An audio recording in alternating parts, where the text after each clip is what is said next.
Oh, boom. Hold on.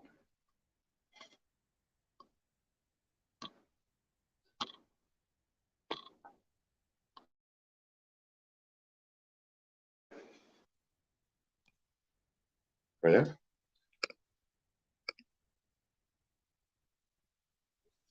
All right, welcome. We don't have audio. Hold on. We'll be back momentarily.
Can you hear me, John?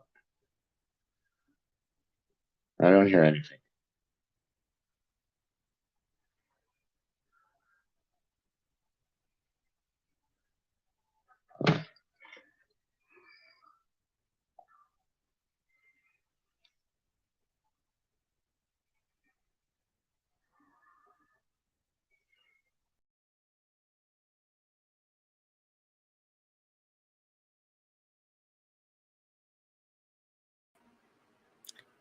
You know what? I am very silly.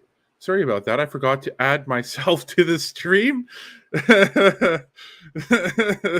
Oh, there we go. I got audio. Yeah, it was my fault. I didn't add myself to the stream. All right. Well, I'll just go through all that again. Okay. So good morning, Ardith. Good morning, Tracy. Good morning, Candace. Good morning, Kimberly. Good morning, Cindy. Good morning, Carrie. Good morning, Brian. Good morning, Melissa. Good morning, Jason. Good morning, Rhonda. Good morning, Joanne. Good morning, Trisha. Good morning, Wendy. Good morning, Michelle. Michelle. Good morning, Odette. Good morning, Darlene. Good morning, Melanie. Good morning, Terry. Good morning, Lori. Good morning, Jenny. Good morning, Jessica. Good morning, Cabell. Good morning, Stephanie again, or for the first time. Good morning. Okay. Morning. Good Eileen. morning. Okay. Yeah, I was up late last night working on some stuff. So you can see that they do face each other. There's the counselor and there's the witness. So they do kind of have an eye line, and then in the middle is the commissioner. Kind of looks like he might be sort of tilted towards the witness. Tilted, eh? Language matters, Patriot. Well, 20-degree offset or so, or 30 maybe. If you look. Yes. Let's get at our angular whatever finder compass. Let's get our protractor. OPS counselors right there. So we have who are these right above below you there? What's that going on there? This? I don't know who any of these are. There's a guy in the middle there with the red. Some are masked. Yeah, there's a lot of them. Maybe a protest display of sorts. Yeah, well, that's what I'm wondering. I mean, it's irrelevant. These are all look to be children, so under the direction of a supervisor or something. Yeah, that's weird. But then there's this odd couple over here. Strange. Then there's a lone masked man here in the bottom corner. A protest display of some sort. None of the commission counselors are wearing masks. Paul Champ is on the far right, across the tables. Are you sure that's Paul? Yeah, it might be. It looks like it. Yeah, a little bit of a protest display happening here. Bonjour. Nice branding. The Public Order Emergency Commission is now in session. La commission sur l'état d'urgence est maintenant ouverte. Looks like a hockey team. Yeah, it kind of does look like a hockey team, actually. Bonjour. evil, misogynistic cockatoo. Apologize for the slight delay. Yeah, we'll never get that time back, Commish. You're in Okay. big trouble, man. Morning, Commissioner. Good morning. Jeffrey Leon, co-lead Commission Counsel. The next witness will be Keith Wilson. Okay, Keith Wilson. Lawyer Keith Wilson. Yeah, he was on the list this week. Yes, he was. I was anticipating his arrival today, but I just didn't know at what point he would come. So I think Pat King's on the list today as well. He might be. Mr. Wilson, will you swear on a religious document or do you wish to affirm? I'll swear on the Bible.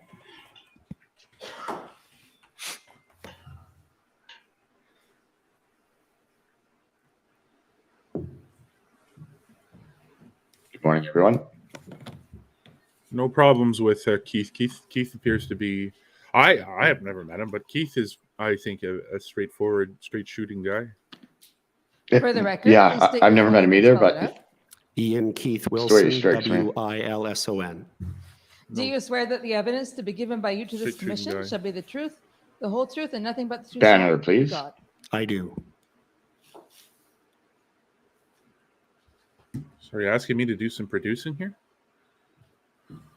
I need a wall mount Sweet. for this. Good morning, Mr. Wilson. Good morning. Should make an Amazon wish list. Good morning, Mr. I'd Wilson. like to Good morning. begin by getting some information on your background. I understand you're from Edmonton, Alberta. That's right. I'm originally from Burlington, Ontario. Spent first part of my life here in Ontario and the balance of my life out west. You and I did it the opposite ways. You practice law in Edmonton That's correct. for how long? I think I'm 27, 28 years at the bar now. And you're a King's Counsel. That's correct. And can you describe for the commission the nature of your practice? I've typically, throughout the course of my career, dealt with people who are up against bigger forces than them.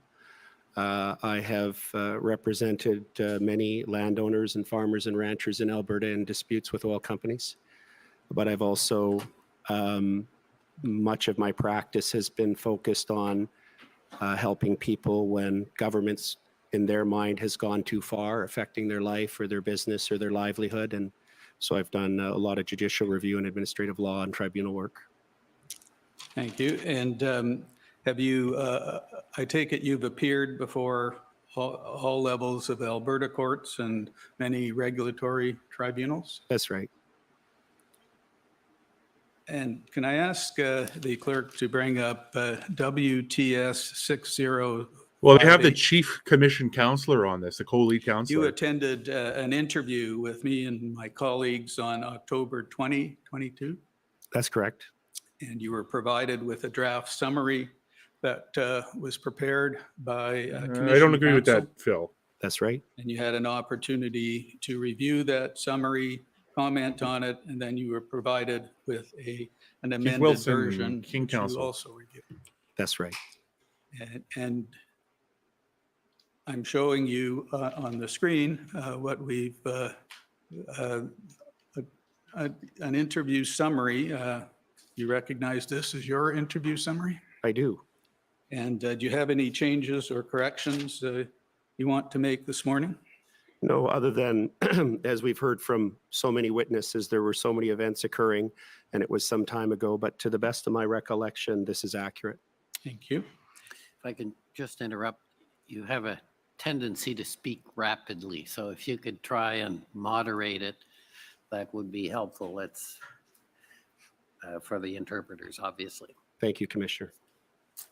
And I'll be referring to your interview summary from time to time, but if at any time you need to refer to it, you just let me know and we can bring it up. Thank you. I'd like to ask you some questions about how you became involved with the Freedom Convoy. I understand that you were contacted by the Justice Center for Constitutional Freedoms on February 1, 2022. Yes, And at that time, you were acting on another matter through the JCCF. that's correct. And what was that retainer? What happened was in the fall of 2021, my wife, who is a retired nurse, we've been married forever and have 4 kids. And she became very concerned about what she was seeing in terms of government policy, health policy. Felt that things were badly going awry, and she did something she's never done before, where she encouraged me to get involved and take a case. She's normally the gatekeeper because I tend to take too many cases. And Ms. Chipiuk, who I'd practiced law with in the past in other cases, approached me and asked me if I'd be willing to take a case at the Justice Center. They needed senior litigation counsel. I agreed. They told me I could pick whichever case I would like, and I'd been studying the travel mandates, and I thought they were ultra vires, the Aeronautics Act, and and also obviously breaching charter. And so I agreed to lead that case with former Premier Brian Peckford as our lead applicant. And that case is still going on? We just got struck on mootness, and we're appealing that to the Federal Court of Appeal. When was that? We got struck not last Thursday, the Thursday before, while I was here. Mootness. Yeah, I know, right? Yeah. You can't bring up your point. Guys, I'm not going to... hold on. On the 1st of February, I had we got some slings flying in the comments towards Keith Wilson. Extra people in the Zoom room. And let them in. And I was informed by one of the lawyers who I'd met for the first time on that Zoom call that the truckers in Ottawa that morning had reached out to the Justice Center and asked the Justice Center if they would provide legal support. The lawyers on the call told me that they'd assembled a team and they'd asked me if I would. I just can't share that sentiment. I mean, I'm not one to speak from either way or the other. And I agreed. My impression of him is that he's just a lawyer acting in I got the interest of his spousal consent very quickly. So that helped tremendously. No negative opinion of him at all. Me neither. I was. You say there was a team of somewhat plead ignorance, I guess, but I don't know the man. I believe in your statement. That's right. And who was on that team? I have. He's trying. He's doing everything he can in his position. Tim Turple and Allison Pechovic. And had you been following the news about what was happening in Ottawa? Yeah, I was very fascinated with how the convoy started to form. I was amazed at the rate at which the donations were coming in, just from following social media and the legacy media as well. And I thought, I want to really this is prior to February 1st, of course. And I thought, well, I really want to keep an eye on this. And I realized probably the easiest way to do that would to be make a nominal donation, and then I would get the email updates. So I donated $15, a little embarrassed about that, but just for the purpose of tracking and getting the regular email updates. I had no idea that a few days after I made that donation that I would be in downtown Ottawa. And on a personal level, did you have a view of what was happening in Ottawa? Well, I had a view. I think there's 2 questions there. Obviously, I had grave concerns about the government's policies and the harm that I'd witnessed in my own family, with our children, with my neighbors, with my friends, with my colleagues. So in that context, I have a very strong view that I think tremendous mistakes were made at a policy level. I don't know what to tell you, Phil. With respect to the convoy, certainly, unfortunately, not an opinion that I share at this point. So, providing an opportunity for people who are also concerned. I understand there might be a lot of anger about certain and demonstrate personal matters, and I mean, it's really not fair to speak to those things to such ferocity when they're not here to. What did you understand your retainer to be? Perspective. So, my instructions were to work with the leadership group to provide on-the-ground legal support. One of the things that we thought we would likely be doing, which we didn't end up having to do, was to obtain an injunction. We anticipated that we would have to defend injunctions, provide legal advice as to the types of activities that they're allowed to do, and the things they're not allowed to do. Also, it was clear at that time, if you recall, I apologize if I'm talking too fast again, sir.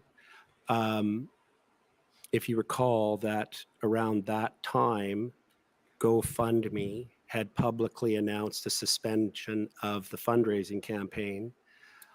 I was Phil, also told I mean, again, at the time of this being is engaged, so the person questioning that Keith is the work chief was commission, underway co-lead to commission set up a counsel. not-for-profit corporation, is- Canada Corp, to ensure a proper organizational structure for the administration of the donations. Something else that I've done in my background that proved to be extremely useful, not only in Ottawa, but in the events since, is I've represented not-for-profit groups, and I've represented various industry organizations. believe So this I've is, dealt with this is Jeffrey conflicts and Leon, strong I believe. personalities on boards of directors, and seen the But he's commission the counsel, interpersonal if you really want to know. quarrels that can arise. And some of the groups that I've represented have been comprised of independent ranchers. And upon arriving in Ottawa, I immediately realized this personality similarities between independent Alberta ranchers and independent truckers. So that's some context. Okay, so the next day, February 2nd, you went to Ottawa, and I understand you went on a private aircraft? Yes, it was a small, bumpy, I forget the name of it, but it's a twin prop. And we left. So not a at 8 luxurious a.m., private jet. As some might have. We left It was a tin can with a couple of engines. on There's a that tin can. February 2nd. Oh, that's what it's like. A lot of those small planes, man. We landed in Ottawa at about 10:30. So it was not a luxury experience. We went up and down many Yeah. times. We stopped in Medicine Hat. It's noisy, Stopped smelly, in freezing Regina, cold. Saskatoon, Yeah, could be. Winnipeg, and then Thunder Bay. Could have been assessed. All the stops were to pick up additional lawyers and the accountant, or the last one to get Twin engine, he said. I don't know. Now, Oh, not a at the Cessna. time, did you consider, did you wonder, given the nature of your All I can think about is career, planes now. why you were being Let's go flown on a flying. private aircraft? Yeah, Phil. because Sorry at about that that, time, the understanding Can't speak to any of that. of They're doing their the, own thing, right? interim orders under the Aeronautics Act is that it did not extend Morning. to private charter aircraft. And To have their some own of beliefs the on how things should passengers be on handled. that and, aircraft were unvaccinated. that's what So we're that gonna was say. a way for us to get to Ottawa quickly under the interim order. And Yeah. did you Aeronautics know at Act for the win. time, who was paying for the aircraft? There was It's not a private jet, folks. there was confusion about that. They made it sound in the like that. same They way made it that sound I like know, it was there's a nothing- Learjet I know. or a I know. bombardier or something, you know? there was They're two just other going to groups fly that in had first allegedly class, made wine and arrangements dine. for us to have Meanwhile, Having they're gonna- $200 orange juice or whatever. So Meanwhile, the they're in a Justice Center tin made can trying made a not to backup fall out of the plan to sky. have a third hotel ready, and that's the one we ended up And it's using. only because they couldn't go on regular As we were planes. boarding, Exactly. Right. Yeah. Yeah, they I got mean, it. come on. Yeah. was supposedly going to be paying You had to for this stop for fuel charter. constantly. Turned out they weren't You going think to they pay would for the want to charter. do that if they didn't have to? The Justice Center made has the been such a decision tough to send point of us contention. anyway, and if necessary, they would pay for the charter. person if the paying for it government dropped out. who originally Didn't said they were pay. going to pay for it didn't. And do you know who ultimately paid for the charter? I believe it was and I'm not certain about this, but I believe it was paid from funds donated through Chris That's Gary's 5 minutes we'll Adopt never Truck. get back. Adopt a trucker. Very nice. So it was paid for by adopted trucker. Now, you heard yesterday Ms. Belton's evidence about a conversation she had with you regarding disclosure of this flight, Disclosure of, sorry? information about this flight. Okay. I believe she said she was told not to say anything about it. No, that's not correct. What do you have to say about that? I had no discussion with Miss Belton about this flight. I had Good no point, concerns Elias. about the flight. I'm double vaccinated. It wouldn't have mattered what aircraft I was on. Okay. Now, I'd like to just pause here for a moment. I know that Yeah, I hear At you, this point, Phil, but like you're acting, getting a little bit, as a Yeah, lawyer. we need to just a get- little, yeah. a little bit Any much of there, my Phil. A questions little Tone bit it down, much. man. would Too many require you to personal disclose uh, privilege disagreements, information man, where and not everyone's going to privilege share has your not been perspective. waived. my Okay, and this friend. is important. You tell Let's me stop and- arguing and with the not commenters. answer. I will. And just so Just tone it down, man. everyone's clear, I do, in July, my clients instructed me to consider making myself available as a witness, and granted a waiver with respect to these matters, this proceeding. And we've subsequently confirmed it in writing to avoid any confusion that I am here today with a waiver from my clients with respect to solicitor-client privilege. And when you say your clients, who did you include in that? The clients include Freedom Corp. So that's their short name for the full legal name of the not-for-profit. It includes Tamara Leach, Chris Barber, Danny Bulford, Tom Marazzo, Sean Thiessen, Miranda Gracer, Joe Jantz, Dale Enns, and Ryan Mihilowicz. And I believe that's the full list. Phil, man, you need to stop. I'm sorry. I understand stop. that during the period we're about to talk to, you were also dealing with Chad Eros. That's correct. Was he part of your client group? He was offered an opportunity to become a client and did not sign a retainer agreement. Well, my understanding is his position is he was a client and that he has not waived privilege. That's fine. And out of an abundance of caution, we can respect that. I do know that the absence of a retainer Morning, Angie, was confirmed Kimmy. by him in writing. So to me. And if Take at any that. time you're in doubt about privilege and you need time to consult with Mr. Miller, you'll just let me know. I absolutely will. Thank you. Now, so you arrived in Ottawa then with the group in the evening of February 2nd? That's correct. And understand you rented a car and went to the Ark Hotel. Yeah, I was in a taxi with Dwayne, and I can't recall specifically who else was with me. And then the others rented a car. So we had two modes of getting there, and the decision was to get me and Dwayne downtown as quick as possible because we had so little time to deal with whatever we anticipated coming. While we were on the plane, we received a briefing on and reviewed the emails from GoFundMe, which are in the record here, setting out all of their concerns. And then we drafted during that flight a substantive, I think my letter is 4 or 5 pages addressing each of the issues that GoFundMe had raised. So we were working on that flight. We wanted to get downtown to meet the clients, sign retainer agreements, and brief them and give them an opportunity Dwayne to review Litch, that letter to GoFundMe Tamara's so we could husband. get it to GoFundMe as soon as possible. Okay. And you went to the Ark Hotel, am I right? That's correct. And that's downtown Ottawa, Slater and Metcalf. I believe. Yep. The vehicle we were in drove right up to the front door of the hotel, just like it would today. And when you got to the Ark Hotel, understand you met with Tamara Leach, Chris Barber, and was there anybody else there? Yeah, Miranda Gracer was there. Sean Thiessen was there. And I believe that's it. There might have been 1 or 2 other people in the room, but that's the best of my recollection. And had you met any of these people before? No, never. Had you at any time heard about Ms. Leach? Yes, I heard about her, but only in the context of the Freedom Convoy. Anything else I learned about Miss Leach, I'm pretty sure I Googled her as soon as I was starting to watch the convoy form. So this would be in, late January, to try and understand who she was. But I've had no prior dealings with her or awareness of who she was or what she was engaged in until I Googled her because of the convoy. Okay. And about what time did you arrive at the hotel?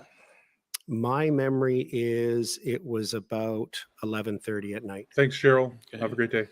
And could you tell the commissioner what happened at that point in brief? Sure. Well, I mean, first of all, we drove through the downtown, so that was my first chance to see where all the trucks and the protest vehicles were and all the signage and so on.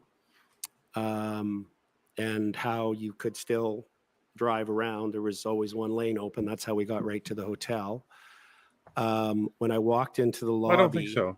We'll see what happens I could here. really feel the tension. Way to drop that tidbit of information There there, was, Councillor. truckers everywhere. Sorry, There was which information? supplies I'm stacked barely and cognizant. piled everywhere. Oh, just that he could get in easily. He was able to And drive right to the Arc Hotel and the get dropped tension off. was- Lanes I were could open. really feel No. the tension. Oh, So can I we mean, come to the meeting that you had? that's a given. With For your us. prospective, at that time, prospective clients. So you said did you finalize your retainer at that point? Yes. Andre Muirmer had the paperwork and It's like 20 and sunny in Ottawa today. had them sign. And did the nature of your retainer differ from what you told us about what your understanding was about it? Well, and I should clarify one thing, that the way the Justice Center operated at that time, the retainer has their name on it, the Justice Yes. Center, as the legal provider. Was the retainer different? No.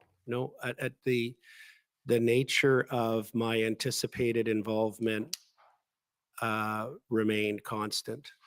And I take it you then proceeded to get to know your clients? Yeah. How long did that evening meeting last? You got there at 11:30. When did it end? Not that long. Everybody was exhausted. We had just had, landing and taking off several times in a small aircraft is a little bit hard on the body. And not to mention, I had I'm sure all of the people on our team were the same. This happened so fast. We had very, very little sleep. We could tell the fatigue.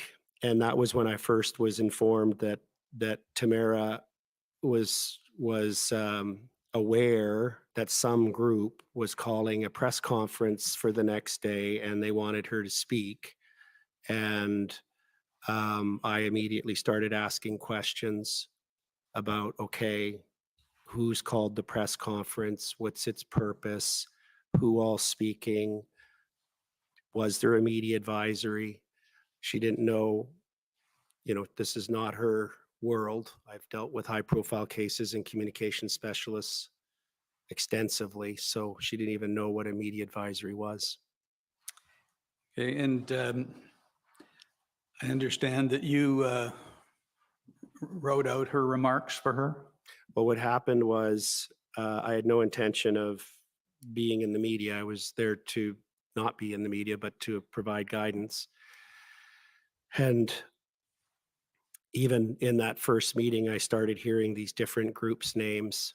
And I was, okay, well, who is this group and why are they here? And what this other group? It was the chessboard was the fog was starting to lift. And I was sort of, oh boy, this is going to get complicated.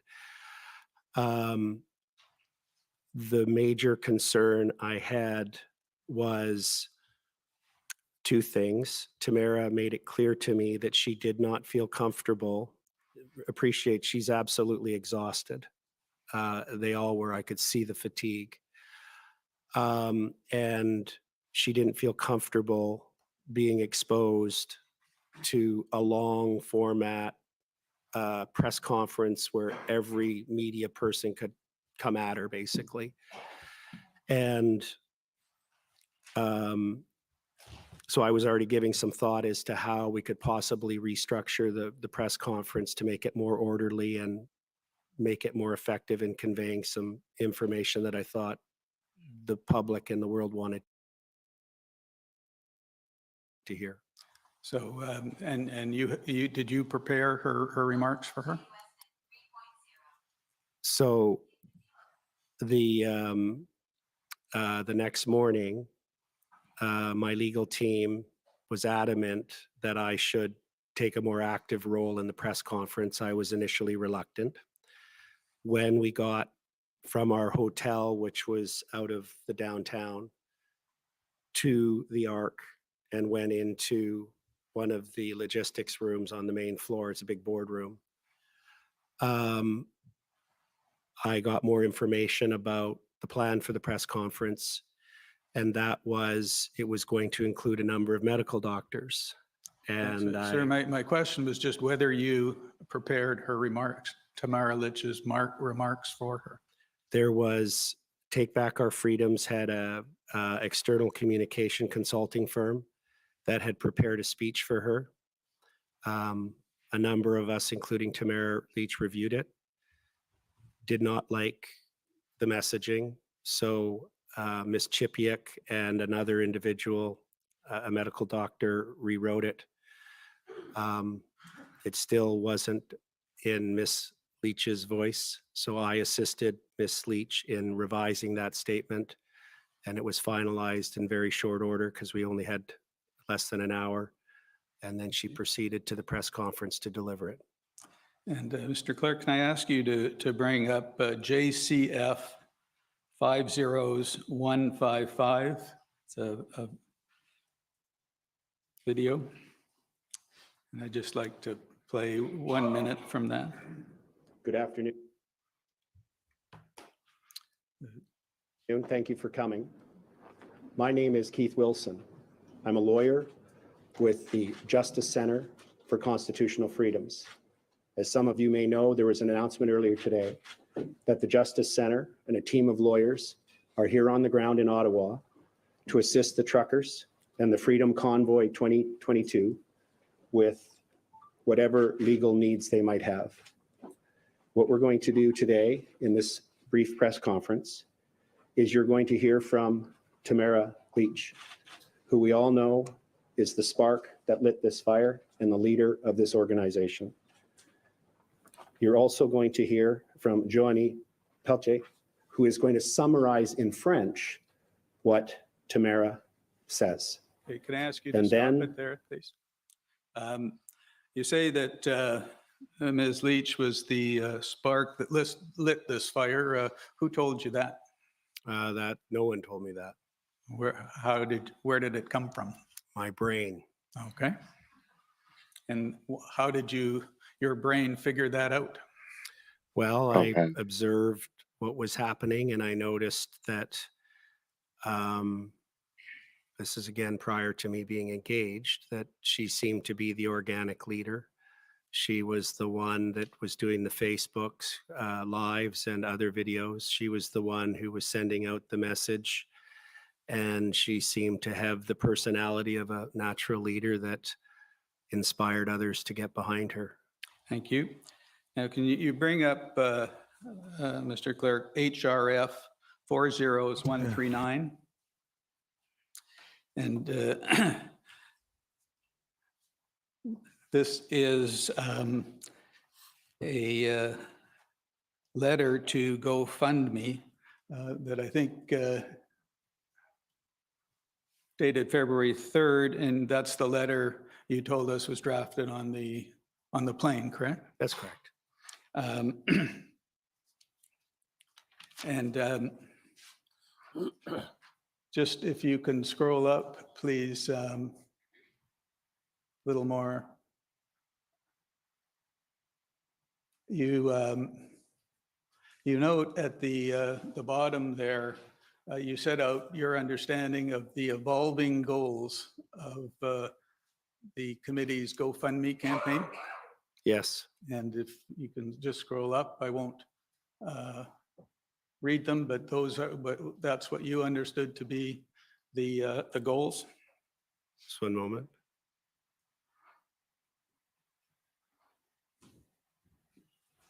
Yes.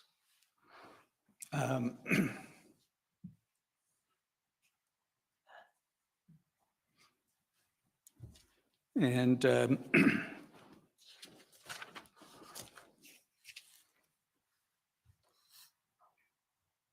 if you can just scroll up a little more. Stop there.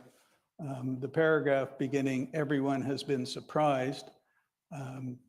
You say the last sentence there, the truckers have been open with the media that they are not leaving until the government vaccine mandates are lifted. Who on the plane provided that information? I think it might have been either in some of the drafts that Mr. Eros had prepared, and understand that we did a draft on the plane. So that would have been the, is that the Wednesday night? Anyway, the February 2nd. Then we had the letter reviewed by the clients. And then the letter the next morning was reviewed by the finance committee back in Alberta. And a number of people requested, as normally occurs if you circulate a draft, that words and sentences be added. So I don't know exactly whether that arose in the very first draft or whether that was something that some of the leaders in Ottawa had added, or whether that was something that the finance committee wanted added. And can you just scroll up a little more, please? You note in the second bolded paragraphs that the intention is not to reimburse those committing unlawful acts or criminal acts, and you say the convoy has been clear, it only supports peaceful assembly. At this point in time, I take it you were aware that there were some officials that were suggesting that some of the conduct going on was unlawful? Yeah, and I've heard that a lot. And what I've always struggled with is, at what point in time did those officials believe it became an unlawful assembly? And on what same question I basis? have. Because it just seemed to Exact be a same here. terminology that started to We all morph have been and asking become this question. adopted with no particular triggering event or explanation as to what that individual or official thought constituted an unlawful assembly. And later that day, you attended a phone meeting with GoFundMe, That's correct. and among other people. That would have been on the, sorry, that would have been on the Thursday afternoon. Yeah. Gonna get into And some among juicy other stuff here people, today, I Mr. think. Eros was on that call. Yeah, all of the lawyers that were with me and a number of the board members from Freedom Corp were there, as well as Miss Leach. And Mr. Clerk, can you bring up WTS 6032 and go to page 8? This is a witness statement provided by Chad Eros. And he made certain statements in there, and I want to give you an opportunity to respond. Sure. On page 8, he says that the, if you can scroll up. Phil, I want to point out that the justice or the Nice judge work, Eli. agreed that the police overstepped their more, please. boundary in arresting Tamara for attending the award ceremony there, and that they didn't substantiate that breach. In this example, this is an example of the police Seeing it right overstepping, now, but and he does really say important to remember that. The JCCF lawyers, and specifically you, were trying to take over the meeting and assert themselves as the spokespeople on the financial side of the convoy. Do you remember reading that? I don't remember reading that. Right there, and where it says Mr. Wilson trying to take over the meeting. All I want to know is whether you want to respond to that. Well, I mean, what does that mean? When I led the meeting, someone needs to lead a meeting from when you have two parties. Mr. Eros spoke, other lawyers spoke. Mr. Eros spoke extensively in explaining to the GoFundMe executives and their legal team, because I would estimate by memory, there was 10 to 12 people from GoFundMe on the other side of the conference call. This was a call, not a Zoom. Yeah. And you mentioned, sorry. And we relied heavily, at least our side, on Mr. Eros explaining the financial controls and who he was and his background in banking and as a CPA, and his role as treasurer. But yes, I did lead the discussion. That is true. And I understand as well that you had some discussions with Mr. Eros about the organization Take Back Our Freedoms. Yes. And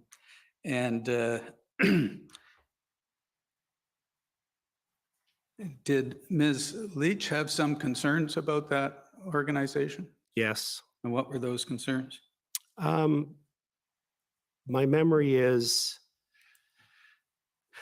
as I indicated in my witness statement, and it wasn't just Take Back Our Freedoms, this was happening extensively, and it happened immediately, or I observed it immediately after the first day when I actually started to, appreciate I'm coming in at night and go through the lobby and up to a hotel room and then back out. The next day, I'm now starting to interact more, and I'm now in a big boardroom, and there's these different people coming and going, and I'm trying to figure out who's who.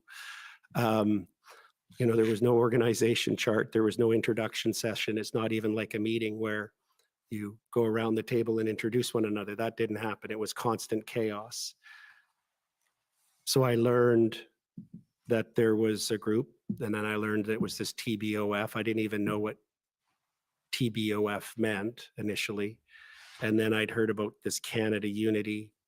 And then there was Mr. Bourgel's group, Something for Freedom. Then there was Veterans for Freedom. I could go on. There were so many different groups I was starting to learn of.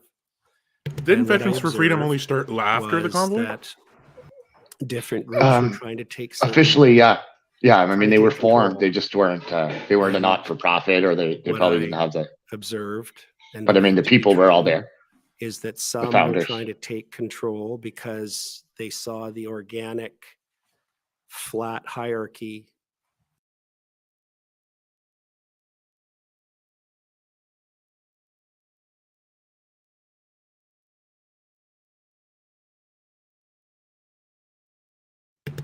Yes. Okay. So I understand that there's a lot of charged emotions, and that people, you have different opinions, especially from the people in Ottawa, a lot of emotions involved, but we need to give everyone an opportunity to say their piece. We gave that opportunity to Brigitte. A lot of people have disagreements with Brigitte. It's just the nature of how things went. People have disagreements with Chris, and we're going to listen to every single one of them, and we're going to listen to what they have to say and then consider it in totality, and not draw conclusions that somebody has different approaches than the others. One wants to use the Charter, one wants to use the Bill of Rights. I'm a staunch advocate of using the Bill of Rights. I mention it all the time. So listen, he's a lawyer. He's going to make his decisions based on his risk assessments, based on different variables to himself and his experiences over his practice in law. And we have to respect that people are going to come to different conclusions about how to do things.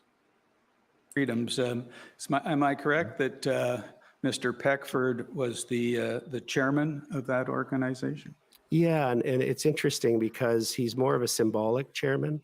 In all of my discussions with the Honorable Brian Peckford, I would speak with him not every evening, but maybe every second or third evening. My telephone logs confirm that I've tendered in evidence, and I was looking for guidance from him. He was, he's an elder statesman. He's been through a lot. He's one of the founding fathers of our Charter of Rights and Freedoms, very seasoned politician. And so at no time did we ever have any discussion. And again, Phil, some would disagree with you on that. So, I mean, you just have to understand everyone's got a perspective and he was position speaking on their behalf for different him and complicated I reasons. Somewhat close through my work on his federal travel mandate charter challenge in federal court. And I was using him as a resource and someone to run ideas past and get guidance from. And am I correct that you were aware that at least Mr. Eros had some concern that if there were concerns about Take Back Our Freedoms, and you were acting on behalf of Mr. Peckford in that other litigation, that you were in a conflict of interest position? That was never raised at any time. I don't feel I was in a conflict because at no time did Mr. Peckford ever ask of anything of me. I was the only one who asked of things from him. And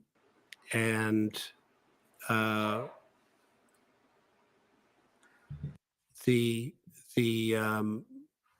concerns that you're referring to are concerns that were never aired at any time during Ottawa by Mr. Eros, and only some months later after the Ottawa protest had concluded. Okay, thank you.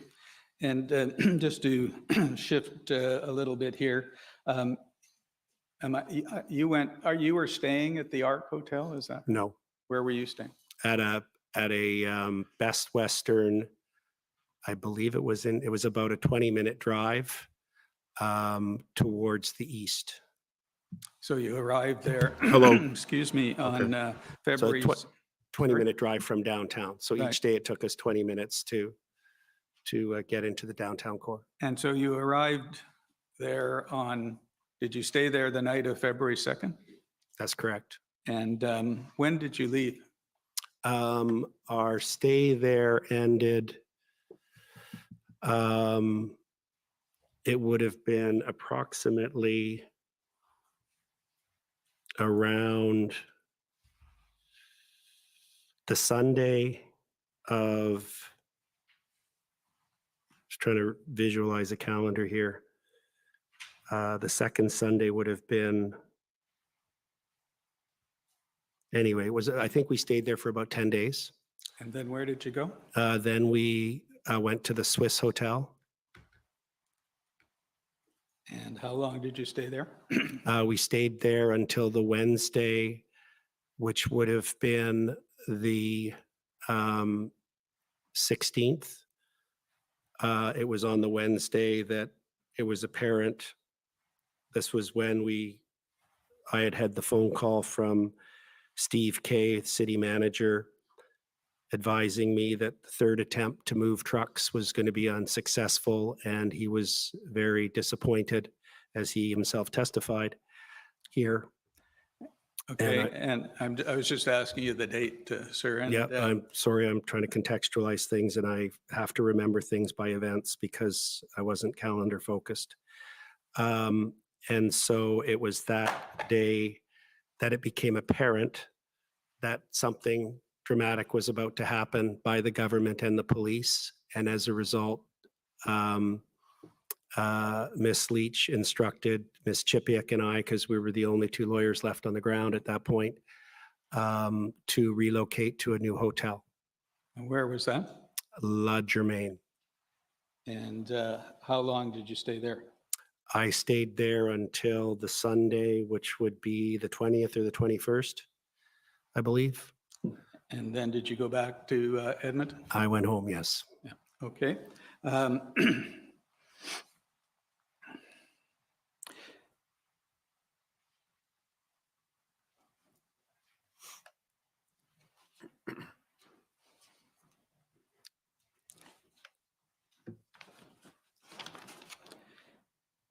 Now, did you have interaction during the period you were there with James Bowder? No. And if I did, it might have been where I was in a room or in a hallway or on a sidewalk and he shook my hand, but I met so many people. Okay. The interaction would have been unremarkable. And you became aware of his, or Canada Unity's memorandum of understanding? Yeah, very early on, I was approached by many people, both within the client group and others, asking me about it. And I believe, is it fair to say it was in your, from your perception, getting a lot of attention, and you talked to a lot of people about it? Yeah, they would ask me. I didn't make it a topic that I felt I needed to discuss with others, but I did get asked it a lot. And what the first thing that's obvious about it is A memorandum of understanding, in its simplest legal concept, requires all parties to it to sign. And it was evident that the signature lines on the last page were not going to be signed by the Governor General, nor someone from the Senate. And in any event, I would explain, when I was asked by the board to brief them on it, I explained, and I apologize for my voice, I'm recovering from a cold. There's water there if you need it. Yeah, thank you. That I explained that there's only two ways that governments change under our parliamentary system. The first is when the Prime Minister contacts the Governor General and dissolves Parliament and asks that the writ be dropped. The second, through parliamentary tradition, is where a bill is identified as a confidence vote and Parliament votes to defeat the bill. In that second instance, the Prime Minister would similarly contact the Governor General. This idea that a certain number of people could sign a document and that would somehow compel or incentivize and lead to a change in government, I explained consistently and repeatedly, is legal nonsense. And you knew that, did you know at the time that almost somewhere around 300,000 people had signed on to a petition regarding that? I didn't know the number. I knew that it pre-existed the convoy. I knew that Canada Unity pre-existed the convoy as a group by at least a year or two, that it was not a creation of the convoy. It was one of these hanger-ons. So I take it you were surprised that so many people were taking it seriously. Is that fair to say? I am very surprised at, this is not the first time I've run into this. I've had to litigate opposite the sovereign citizen folks and quoting admiralty law and think that if they present a flag in a certain way in a court, the judge loses jurisdiction. I've had to encounter this many, many times in my career. So I was just like, here's another one. Okay, now on February He's got his 4th, opinions. I understand you were served with a statement of claim and an injunction The flag thing is kind motion by of Mr. funny. Champ. That's correct. The Admiralty, the And, Admiralty flag. I've heard that You somewhere represented before. the, I wonder, yeah, I was thinking of someone. Oh, geez, the way he said it convoy too, eh? leaders in It's that, like he was thinking of someone matter. directly. Yeah, not everyone who was named at that time is my memory. That pleading has been amended a number of times and is a evolving document, is to be expected in a litigation of that nature. And did you oppose the injunction? What we did was we received it at approximately 4 o'clock. That was at the same time that we also received notification publicly that GoFundMe had determined that the fundraiser violated their terms of service and that they were stopping it and either going to send the money to some other group or refund it. We're going to either Not steal it or going give on. it back. We're not We sure were yet. Served with a motion record, emergency motion returnable the Saturday afternoon at 1 o'clock. So my legal team and I prepared through the night. Mr. Champ continued to provide supplemental materials in the magnitude of hundreds of pages. We had everything ready to go by noonish the next day, but not even enough time for me to read the factum. So I took the. Did you oppose the motion? I'm answering your question, sir. We took the position that it was just improper for the court to hear it on the Saturday. We agreed to come back on the Monday. I had informed my clients that there is no way the court was not going to grant the injunction, and that the best we could do was to ensure that the terms of the injunction order were not excessive, were not prone to abuse. Oh, I've made a bit of a mistake here. So We can't have both of them at the same time. The real argument before the court was, what is the terms of the order going to be, and overcoming the challenge of in rem.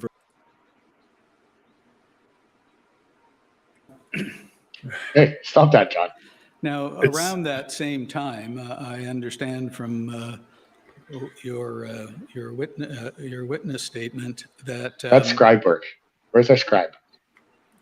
you had some discussions with Mr. I'm listening to 5. Marazzo about his concerns that there seemed to be a change in tone in the response of the Ontario Police Service to the protesters.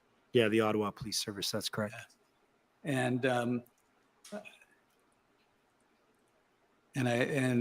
that change in tone was related to what Mr. Marazzo saw as a shift from a negotiation type response to a surge and contain enforcement type response. Is that right? Precise. And was that consistent with Surge, contain. Yeah, enforce. and not we working. had, to the extent we had the opportunity, because as you can appreciate, it was a very, very fast-moving, chaotic environment with so many either interpersonal issues arising between the players or logistical issues or whatever. But we did have occasion when we were, Ms. Chipiak and I were leaving our hotel, we worked, it must have been the second, it that's must have been the Facebook. Monday That's when we were in court, Facebook, I because we believe. ran those from our hotel outside of downtown. And we heard Miss Deans in an interview on CBC's As It Happens. And her language was deeply troubling. And that combined with Mr. Marazzo expressing concerns about the change in tone from Chief Slowly, it heightened the urgency of trying to find a way to open up dialogue. And I, if you look at my phone records, you'll see that my first attempt to bring in Mr. French occurred actually that weekend. Okay. And Mr. French sounds like a made-up name. Okay, don't say that. We've already gotten in was, hot water for rambunctious, your- stupid comments like that. So stop. your strategy as a result. I never did. Well, Doing a toilet seat boogie, eh? in my past, I've been Mission involved Hydro. in two Crushed a international convoy. scope crises. The first was the 2003 mad cow disease outbreak in Alberta, where I was representing a government agency. Is there any And the second information? was Been a in while since I've heard a 2009 mad cow Virginia, reference. where I represented Please don't bring. the, Now we're going to have the something people happen who with were that. patient Thank you, zero Daisy. for the zootonic transmutation. Oh, And so That's a I've big been word. in emergency operations centers of government on two We are major on incidences, thin and ice I've now. seen the chaos that occurs in there. And, you know, I know the importance of dialogue and communication, and I know I sense the danger of the parties not talking, even if it's That's the problem. back channel. So I had a strong desire to open up back channel communications so we could bring the temperature down, start to see if there's ways to resolve this, de-escalate this, wind this thing down. So that was a heavy focus of mine at all times. Okay. And I take it that you contacted Mr. Peckford and asked him if he Oh, had any contacts they that started might something. help. Yes, And then you received a call from Dean French. that's correct. And in your statement, you indicate that Mr. French suggested that what was needed was to move trucks out of the residential areas. Is that right? Yeah, he laid down some ground rules, sort of base conditions for his willingness to get involved and try and be an intermediary. And so I still remember, and Eva Chipiak's reminded me of it, that we had a very, very intense phone call where he was testing me and I was testing him. But what he made absolutely clear was that the truckers had to be willing to move out of the residential areas. And I had to be honest with him about whether I thought that was achievable. And once he learned to trust me and I learned to trust him, we both thought it was achievable. So then he proceeded to go to work. To which? To go to work on it, Oh. go behind the scenes. And I wasn't asking for the details. That's not how it works. If you've ever done this before, you just let them go do their thing behind the scenes and they will come back to you at the appropriate time. And on February 8th, I understand that Mr. Marazzo asked if you and Ms. Chipiuk would come to a meeting at City Hall. And contributed what had to happened staying there was- as well. I first met Mr. Marazzo on the Thursday that we had the press conference. It was later in the day that I was introduced to him. It's the first time I had met him. I immediately was impressed with his calmness and his level-headedness. There was a lot of emotion up and down with various individuals in these rooms, but Tom was always just completely calm. And he had been observing for longer than us. And he had been working with the police liaisons and felt that he was in a circle where nothing material was arising. And he advised in the meeting room, I remember he came in, he'd left a meeting with the PLTs and had told them that he didn't want to speak with them anymore and he needed somebody that was more of an inspector level, somebody who had some actual decision-making capability and greater authority. Things went quiet. The next morning, this would be now the Tuesday. February 8th? Correct. Tom told Ms. Chipiuk and I that he wanted us to come to a meeting at City Hall at noon. And I said, okay, what's this all about? And does the city know we're coming? Because one thing that is a certainty of lawyer will of any experience will share with you is that it's always a bad idea for your client to unexpectedly bring lawyers to meetings. It never goes well. So I've never before consented to that in my 27 years. But this being such an unusual circumstance, I agreed that we would go. And we arrived at City Hall and had quite an interesting interaction in order to get upstairs to meet with Steve Kay. Okay, and I take it that you met with the PLT officers and they weren't very happy about your being there. Is that right? Animatedly angry. Yeah. And PLT is so, police liaison animated- team. Animatedly your angry. Statement you told them that to try and cool things down, that you would seek instructions not to impose the continuation of the injunction, which was coming up in court. That's correct. We, the only thing you go through your pockets and see, what do I have? And I had nothing. And Eva, Ms. Chipiuk, as astute as she is, pointed out that there was one thing that we did control. And that was what recommendation we could make to the board about what position they would take on the continuation of the injunction, because Justice McLean had issued it for a set number of days. I can't remember the number of days, but it was only set, and we had a returnable date that was coming up in the following, later that week, I believe. You can figure it out from the pleadings. So we said that we would seek instructions from our client not to oppose it becoming a long-term injunction.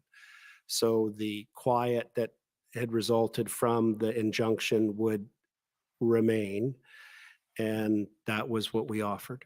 Had it been your instructions to oppose the continuation of that injunction?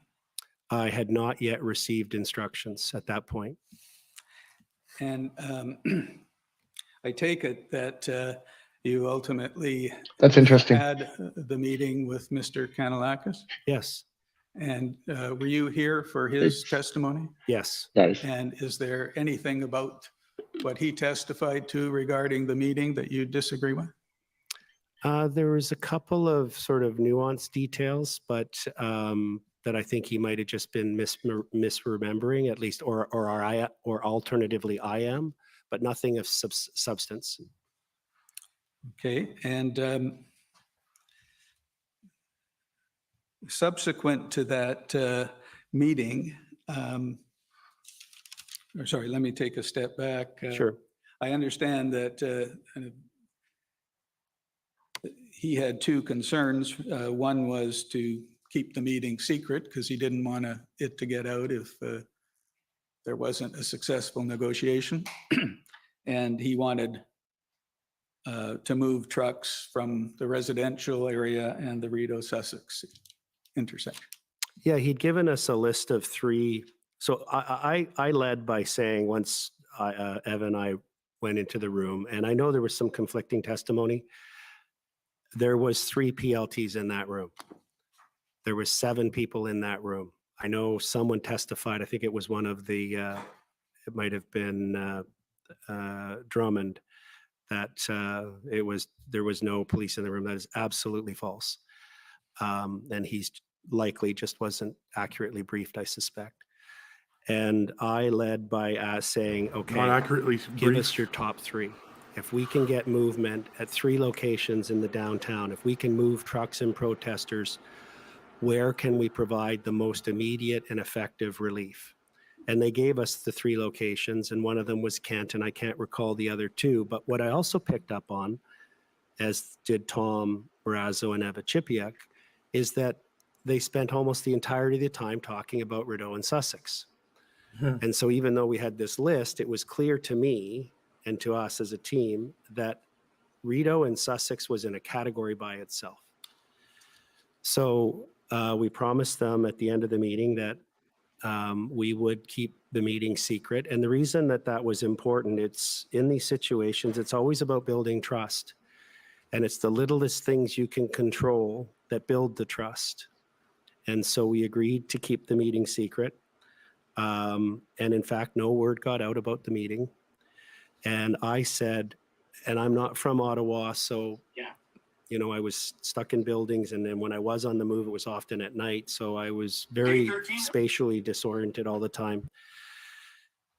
And so I said to Eva Chipiuk, who had done her, I don't think it was her Master of Laws. I think it was her undergrad or her LLB here in Ottawa. So she was very familiar with the area, and Tom obviously was. So I said, can you please take me to Rideau and Sussex? Sorry. Okay, so take it after the meeting, the 3 of you went to the intersection? That's correct. So many videos to upload. Mr. Clerk, could you bring up HRF 401550?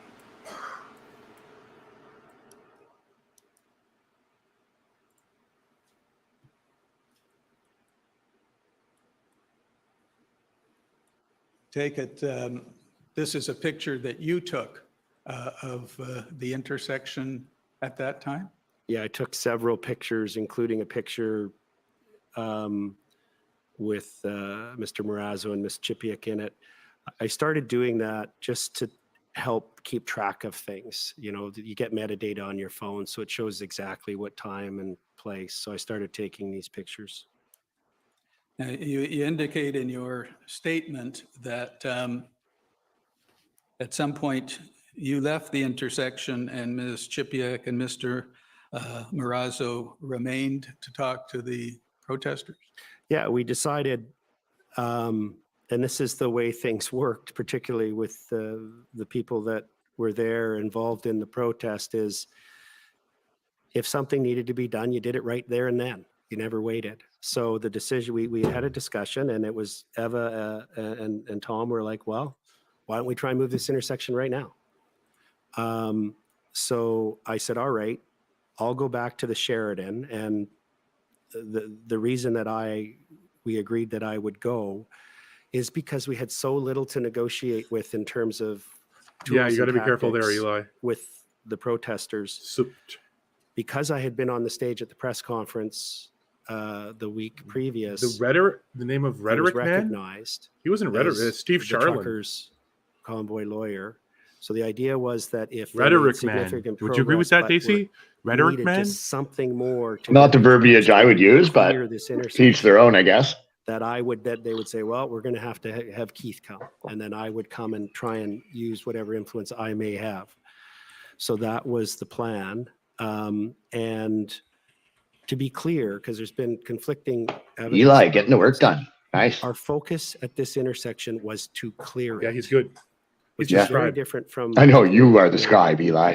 Yes. You were always the Clear scribe. this intersection, and as soon as we got there, we could see why it was such a concern.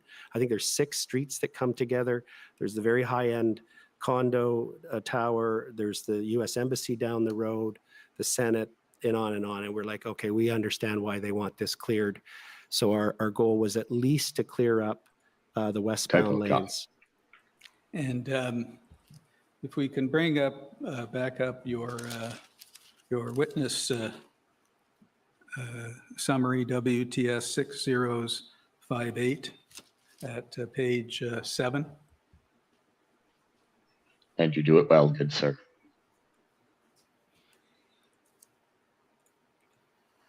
I keep using the wrong.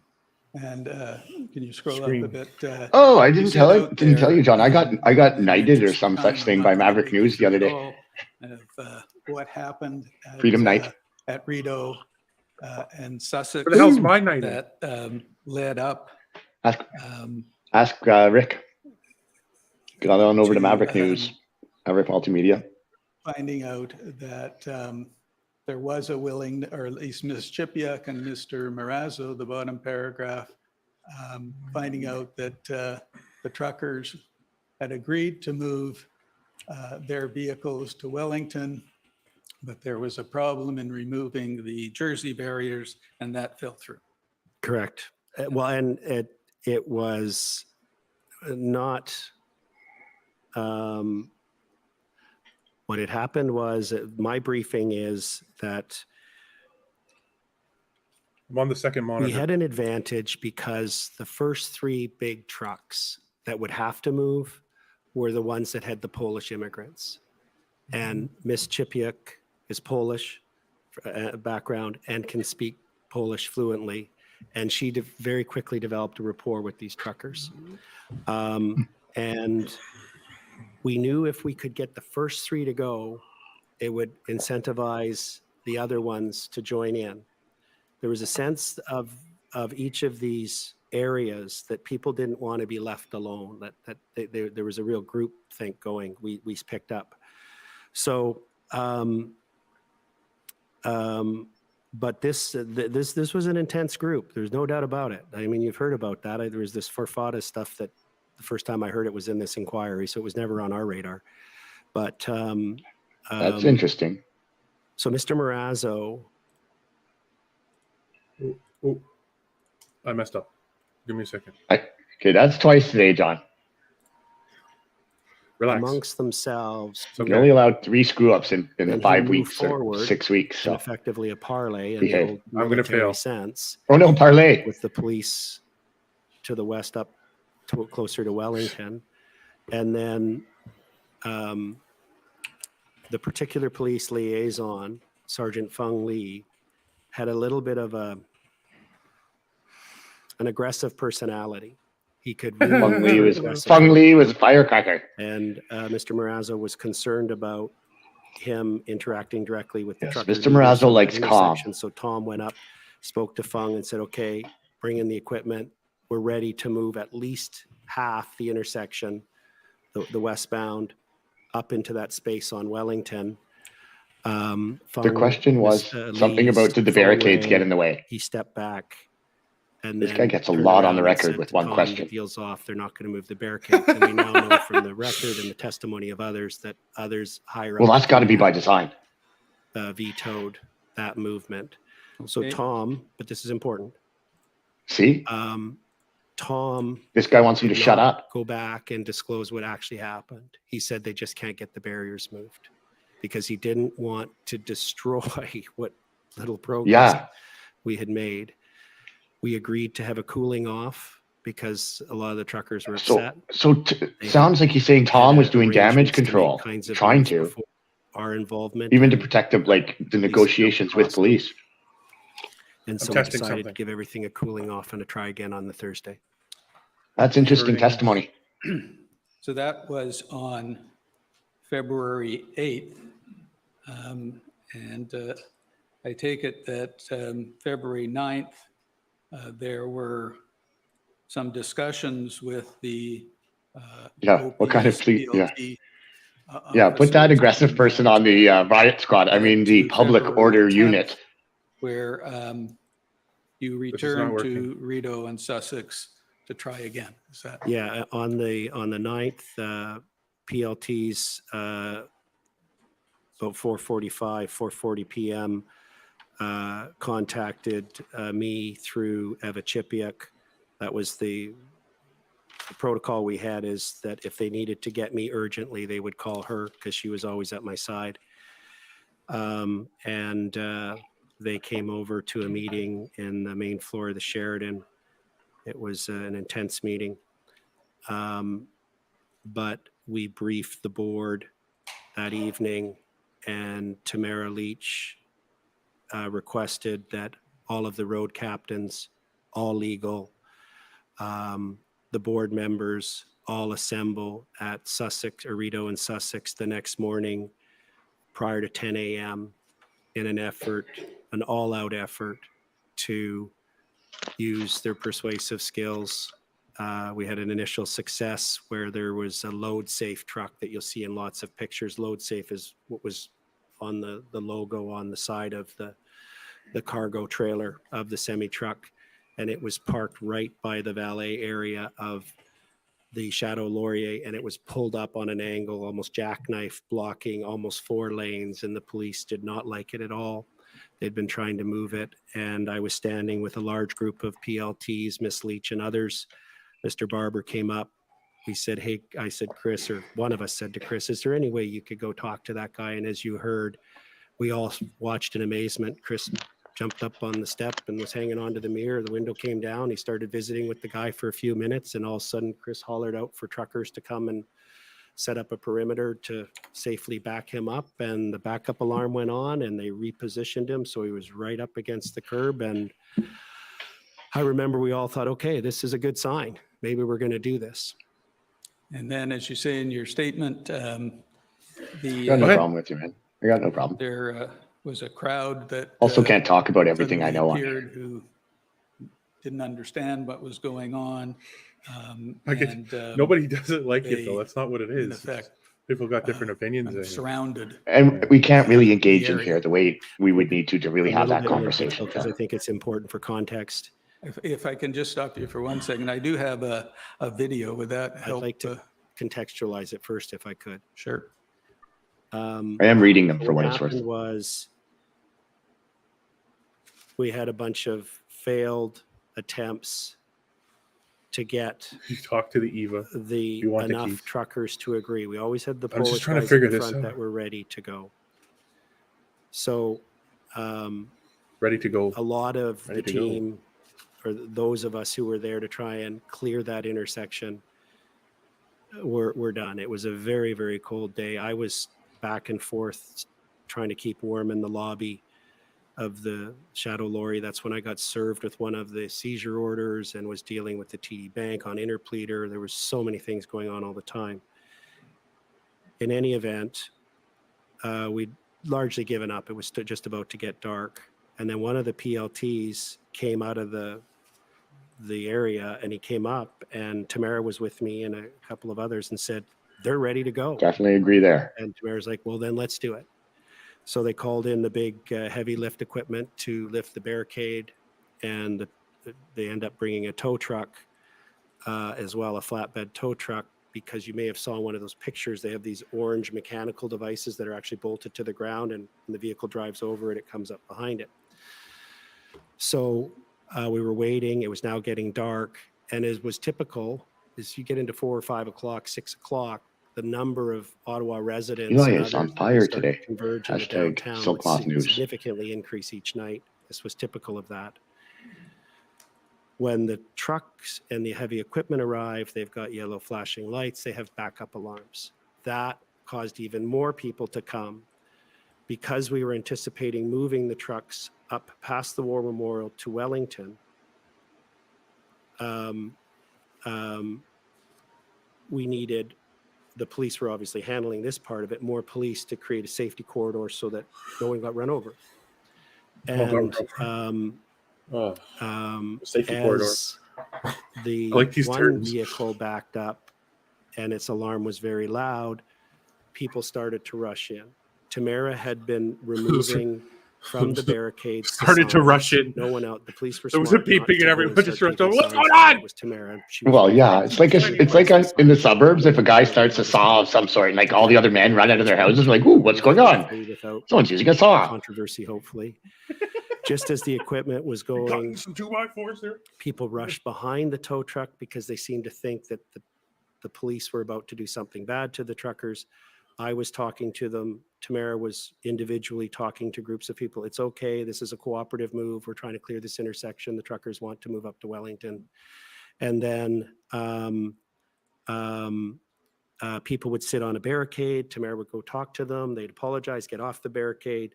She'd turn around and they were on different people were on another barricade. And then the police were further in. Tamara and I were trying to talk to as many people as we could to explain that it was okay. This is a cooperative move. We're just trying to clear an intersection. And then the people just swarmed in, and that's where the video plays. Okay.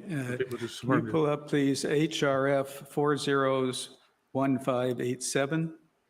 And I'm in the orange high visibility coat, which they jokingly Yes. called my trucker camo.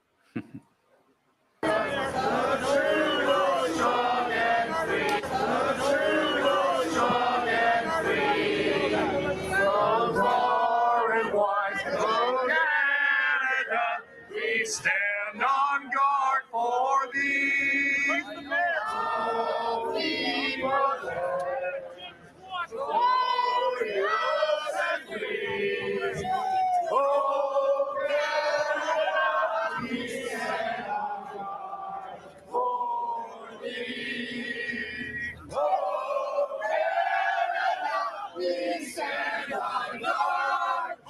Oh, that's the pitbull.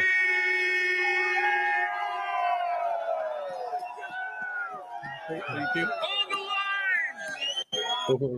Was that you, Daisy? I'd like to No, that's move, not you. Too fancy the equipment. back to your statement. Oh, way too fancy for please, me. that's You WTS would need a stick with some 6058. duct tape on it and And the camera on the end we of only that. have about 15 minutes, so I think you. we're going to try and speed it up a bit. Ooh, the, it's on Excuse me, to- that video was what date? That's, That would have been on the Thursday, sir. That would have been February 10th, the evening. That would have been about 5 o'clock. sorry, go ahead. Now, you set out, starting at page 9 of your statement,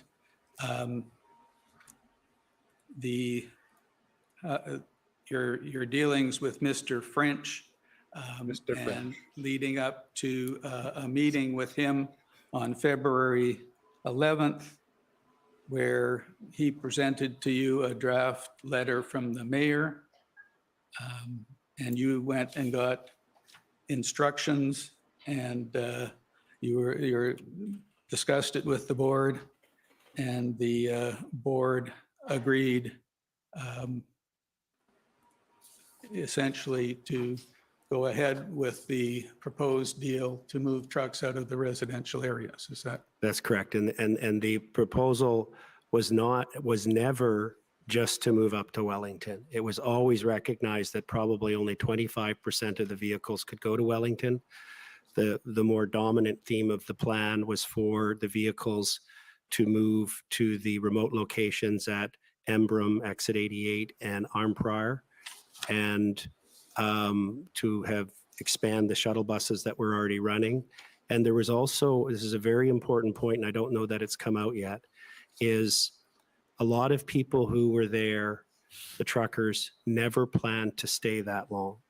But the Canadians they met along the way, and the stories and the heartache that they heard, and the trust and plea that they heard from those people, many of the truckers I talked to felt this obligation to stay as long as they could, but they also needed a way to leave gracefully and respectfully.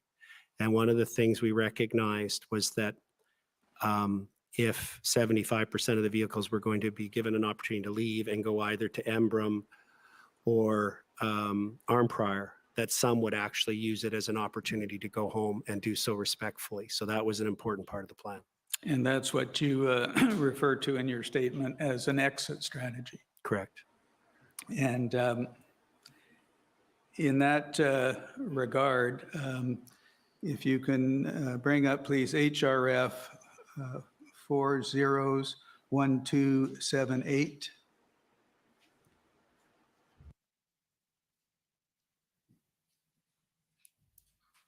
Okay, guys, I can't get this. I can't get the live comment thing working, so I'm sorry about that. Just too sophisticated. An email, excuse me.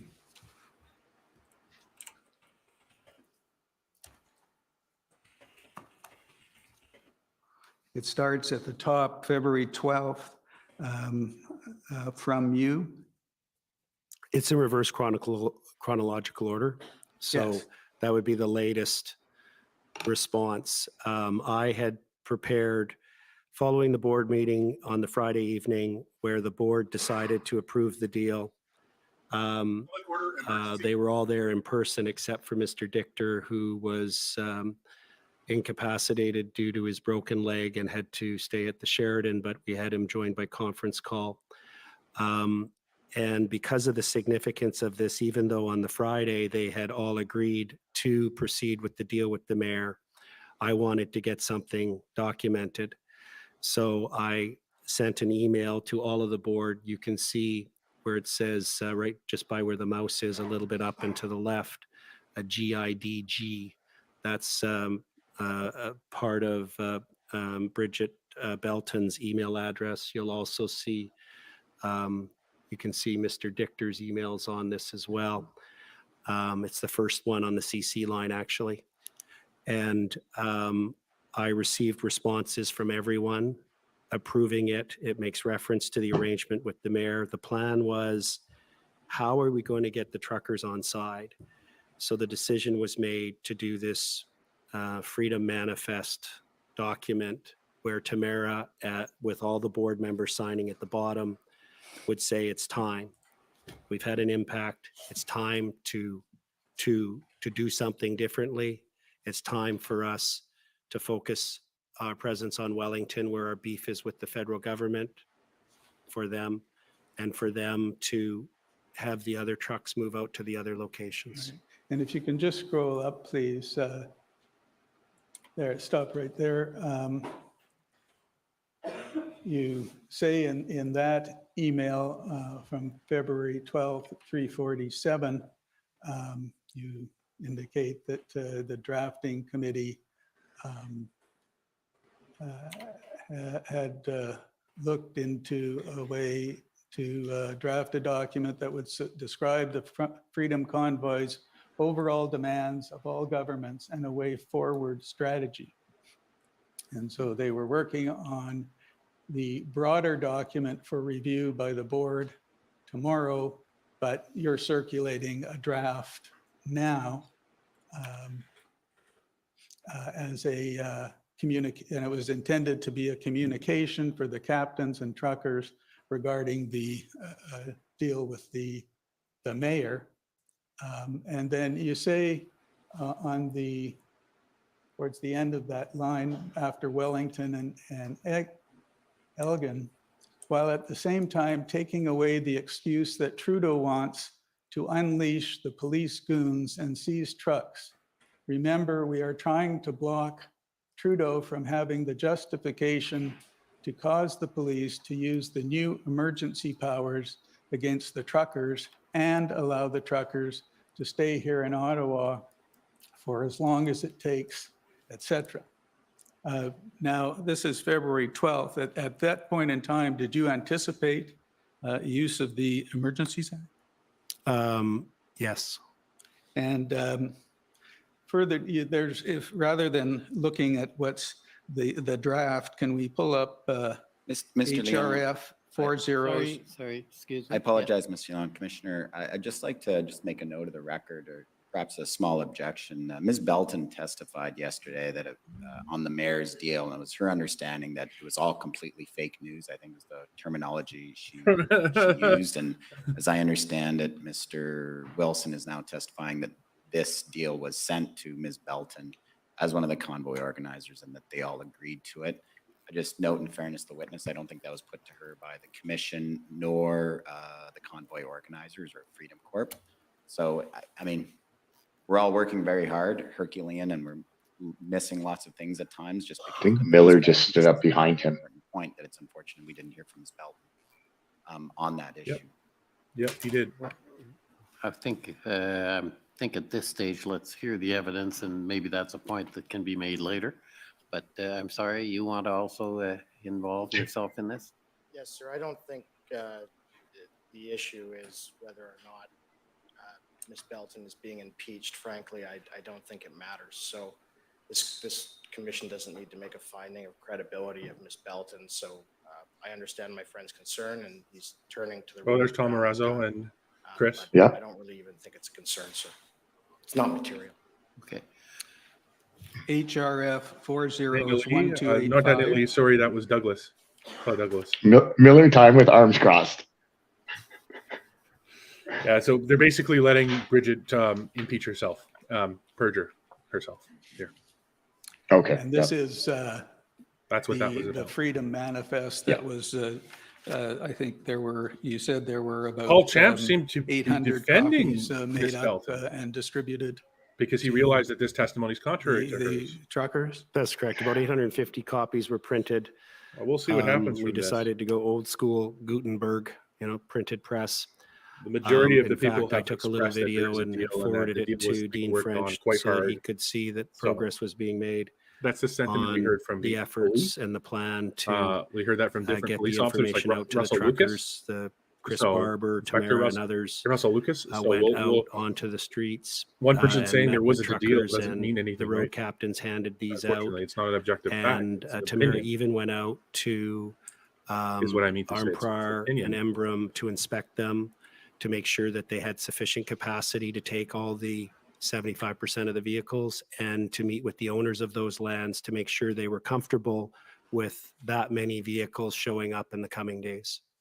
Okay, and I'm not going to ask they be pulled up now, but just for the record, we then had the exchange of letters between the mayor and Ms. Leach, which we've seen. The mayor's letter is HRF 401264, and Ms. Leach's letter is HRF 401275.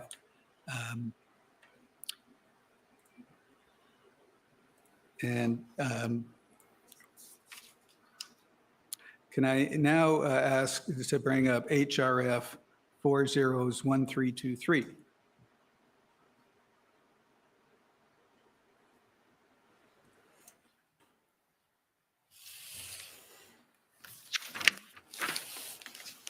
And this is a document dated February 17, 2022. Open letter. I'm to our uploading premiers doing so much in the and background to here. our elected and appointed officials. Do your thing. A We're long good. letter, but I take it that the idea of this was still part of the exit strategy to do something to make contact with government officials so that people could be satisfied that you'd done all you could do to that point. Is that fair?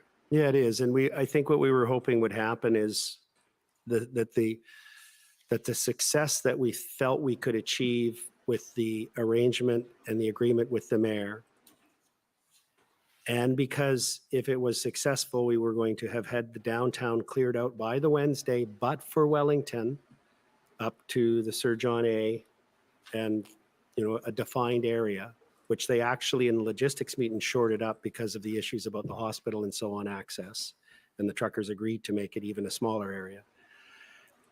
Was that it would focus the protest now on the federal government, and then the federal government would be encouraged by the fact that the truckers proved to be honest brokers, and that would lead to a meeting with some federal ministers. There was not a strong desire to have a meeting with the prime minister. It was more with the ministers.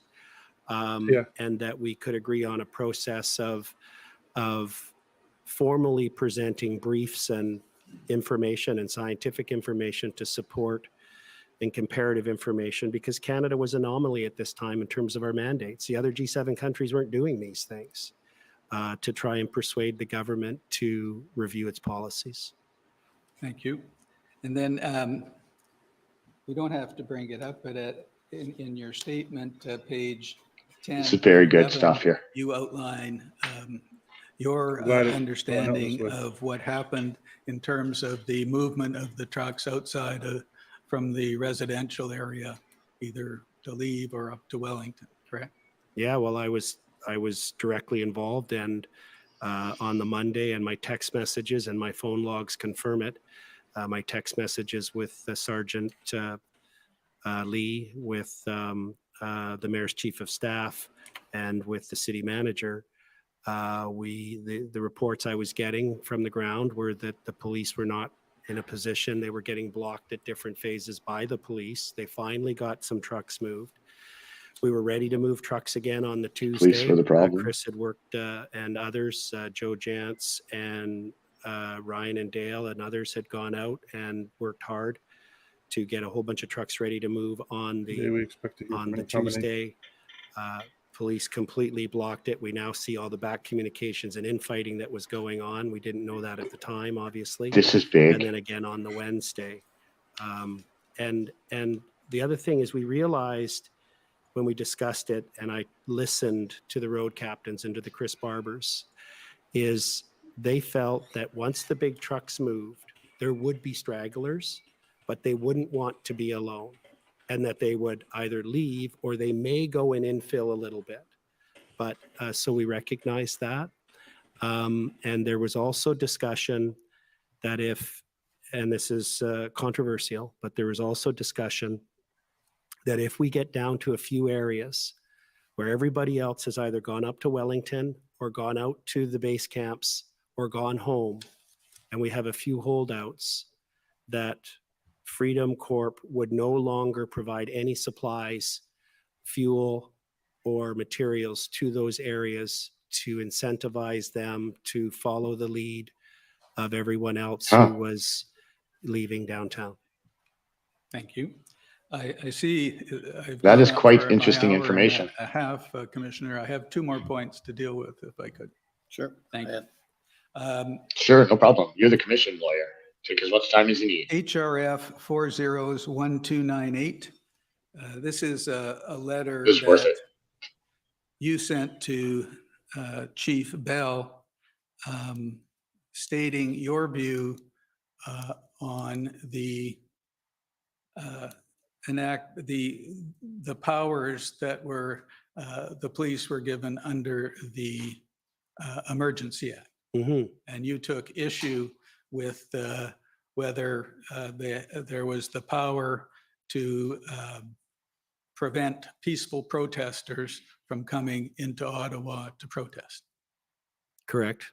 And just to clarify, the letter is signed by Ms. Chipiuk, but I did review the letter. And we also had at least 4 or 5 other lawyers from the Justice Center reviewing the same statutory regulatory instruments. And we had all reached the same conclusion that the description that the government officials and the police were using to describe the measures was not even close to what the emergency proclamation actually said. And that as long as you were not seeking to interfere with international trade, disrupt or interfere with critical infrastructure, or engage in serious acts of violence against persons, you continued to have the right of political advocacy, protest, and dissent. And so the labeling by the police chief and others that any Canadian citizen was no longer allowed to walk in downtown Ottawa or hold a sign in front of their parliament was not legally accurate and was It wasn't. against the charter. Definitely And I was. think we've seen the video that's, and you don't have to bring it up, HRF 50274 that you did with Mr. Barber to essentially giving that opinion and telling whoever saw the video that they could and should come to Ottawa and continue lawful protest. We were in the 7th floor boardroom at the Sheraton. I just finished briefing the board on the legal review that had been completed of the proclamations. And Mr. Barber turned to me and said, come over here, sit on the arm of the chair, let's do a TikTok. And it literally happened that quick. Let's do a And, TikTok. Sit on the arm of the chair. Come sit on Santa's lap. Making We'll that do a TikTok. TikTok Sorry, Chris. I video, didn't mean like that, but you know what I mean. Come sit on the chair. Was it with your me. We'll do a understanding that there I love was Chris. Yeah, you're the about, you're the TikTok king here. an enforcement No, initiative by the police to remove people I from didn't even know what the hell a the red TikTok was zone? before all I this. didn't know for sure. What I did know I finally is gave that in. there was in numerous times April? I where think it was April. information would come into the We're at operations center from various police 21,000 sources since that April. a raid was imminent. Yeah, you blew And it past me. I'm happened at like many 16. times, and then the raid either did occur Banned in every parks other such day. as Coventry, or other evenings where they would go and take firewood and fuel or food from one of the blocks. But it did appear from the buildup we were seeing on the ground, it was obvious, and the information we had about the number of, I don't know, there's some Lansdowne Park or someplace had been set up as a processing center. So it seemed that there was a shift occurring. And did you have a concern about the fact that if that was going to happen, you were suggesting to people to come back into the red zone and potentially be in danger when the enforcement action started? It's $460 No, million because I'm a dollars. Canadian, and I never imagined that our government, our federal government, would use that level of force against nonviolent, peaceful Canadians. Wow. And Thanks, Keith. just a couple of final points. We heard Ms. Belton's evidence that her hotel bill had been paid by Mr. Bourgault. Have you ever met Mr. Bourgault? Yes, I met Joseph a number of times. He's an amazing human being and very concerned Canadian. But I have no knowledge of any bills he was paying. Who paid your hotel bill? Who would have paid my hotel bill? I'm pretty sure the first hotel bill went on my firm Visa card, and then I was reimbursed by the Justice Center. The Germain was on my Visa card and was reimbursed. And then the Swiss was paid for, I believe, I don't know this with certainty, by Chris Guerra through Adopt a Trucker. Thank you. And do you have any other information about Mr. Bourgault, about contributions he may have made to the Freedom Convoy in terms of how much or what for? No, I do know that he helped pay for some meeting rooms. I don't think when Mr. Marazzo and Mr. Bulford were holding their press conferences at the Lord Elgin, I don't think he paid for that, but he might have. And it was mostly the only firsthand knowledge I have was hotel rooms. And then there's two other documents that I want to ask you about. The first one is HRF 60.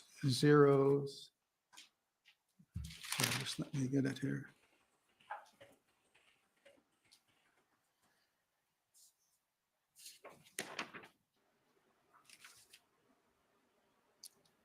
Eight three.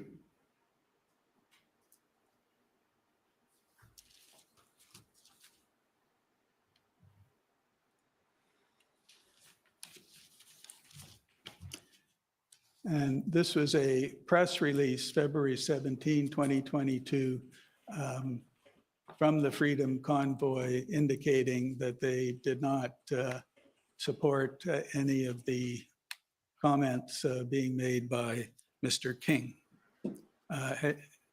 I may have asked you this, but had you met Mr. King? I knew of Mr. King over a year prior to going to Ottawa. He had a court matter in Red Deer where he was all over social media saying that he's Sorry, found guys, this just working magic on the- recipe for defeating all government laws. And I researched it, read the court's decision, and it was clear he was misunderstanding how the law works. So I knew of him from then, and I knew that he was a very loud voice.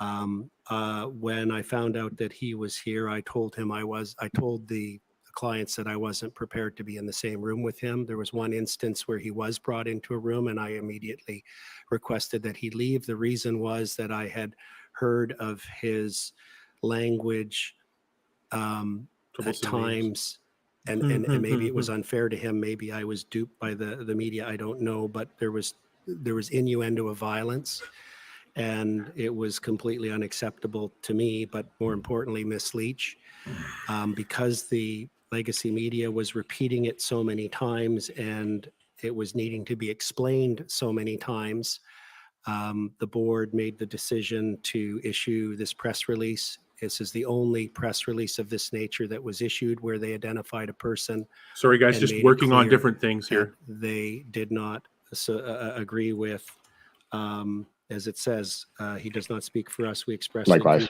any talk of violence from him or others. Thank you. And then the final document, HRF 60513. Maybe I was duped by the page 3. computer. I just wanted to ask you about this. This is one of your, I believe, text messages. Innuendo. Oh man. Yeah, right there. Stop. If you can roll it up a little more.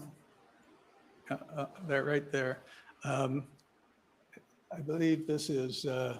Yeah, and that's the thing, Lori. Everybody gets their voice here, right? Did Like you everyone appear gets to express their on perspective. Fox News? That's That's important. correct. And how did that come about? So it will be interesting to hear from him and from everyone I else. And received he gets to share his perspective on a and his daily opinion, his basis beliefs. 10, 20 or more media requests. Everyone from the New York Times, Washington Post, BBC, France 24, Belgium, Korea, Japan, and every Canadian news outlet. I did agree to do one interview, and I agreed to go on Fox And with Premier Peckford. that's Premier Peckford on the right. That's correct. Okay, thank you. Thank you, sir. Those are my questions, and thank you, Commissioner, for. Thank you, Deborah. Okay, so we're pretty close to the time for the break, so I'm going to take the 15-minute break, and we'll come back and start with our list Okay. of Jump in, Daisy. examinations. So I understand that everyone has really different Commission is in recess opinions for 15 minutes. La commission levée pour on Pat King, on everything else, and how things went down and who took what sides and who said what and who did what. You got to understand, man, the emotions, the situation, the amount of everything going on there was highly charged, and there was complicated issues. You had the police. You basically had these people show up in Ottawa. They had a general idea of what they were going to do because of Brigitte Belton and Chris Barber, who started everything, from my understanding. And then it just grew and grew and grew because these sentiments of not being listened to, which Brigitte Belton expressed very properly yesterday, of how painful the last few years have been, spread like wildfire because people were tired of being locked up, and then they seen this convoy and they attached to it because they're like, finally a voice, an opportunity. And then all of a sudden this convoy was in Ottawa with this huge support, nothing they ever could have wildly imagined, no structure in place to deal with it, police everywhere. Like, why are you on our streets? Who are you? Yeah, Are you an organized foreign entity? Like, what are you? Are you Americans? Are you Russians? You're in front of Parliament. What's in your trucks? And they're like, it was just pure chaos in some departments. So this team, particularly at first. Formed, and so these teams formed with these different individuals, these different competing interests in this grassroots wildfire growth that they experienced, and people had very wildly different perspectives on how to move forward. And there was no formal structure, no organization going into it, from my understanding. When Brigitte and Chris really just kind of made this thing happen, maybe with James's help, James Boulder. I'm not sure what his role was, but anyways, yeah. So we'll see. We're going to hear from everyone, their unique perspectives, how they felt, their emotions, crazy amounts of money that none of these people have ever seen in their life. None of these people saw $10 million before. They don't know how to handle $10 million. Yeah, who does really? It was defeat. Canadians. And who had has enough, to, and the they're logistics just of dealing with it is a lot. So they're like, they've seen this and they're like, okay, let's bring in lawyers, let's bring in accountants. They did the right things, but then Yeah, they that's had what all you these, should do.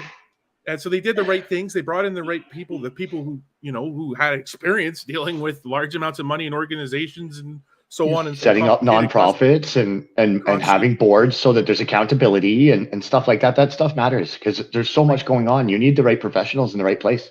And as these groups came together and different individuals, then people found roles that made sense for them or were brought in. But I mean, there was different, like John said, there's all kinds of different people came here for all kinds of different reasons. So, I mean, everyone's going to have their own perspective. Everyone. There wasn't one organization that had the authority, like okay, we can acknowledge Chris, Brigitte, eventually Tamara as the heart, and a lot of people followed Pat, a lot of people followed Tamara, a lot of people followed Chris, and they all kind of came together in their own unique ways and had very different perspectives on how to deal with things. And the lawyers had different opinions, and it was a high stress environment, and the Canadian support just poured because people saw this thing as a beacon of hope and light, and they just attached themselves to it and threw money at it and threw themselves into it. And it just grew and grew and grew. It became very logistically complicated, but they did phenomenally for the circumstances. But now, after the fact, after all the arrests and charges, we're seeing that there's fallout, people disagreeing on who did what, who's responsible for what, and so on. With this number of people involved, that's inevitable, really. And I mean, this truly was grassroots. That's why you have so many people with so many different backgrounds, different reasons for being here. It brought people in. Same with the donations. All that stuff was people that saw what was happening, and they jumped on. Like it affected them. These are people. It had been a long 2 years for everyone, no matter where you sit on that. It's a hard time. 2 years, and this brought a lot of people out of the darkness, so to speak. And I mean, yeah, with this many people, it's inevitable. And I mean, also when you get leaders coming forward and different things, you have people with their own personal beliefs, their own, I don't want to say agendas, but I mean ways that they think you should move forward. There's a lot of different approaches that people might have to how we ultimately get to our goal, and what that goal maybe is too. So there's different groups, there's different people, but I mean, I don't think any of this is incredibly shocking. I found it far more shocking that there was so much turmoil inside Ottawa Police Service. Yeah, that was the part. Let's not lose and let's not lose sight of what this is about. We're hearing from individuals now, which is great, and it's honestly it feels like the first time in a long time that people like us have been listened to. This is being watched, this is being heard by people. And to clarify, Phil, there's a lot of people who have very high emotions. People have been charged, their lives have been ruined. So they obviously have very different perspectives on how things went down, how things should have went. People see money, some people, react that kind of money, and who knows, what everyone's thinking. So everybody gets a chance to come to the commission and to explain their perspective. Not everybody, but yeah. The people, the central people, get the opportunity to come to the commission. They're not going to interview Joe Schmo and Blow. I'm sorry. It's not how it works. Like, they're going to get the people who had the influence, who made the decisions, and hear from them. We're going to hear from everyone in that capacity. And truly we are, because they're summoning Jeremy McKenzie. They've summoned Steve Charlin. They're literally summoning every single, I have to give it to them. They're fucking summoning every single person of substance in this thing. They're getting everyone out there, and they're giving them quite a bit of leeway to explain themselves and to be heard. So I will. Yeah, I'm pleasantly surprised with how much is being explained here. Actually, I didn't think it would be like this, and that was the commission lawyer we were just hearing from, right? So I'm just talking about yesterday as well. Brigitte Belton, the leeway. A lot of information coming out. Scarf. Yeah. The leeway that she was given with Jane Scarf. And they got to what they were trying to get to eventually too, and she was able to get her at least she was able to get some stuff out. So but what I will say is that the leeway given to them was fucking remarkable. You will not. I was surprised. That was shocking, actually. Shocking. That was shocking. And the leeway that the commissioner did give to Jane Scarf in that position and even allowing Rebecca to go stand with Brigitte and help her with the documents. I mean, come on, guys. I mean, I've said things about the commissioner, but looking at that, that particular exchange, a lot of leeway, and it was shocking. Yeah, and help, like leeway, and they were willing to help get to wherever they were trying to go. You know, so like that is actually quite. It's Susan, something. Jeremy's counsel or Jeremy himself is trying to make a publication ban on his testimony. They want an in-camera meeting like CC's got. I don't know what to tell you about that, Sarah, but yeah, there's way too many unknowns there. Way too many unknowns. I mean, Jeremy has been in jail for quite some time now. He's been in solitary confinement, more or less. Like, there's a lot going on there that we can't even begin to know what he's going through or what they're trying to do.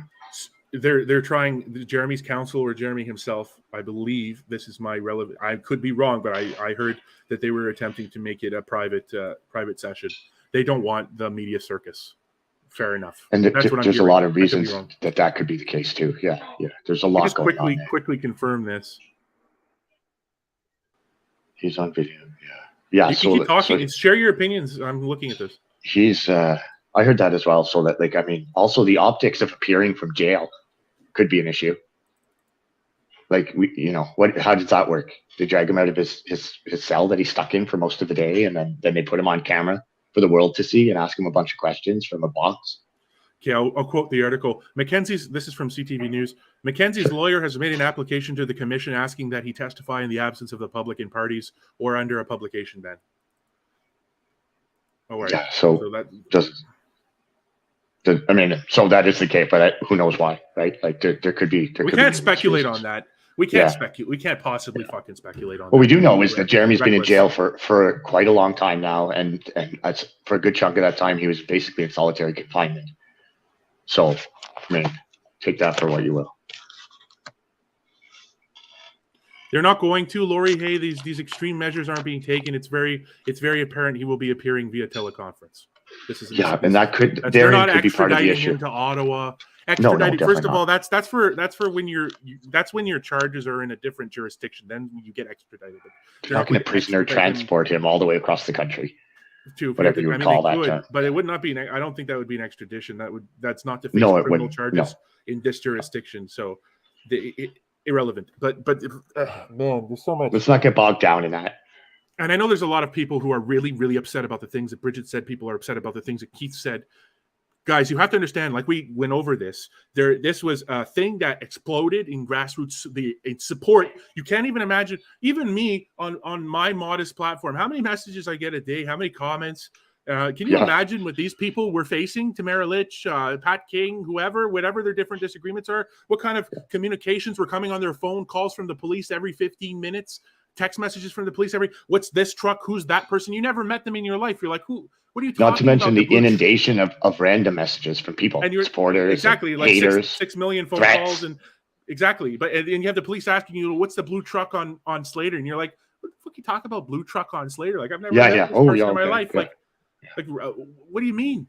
And it's so you're dealing with not an exact quote, but this is just a scenario. You're dealing with this flood of information of police contacting you constantly, national security reasons, because there's trucks and they're like, well, what's in those trucks? Can we look in those trucks? Are you the boss of those trucks? Do you have the permission to give us the permission to go in those trucks? Who do we speak to secure those trucks?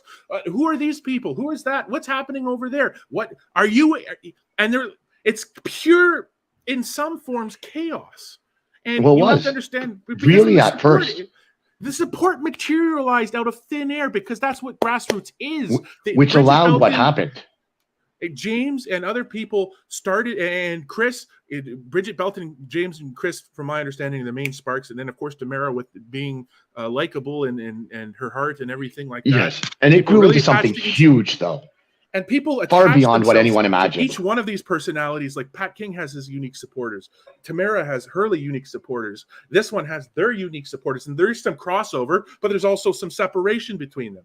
So people were looking. Yeah, and there's some areas where these people do not agree for various reasons. Like there's a lot of different groups, different, and so many individuals, man. Like there were so many different places. There was a lot of, even if you just take out the visitors coming in and out, that's an untold. Man, can't even begin to guess how many people. And the police were the core them groups probably, downtown, man, there was tons. It's like, there was tons. And even the people that knew everyone didn't know everyone. It was impossible to know that many people. Yeah. Impossible. That's the nature of grassroots support. This thing was truly grassroots. It wasn't some corporate, protest organization coming into Ottawa with a modus operandi, a formal MOU, so forth and so on, and a corporate structure. Here's our chief legal. Here's our chief. Yeah, we don't even have here's time our to. Chief media. It was literally okay. People got together, millions of dollars came in, thousands and hundreds of thousands and millions of people were like, wow, thank you so much. And all of a sudden it was this ragtag thing, and they tried to make it work, and they did really remarkably well for the situation and the grassroots nature of it. They had quite a lot of control over Well, and there was tons of actually, it's amazing how much actually. How much people cooperated, because it really was like there were little groups everywhere, right? And depending, some were groups before this, some came together, some became groups because they were in the same concentric. It's like when you're kids, your best friend when you're kids, the guy that lives on the same block. It's like friendship. They start out as friendships of like geography or whatever. And the same thing happened here. Who are you saying is spreading misinformation? I'm speaking from my opinion. First of all, this is commentary. This isn't legally established subpoenaed fact, summoned under oath for testimony. I'm not trying to be purposely misleading here, but I believe what I'm expressing is valid in that there was unique personalities with unique followings, some crossovers, and an explosion of grassroots support that and the police, of course, are caught in the blindsided by this. And like, what the? Who's that? Who's this? Who's that? Why are you on this street? Do you have? He wasn't talking to you, John. Can you imagine the crossfire going on here between the police, the PPS, the government, the province, the city? I'm surprised there hasn't been more. Like, you would think that these groups would have crumbled and started fighting each other, like actual fighting. No, because that's not what Canadians do. No, I know. It's what the Ottawa Police Service was doing. The chaos in the Ottawa Police Service makes the chaos in the convoy look like a tea party. It's unbelievable. Yeah, exactly. And one is a professional police force that was supposed to be handling the situation, when it turns out that the people on the ground were actually trying to negotiate in good faith, that they had all sorts of plans, that they had people and professionals in place as quickly as they could, that they were coming up with various plans. They were even trying to protect the police at some point, like, and keep good faith between the truck. Like, they were doing everything they possibly could. And what I want to stress is I'm not passing an opinion one way or another on Pat King, on Keith Wilson, on Brigitte Belton, on Tamara. What I'm saying is that everyone has very unique perspectives. A lot of these people have had their lives absolutely fucking destroyed. So now they're basically coming out and saying, okay, who did this? Who did that? They have charges after charges after charges piled onto them. Civil lawsuits for $500 million. One of these things is existential stress. So you're talking about an incredible situation, and people are wanting to tell their story in their way. So we have to give the people the basic opportunity to do that, and the commission is doing that. Did you see what happened last night with the second part? I can't believe it, honestly. Yeah, the commissioner could have stepped in 100,000 times and said, you know what, listen, this is going on too far. There's no, he could have argued about the point being made, but he let them. And after I thought he was going to hardline it when he almost cleared the room there, and then he didn't clear the room, and then he allowed that. Like, so, I mean, he's showing that he's willing to. It seems like he's trying. To be fair, like, I don't have any specific problems with this guy at all now. I mean, it is kind of slanted with the timing and all that, and whatever, but. I mean, he's given some leeway to these people, and I appreciate that, and I can say. I have to, sometimes I feel that there's some bias, and other times I feel that he's being fair. Maybe because I feel like I'm prejudiced towards the bias side. I probably am. I lean towards. I'm more likely to see and call out bias from this person just because of who he is and the way this commission was brought together and whatnot. So, I mean, well, Phil. That said, I'm still noticing the other side. So. On the other side of that, Phil, after watching this for 100 hours, this is a fucking commission into a national emergency. And you know what? Like the commissioner said, like there's a basic fucking level of respect you got to maintain. It's disrespectful to them, to the people testifying, to Brigitte, to whoever.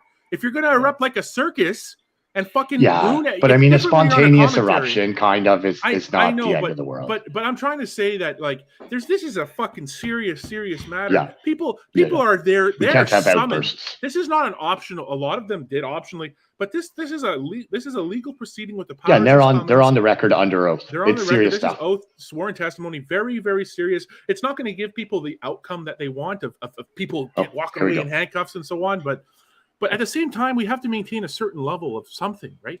And that's where I'm coming at with this, and give everyone an absolute opportunity to say what they have to say, regardless of what we think about it. And I think that that's been happening so We're far. back. So let's see.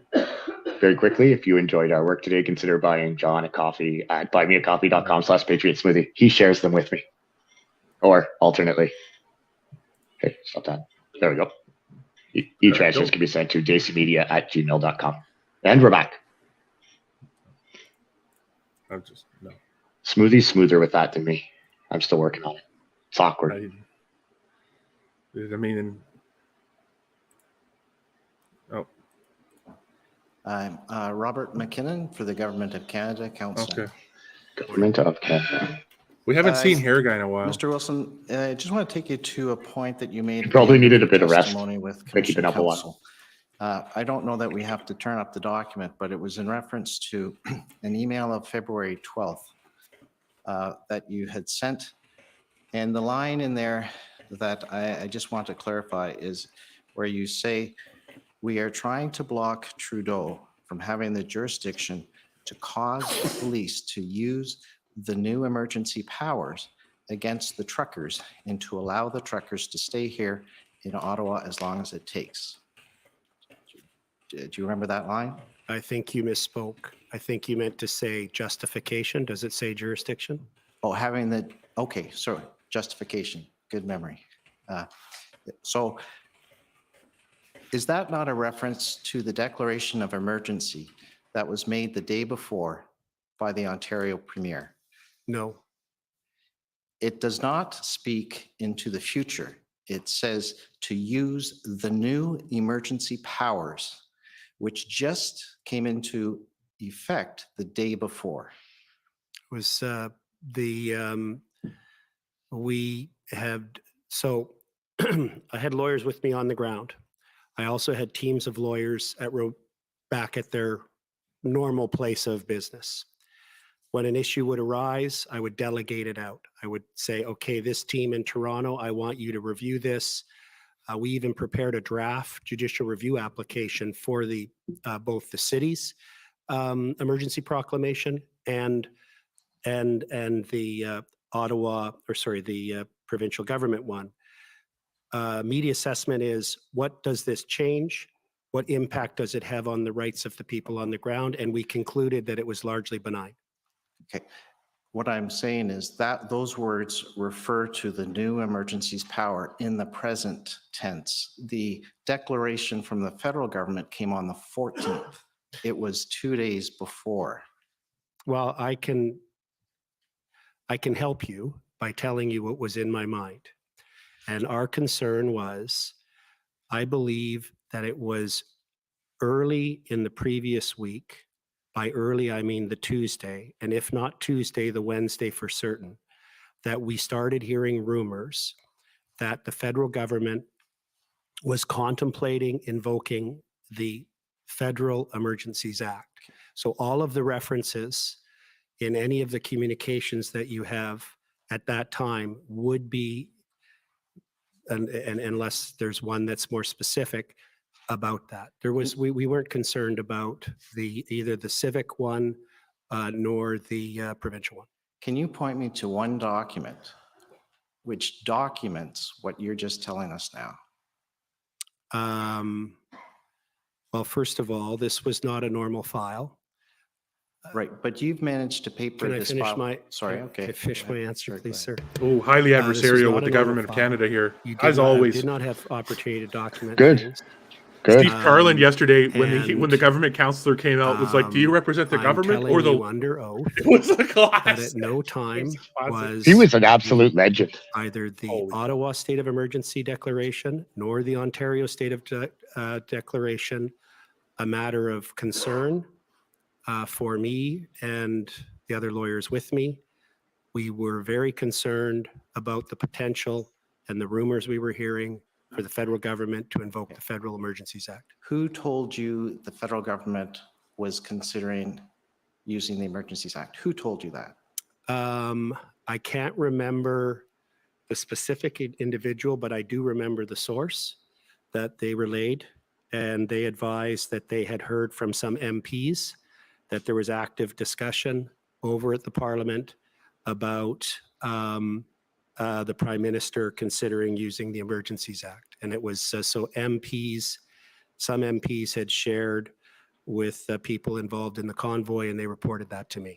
Do you have any document you can refer this commission to today? I might, but I can't recall any offhand. And you can't recall any offhand. You can't recall a description of the document or anything like that right now. I have to do. So no. this makes the That's government correct. look bad All right. I'd because like of how to early they were continue contemplating with, the emergency. And Just that's why confirming he's some statements fixating from on your this, witness summary. trying to downplay it. You'd agree that there was To a cast broad doubt on array of groups that were part of this convoy, Correct. and you subdivided them into 3 groups: those who came to support the movement, those who came to take it over, Mm-hmm. and those who came to seek a piece of the $10 million. That was my assessment. Probably I reached that conclusion in my mind within, we have to I would let say, people do 3 to that. 5 days of being here. I had had sufficient interactions and repeated interactions with different individuals from different groups that was the pattern that I felt was present.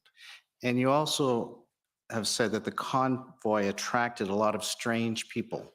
Yeah, And in those people, you mentioned the Coven of Witches. that's what And they you- called themselves, and they were doing weird seance things and burning things in the lobby. and conspiracy groups like Digital Yeah. went on. Yes? Did I just hear that right? Yeah, there was a coven of So, witches burning things. It not only A consisted coven of a lot witches was raving responsible for a groups, but fire in the fact, lobby. Other They were, strange they groups were that, casting hexes on Trudeau. at least as you've described them, correct? Like moths to a flame. So you'd agree that some of these individuals, we've heard a little bit already, may have tried to hijack the message or even try and control perhaps parts of the convoy group. Is that correct? Yes, and it was a constant effort by Miss Leach, Mr. Barber, and others to fend them off, so to speak. And I do recall reading documents in the record where CSIS and the RCMP had also intercepted communications and reached the same conclusion that there was a concerted effort by the mainstream group to resist these hangers-ons. Okay. And Mr. Barber testified yesterday that he could not control truckers generally. They're very independently minded, and certainly not the groups that were coming. Would you agree with that assessment? That's correct. Yes, I would agree. And there's in Mr. Aros's interview summary that you've been taken to a little bit, a reference to, or at least a quote that you supposedly mentioned concerning taking back our freedoms group. Yes. Did you refer to them as bad actors? I don't think I would have referred to, no, I don't know that I would have referred to them as bad actors. Okay, he says you did. Yeah. And bad actors and manipulators, he says. I would have characterized The drama is without a escalating doubt off some of the individuals involved with that group as being manipulative, 100%. So even within your group, the convoy group and the leadership that you've mentioned, It's grassroots, buddy. It's not a there corporation. were, would you say, What sort is of this government? He doesn't divisions or comprehend. factions, I would say? Corporation. Absolutely. Look at the Ottawa It was Police, an incredibly organization in complete diverse, disarray. You talk about dynamic. grassroots Remember that if you people, walked you know, like, into the operations literally center at any given materialized moment overnight and said, how because many of the people in this anger room and knew support one for another the before sentiments. January 15th? And the only 2 people would put up their hands would be Chris Guerra and Chad Eros. These people all came together for the first time. All right. And you mentioned the negotiations with the city of Ottawa in the days leading up to February 14th. Yes. To move the trucks out of residential neighborhoods to take at least a bit of a valve to some of the temperature that had been raised with all the complaints and issues that arose from that. That's correct? Yeah, and the tensions with the police and the political tensions. It was time to de-escalate and reduce the footprint and relieve the pressure. But that was never intended to rid the city core of the gridlock of 30-ton trucks or resolve the grievances of all the various protesting groups? There was no gridlock. I've described how I was able to travel freely. Well, let's just say you're not saying that it was empty of 30-ton trucks sitting in front of Wellington. No, the idea was to concentrate, and this was discussed in the negotiations with the mayor. The mayor's message that I received through Mr. French was that he recognized that the grievance, I think it's even in his letter, if I'm not mistaken, that was with the federal government primarily was the triggering event, the federal mandates that you've heard about. But your deal, Sorry, sir, I haven't finished, and that was slowing down because commissioners reminded me that I'm speaking too fast. So it was recognized that trucks would remain on Wellington. And to be clear, there was no understanding that it would be a grant of immunity. It was recognized that at any time after those trucks repositioned, the police could come and move them out. It was recognized that there would be an interference in the flow of traffic on Wellington, but I know, because I was up there the other day, it's blocked today, this very moment, by government barricades. okay, I'm just getting to the point that the deal was never intended to resolve all these grievances and protests and to get rid of the trucks from the city core, correct? No, it was absolutely to remove the pressure on the downtown residents and businesses, focus the attention on the grievance with the federal government, build from the success of de-escalation and negotiation to incentivize and encourage the federal government to come to the table, is open up a gaslighting. dialogue, and set a pretext for the It's a truckers to go home. GOC lawyer. Would you be surprised that the mayor would say that the deal was to just release some of the tension from the neighborhoods? It did nothing to deal with the core issue of getting rid of the trucks in front of a Wellington. Nobody wanted to I get don't rid of the know. trucks because that's Do you their want me to repeat protest. my answer a third time? No, I don't need that, but I've got your answer. So you don't agree that this deal was intended to resolve No, all these issues and nobody's ever gridlock said that. The only way to on resolve Wellington. the issues was to hear the protesters. Problems require complex solutions. Complex solutions require phasing. So you had faith. I had faith. I had confidence in the goodwill This guy of, is just of the- gaslighting. GOC lawyer. Look, Do we have an agreement, a written agreement that said they would move? I have been able to resolve at least more than 90% of all the litigation files I've been involved in by opening up dialogue between the parties.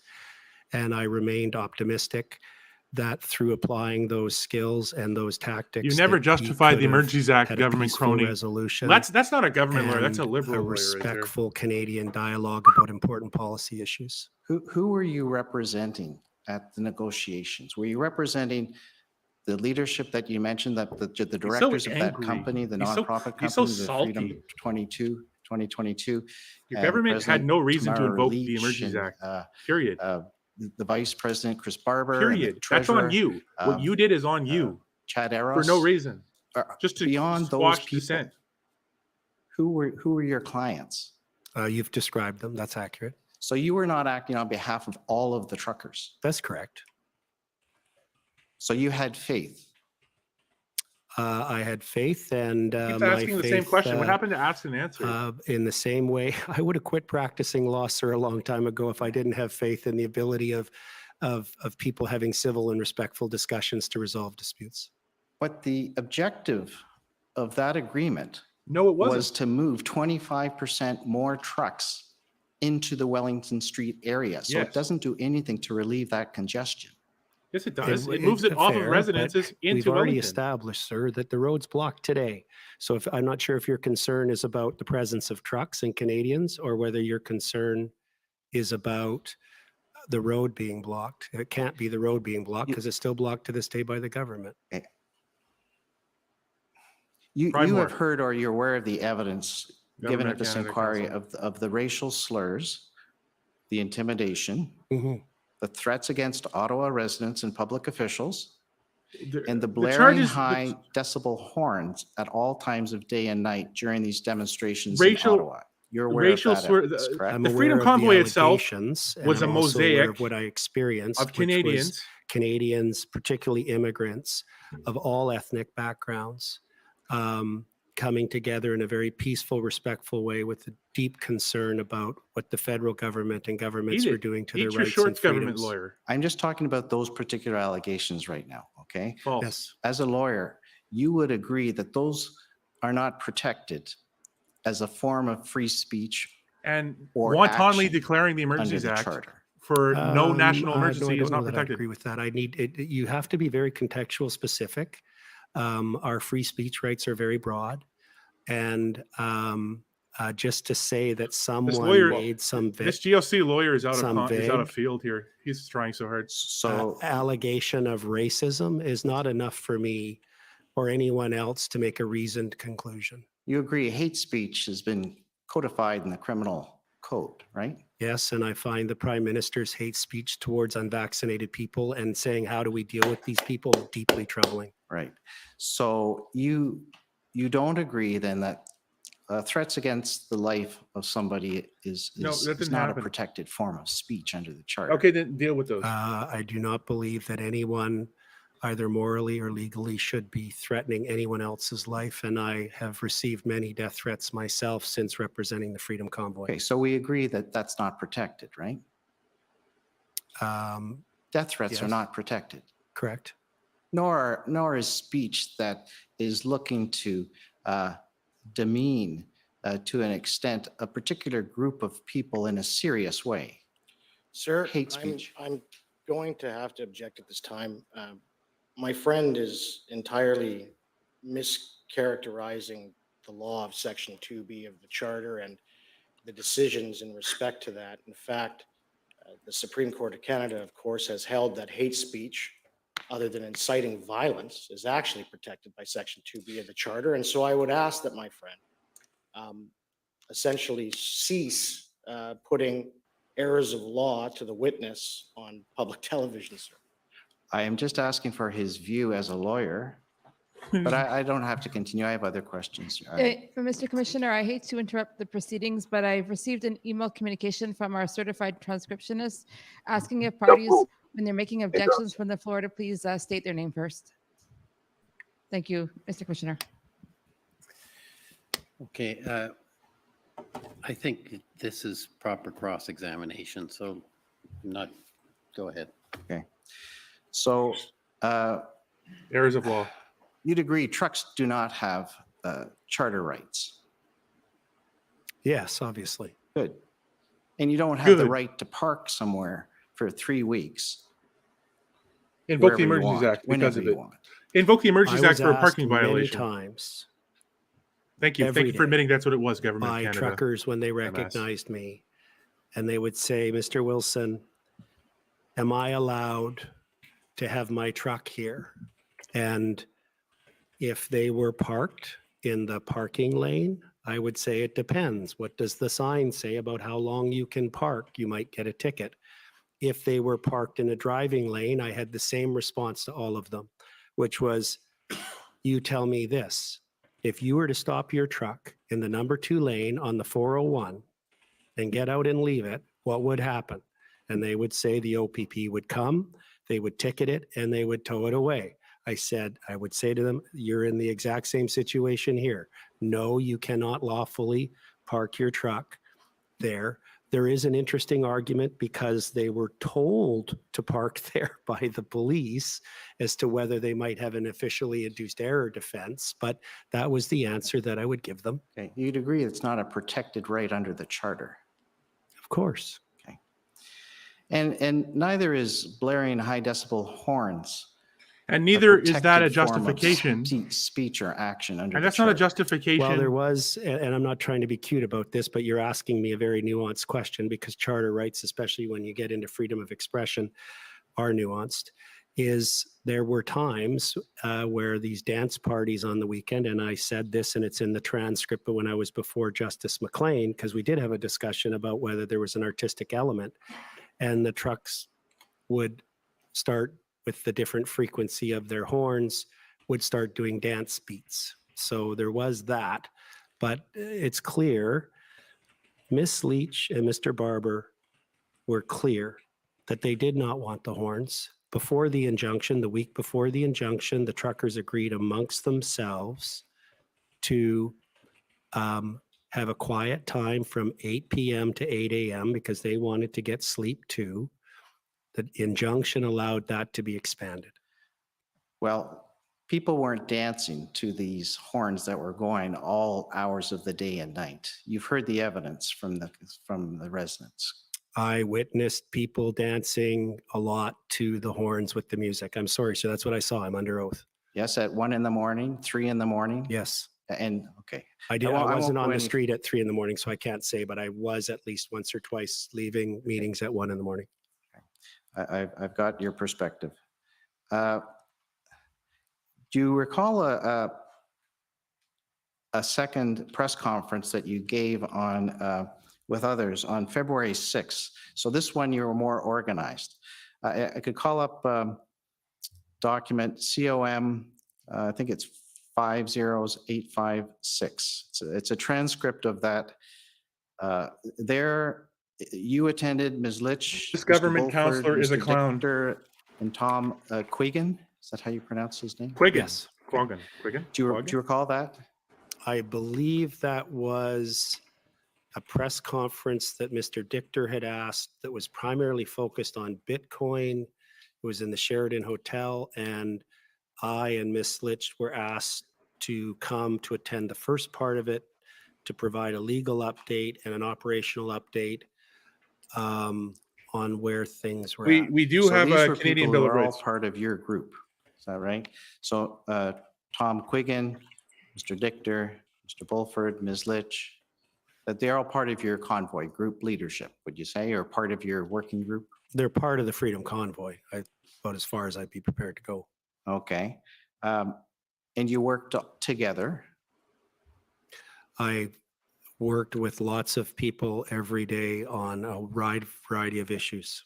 And Tom Quiggin is an ex-military intelligence officer, correct? That's my understanding. Bring in the horses. And, Justify the EA. Call an emergency. worked in There's the parking operations center? disorders, guys. All right. We have a He was we have parking mostly, issues. Call an I almost emergency. never saw him in the operations Bring center in at the the Swiss. troops, He was public almost order always at units, the riot Ark, and cops. he was doing Parking illegally. these on his own initiative, and they're using these horns. daily Actually, they're not using situation them anymore. briefs. But They still, were not please bring in reviewed the by God. anybody. God, In fact, man, I they're still parking haven't even illegally, read man. most of them. We had Bring no in time the to even riot read cops. them, and he was circulating them They're parked to the illegally. truckers. Now, so he did write daily National intelligence emergency can't be reports and dealt with. special intelligence reports on certain events. Oh my God, guys. Oh my God. Parking illegally. We can't deal with this under any other law of Canada as the Emergencies Act requires. Call a national emergency. For God's sakes, man. They're parked illegally on a street that's been closed since February. My God. Are you? And the okay, well, gaslighting. we The could take you gaslighting to, is so who much he is first. gaslighting. Page 12 of this document. We're working on getting something working here. Where My it interruption. has Tom Okay. McQuiggin's, if you go down to line 12.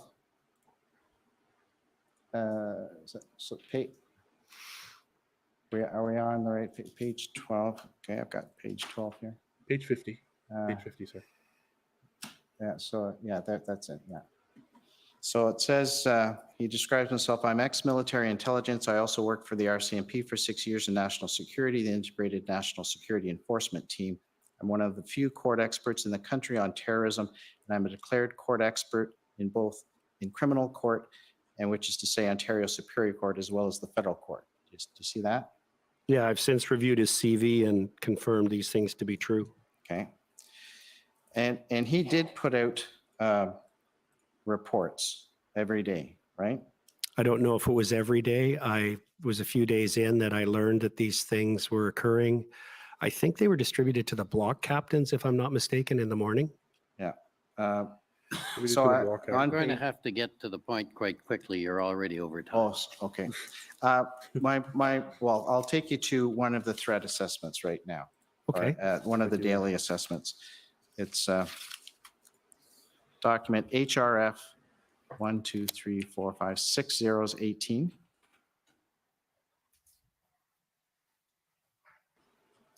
Kathy.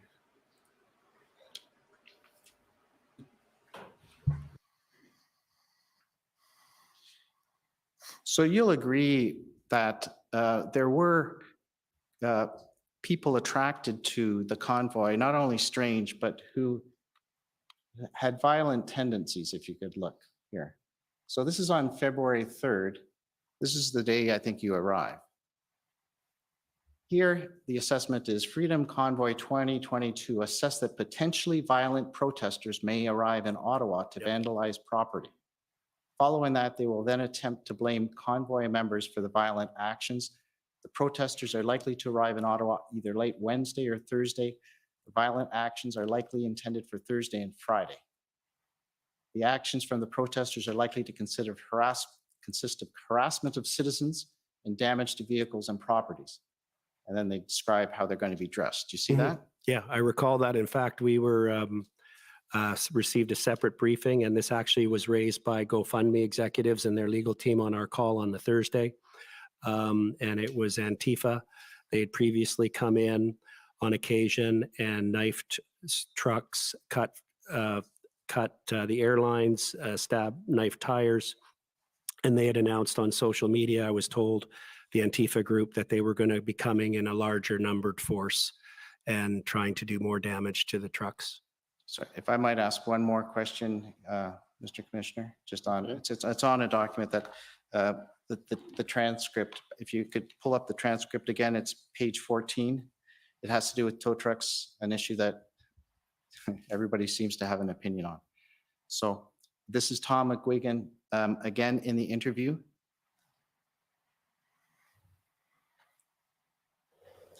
That's right.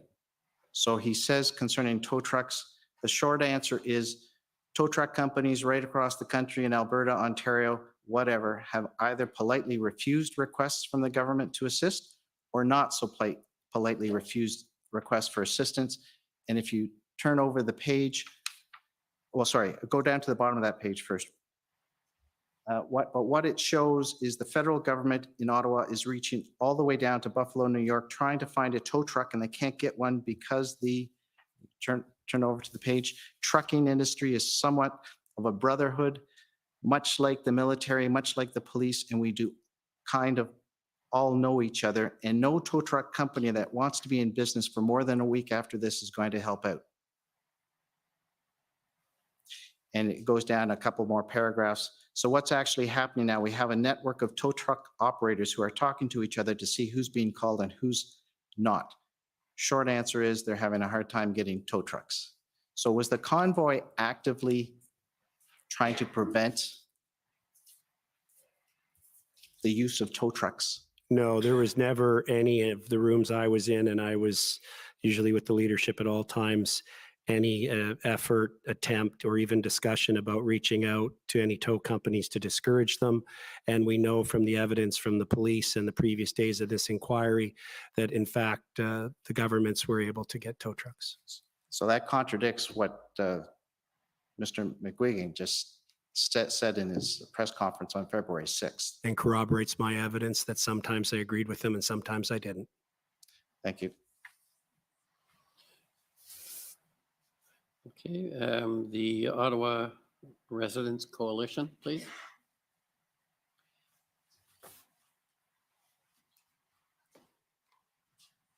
I just something quickly to say. I was in the other room listening to that, but that Government of Canada councillor is a conspiracy theorist and he's clowning himself. First of all, he brought up an intelligence briefing talking about Antifa coming to the protest and being violent and trying to blame the protesters for Antifa violence and for stabbing truck tires and cutting airlines, which is attempted murder, really.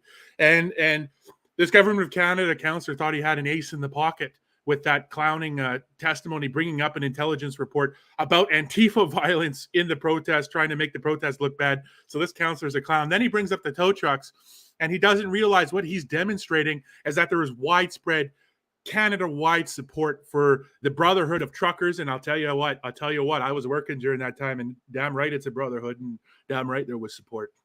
And I'll tell you, anything you heard on the CB coming through Ottawa, keep going, guys. Keep going, guys. I can't be with you right now, but thank God for you, and so on and so forth. So I'll tell you what, it's not what they want you to believe. So they were a tiny minority. Like there was a brotherhood in the trucking industry. Not everyone could afford to be in Ottawa, but damn right, a lot of them, most of them supported it. And that's just that all they're showing is that there's wide grassroots support, and that they're a clown who has no reading comprehension, reading an intelligence briefing produced by the convoy talking about Antifa coming in and creating violence to set up like a false flag type event and to attempt to murder people by cutting their airlines. So government counsel, you're a clown and a conspiracy theorist. Come forward and say, oh, we'll look after this, we'll look after that. And it didn't happen. There was some uncertainty as to whether or not we were even going to be allowed to get on the plane. But the Justice Center said, this is too important. Get on the plane. We'll sort this out later. Okay.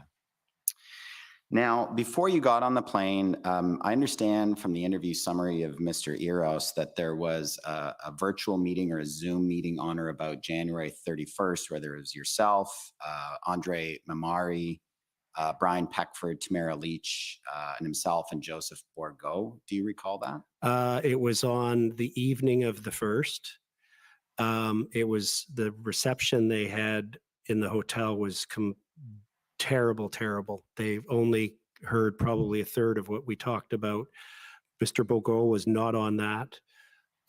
There was a doctor with a British accent, very nice man. I can't remember his name. And Mr. Peckford was most definitely not on that call. Was not. Was not. Was there another virtual call with Mr. Bourgault and yourself and Mr. Eros? I have never had a virtual call at any time in my life involving Mr. Eros and Mr. Bourgault ever. Okay. When you arrived in Ottawa, you testified that it was apparent to you that Ms. Leach really was the leader of this movement. You said that it seemed that people listened to her. She seemed to command a lot of respect and so forth. That's right? Yeah, and even if you walk the streets when we were moving from one location to another, it was remarkable the people that would come up and stop her and politely ask if they could have a hug. And the tears would just start to flow. And often I was standing behind her and I would hear what these incredibly tragic stories that these people would share, and the grown men, and about how they'd lost children to suicide, they'd lost their businesses, they'd lost their marriage. And it was Tamara and seeing what Tamara was doing that had given them hope. I guess, was it also in part because people knew that she had control over the $10 million from GoFundMe? That's why she was a leader? Tamara figured out something way before I did. And I remember it was my fault. I thought someone was coming up to hug her. We were leaving the Westin Hotel after coming out of the meeting with Dean French on the Friday night when he had presented the mayor's proposal. I thought it was someone wanting a hug, and it turned out it was a TV crew from Berlin TV from Germany. And I felt bad because we tried to protect Tamara from that. But when they asked her about the 10 million, she responded by saying the money's symbolism. The money is symbolism. It was, and if you look at how much money actually got to the truckers and how much was actually returned to the donors, the vast majority ended up back at the donors. And as you know very well, otherwise it's in the escrow fund under court supervision, partly over which you must receive notice before anything can happen to it. So the money was symbolism in Tamara's view, and I think she's right. It was a way for Canadians to demonstrate and add their voice to what they thought the Free Convoy stood for, which was holding the government to account and advocating for respect for our charter, return to the rule of law. I wasn't going to ask a question on this, but I couldn't help when I heard your testimony about the horn injunction. You testified that you advised your clients that the horns were a problem and that you expected that the injunction would be granted. And you were asked a couple of times by Commission counsel about whether your clients oppose the injunction. Just to be clear, your clients oppose that injunction, correct? Thank you. I honestly can tell you, Mr. Champion, as you know, one of the things that happens to me when I come to Ottawa, I meet you. and I mean that in a respectful way. You've been very professional in your dealings, and I thank you. I actually, as I was asked that question, couldn't remember whether I actively oppose. So if that's your memory, I agree that I probably did do as lawyers do oppose, but what I remember more clearly is advising my clients that there was no way that the court was not going to grant that injunction. You had argued that the horns were not irreparable harm and Ms. Lee should wear earplugs. Do you remember to sleep? Do you remember those arguments? I don't, but I have confidence in you. If that's your memory, then I'll accept that. Okay, I won't go further down the road of the different arguments that were made. But then on the continuation of the injunction a week later, as you remember, that became a bargaining point with the city. You were offering to the city that perhaps your clients wouldn't oppose the continuation of Ms. Lee's horn injunction if they did certain things. Is that right? That's correct. And my memory, I'm hoping, is correct that you recall we did not oppose that. Yeah, that's correct. That's right. You did not oppose the second one. I want to ask you some questions about dealings with the police. Now, you've testified that you were hearing at times that there were police raids imminent at different times. I'm back, John, sort of. I'll be back. Did hear some evidence soon from the police that there were raids planned at times that then were aborted. So it sounds like you might have had some solid intelligence on that. Is that fair? Well, actually, we thought we did, but after having observed the proceedings since the last few weeks, we had no idea of the level of dysfunction, of infighting that was going on. We assumed that when information filtered in to the operations center that a raid was going to occur at 9 o'clock that night at this location, that it was real. And then when it didn't happen, the assumption was it was a test, not that there was something happening where different inspectors and forces were in conflict about a plan. We did not, that was all new revelations through this inquiry. Yeah, those new revelations, I think that's one issue your clients and my clients can agree on for sure. You were getting information from sympathetic police, is that right? That's correct. Throughout. Yes, there was. The remarkable thing was that all these different individuals who had experienced, I was never, prior to this, a big believer, I didn't think they were a bad idea, but mission statements. It was remarkable how efficient everybody worked because they all had the same mission statement that they had formulated deep to the core of their being, was that they felt the country was badly off track, that their families and their communities were being harmed, and this was their opportunity to try and make a difference. So we had former police officers, military, Navy, CSIS, airline pilots, doctors, nurses, teachers, carpenters, chiropractors. The whole breadth of society was there, and the cream just rose, and they organically came together during the time. In those who were getting things done, there was very little infighting. There was a lot of people coming in that we were trying to manage, but it was really remarkable, the organic way in which the enterprise ran. So that if people could cook, they were cooking. If they were IT people, they were helping you with that. If they were communications people, well, and I still remember if they were police and had intelligence, they could share you with that. One really illustrative example was in the operations center mid-morning, super cold outside. Some people are the big, huge square table, people working, people standing in groups, people looking at things on the board. And then someone came in and said some situations occurring at Albert and Kent or wherever it was. And everybody stopped for a minute. No one said what needed to be done. Two people got up, threw their coats on, grabbed their toques, and they were gone. And then everybody carried on. It was so efficient that there was no point even discussing what needed to be done and who was going to be doing it. Once the information came in, that the people who knew they were best suited for dealing with it did. It was spectacular to watch. That's why I now believe mission statements are very important. Now, on some of the things that people were doing cooperatively with the convoy, we heard from both Ms. Belton and Mr. Barber about the distribution of cash to truckers. You knew that that was going on, right? I observed it, yes. You observed it, and they were trying to keep track of how much cash was being put into each envelope before it was being distributed. Yeah, that was really Chad Eros's department, and he has given interviews that are online where he describes Chris Carson's interview where he describes the processes that he put in place. But I did observe cash being counted. My understanding was it was coming from the stage and from other places, and being put into envelopes, and then teams would go out and distribute it to the truckers. But Mr. Eros, he was one of the directors of Freedom Corp, correct? He was not only a director, he was a treasurer, and he was a paid accountant. Right. So he was gathering or trying to keep track of that money on behalf of Freedom Corp, right? I would hope so. Right. And so as an advisor to Freedom Corp at that time, you were aware that they were managing this distribution of funds and cash out to the truckers? He was, yes. Okay. And he had estimated that it seemed that around $20,000 per day was being raised through cash and e-transfers. Do you have any reason to dispute that?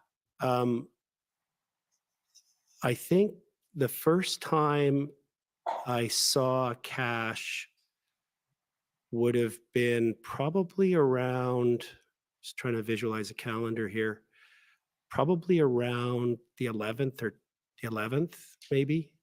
Yeah. And that weekend, the 12th. That was after the provincial government in Ontario, the Attorney General, issued the seizure order that you're familiar with respect to the Give, Send, Go funds. And much like what you saw happen with when the police said no more fuel. Which is saying something, because if you bring they weren't very downtown, organized. You're going to be charged with counseling mischief or something. Yeah. The next day, Ottawa residents and everyone showed up with gas cans. It was the I am Spartacus moment. And what I observed, that was an incredible moment. Were so determined to support. I can't even describe it. Because the GoFundMe got shut down and now the Give, Send, Go was being frozen. They weren't going to let that discourage them. I heard anecdotal stories from many truckers where they would get the tap on the door and someone would be there with their family and give them $20 or $100 or $1,000 or $5,000.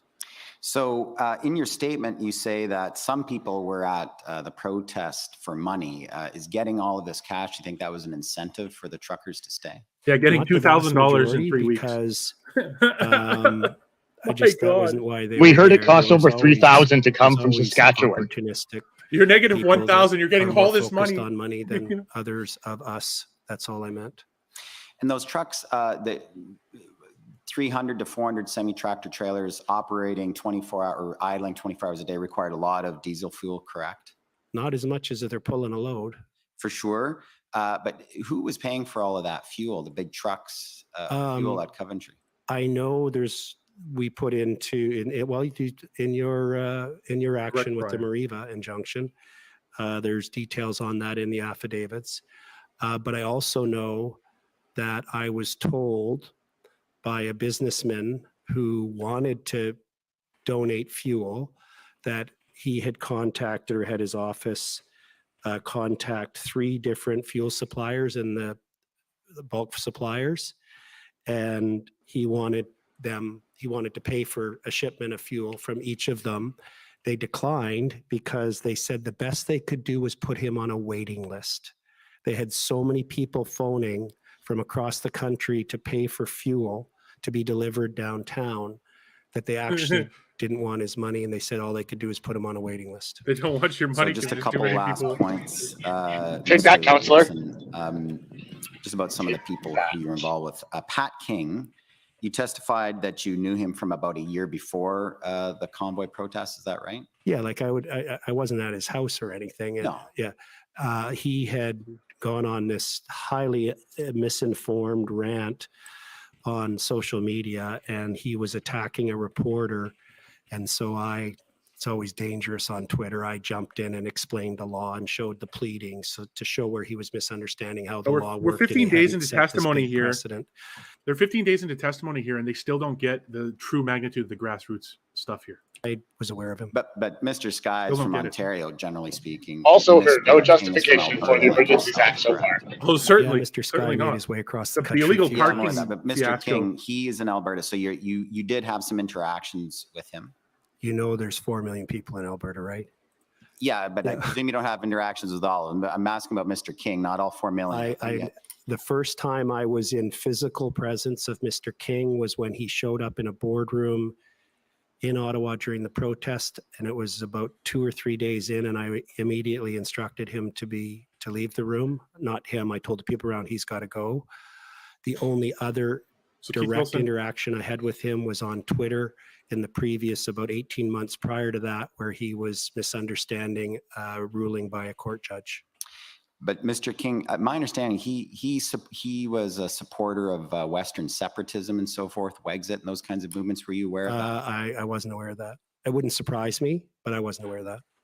Were you involved in those movements, Western separatism? I've never formally been involved in those movements. I have been very concerned about the merits and the fairness of our confederation, but seeing, as you've heard, and I saw it myself, a Quebecer with a Quebec flag running towards an Albertan with a cowboy hat and an Alberta flag and embracing, seeing a Quebecer trucker who could not speak any English with a trucker from elsewhere in Canada, I don't know where he was from, who couldn't speak any French, and they were using Google Translate in a Tim Hortons to communicate, and they were laughing and getting along. It restored my faith in the future of our country. So just the last person I wanted to ask you about while you're talking about French, Mr. Dean French. Mr. course. French called you a patriot, is that right? I believe that's in the text message, yes. Yeah, he supported the movement wholeheartedly, did he not? Trying to remove Dean It's French's clear, neutrality here. You'd have to ask him, but it was clear to me that he that he also had concerns about government overreach, and that the truckers Ooh, were This is perjuring protesting that. And I Watson thought and I others. understood from your text with Mr. French, he's the one that arranged that interview with you Paul in Fox Champ News. is Is that sneaky. right? He did, but I also Paul Champ is received phone sneaky. calls from Fox News. I Agreed. received emails from Fox News. They were all about the same time. I mean, that's He how just these guys destroyed work. When they Mayor really wanna Watson's get somebody, testimony they reach out to about everybody Dean they French can. being I a don't neutral party. know that it was because of Dean that I got it. It might have been, but I had emails and phone calls from Fox News independent of Sneaky isn't the right of word. those, Paul just Champ like knows I what he's had doing. been contacted Is the by right the New word. York Times and the Washington Post and everyone else. But he was assisting you. I wouldn't say he was assisting me. It was something he did on his initiative. I think he thought I would be a good interview. I was surprised to see you on legacy media like Fox News. But Well, I guess we all get surprised. this last piece, did Mr. French ever indicate to you whether he had any communications with Premier Ford about his views about the protest? Ooh. He never did, but my clear sense was I'm not very familiar with the goings on in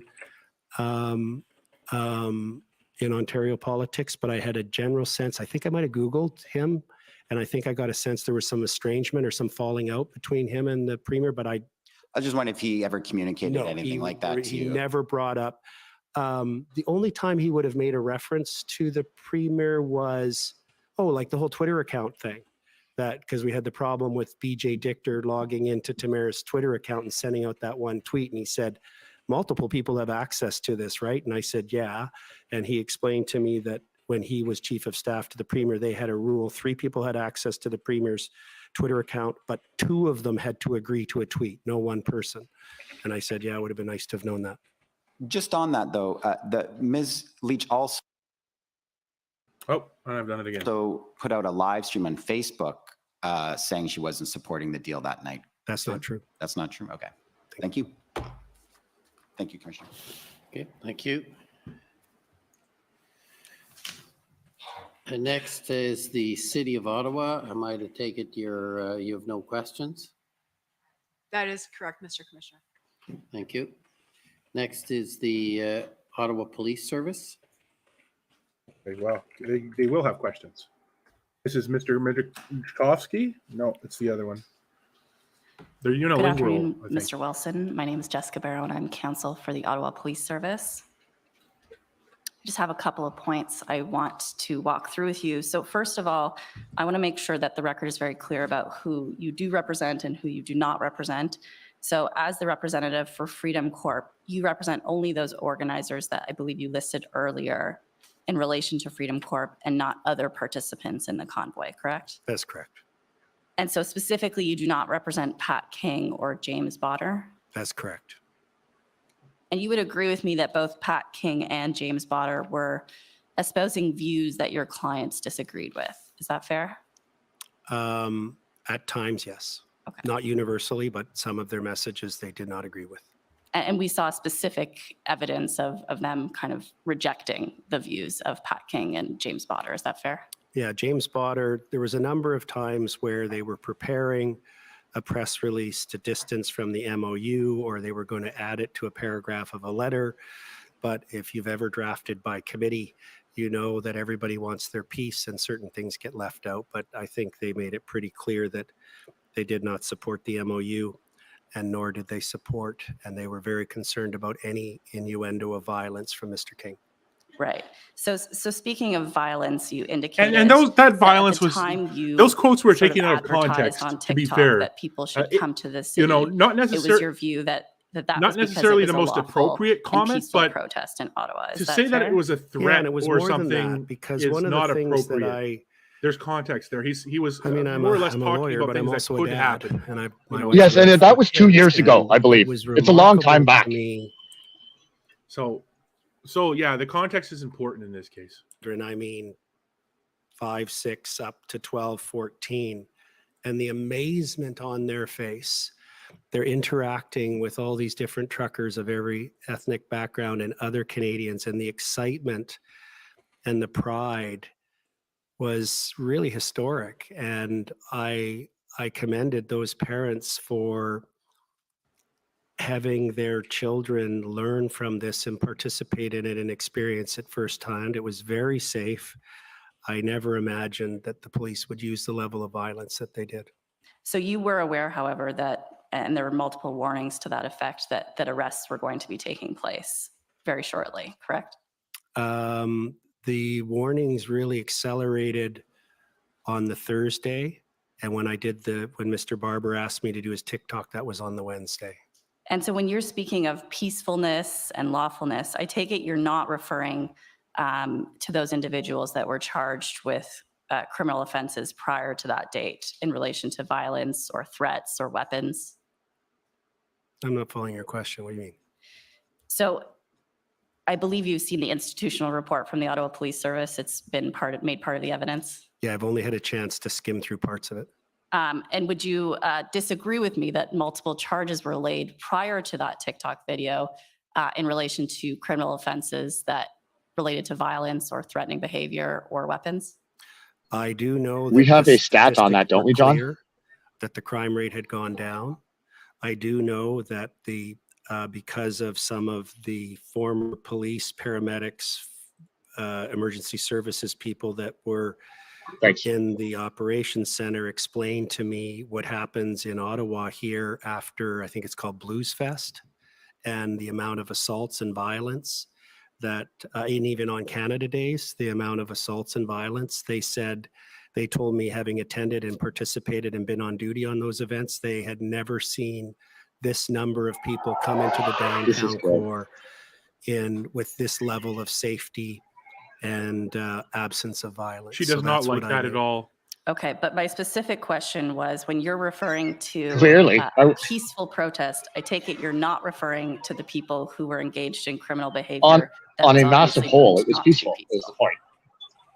Well, I mean, it's a peaceful protest. Where there's some people within a large crowd of 5 or 8 or 10,000 people, as there were on the weekends, that engaged in criminality, that's called normal. I'm going to move on to the deal with the city officials. We've heard quite a bit of testimony about that. And I If think anything, it's it's clear that your abnormal in understanding how of the low it deal was. always was that some trucks would move on to Wellington, and I think your evidence was around 25%, and then the rest would leave the city core. Is that correct? Absolutely. Right. And so I want to bring you to HRF 0000513 at page 52. And just for your reference, these are the text messages between you and Mr. French. Okay. And actually, could we go to page 59? I apologize, Mr. Clerk. And so we just heard very briefly from you in relation to the tweet that went out. I think if you scroll down a little bit.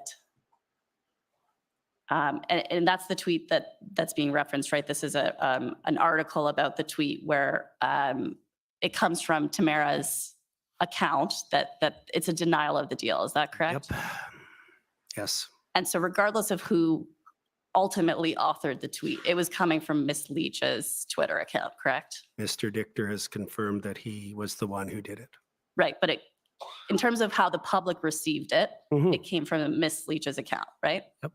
Okay. And within minutes of being informed of it, and once we found out, Ms. Chippick and I got to the bottom of it, and that Mr. Dichter acknowledged that he had done his own tweet, and then he logged out and logged back in as her, and then retweeted his tweet with a quote that it was him. We said, you got to fix this, and you got to fix it fast, because I have an email from him where he agreed to, confirmed his consent, good to go. So he was the one, we were trying to think of wording that could go out to confirm the deal was still going ahead, and he decided that he would play the tweet as though the reporter had made a mistake, and I think he says something like, nice try, so-and-so. We were talking about the federal mandates. The deal to move trucks tomorrow was going ahead. Can we just scroll down a little bit, please? Sure. And if you keep going down. I think you just passed it. No, I think if we keep going down, sorry. Right there, yeah. So this is Dean French saying it was posted 2 hours ago and no correction yet. So it does take some time, right, for the tweet to get corrected. I recognize there may have been some inner workings going on, but it takes at least a few hours for that to get corrected. Is that fair? Yes. Okay. I can't dispute that. I can't remember. I know that we were able to correct it around, it was either 10:58 p.m. or 11:02 p.m. Dean had strongly recommended that we correct it, get to the bottom of it, figure out what happened, correct it in advance of the 11 o'clock news hour shows. And I moved as quickly as I could to get to the bottom of it because I was completely blindsided by it. And there is, I won't take you through the whole exchange just to save time, but there is an acknowledgement from Mr. French where he's saying it would have been nice had it occurred prior to the 11 o'clock news. So would you agree that it didn't get corrected prior to the 11 o'clock news? Is that correct? There was many times where Mr. French and Mr. Peckford said, oh, it would be nice if you could do this. And I was like, I don't think you are appreciating the dynamics of this environment. It was extremely chaotic. Would it be fair to say that through this text exchange, and I can walk you through it if need be, but to save time, that Mr. French was expressing concerns about the impact this tweet would have on the legitimacy of the deal publicly? As was I.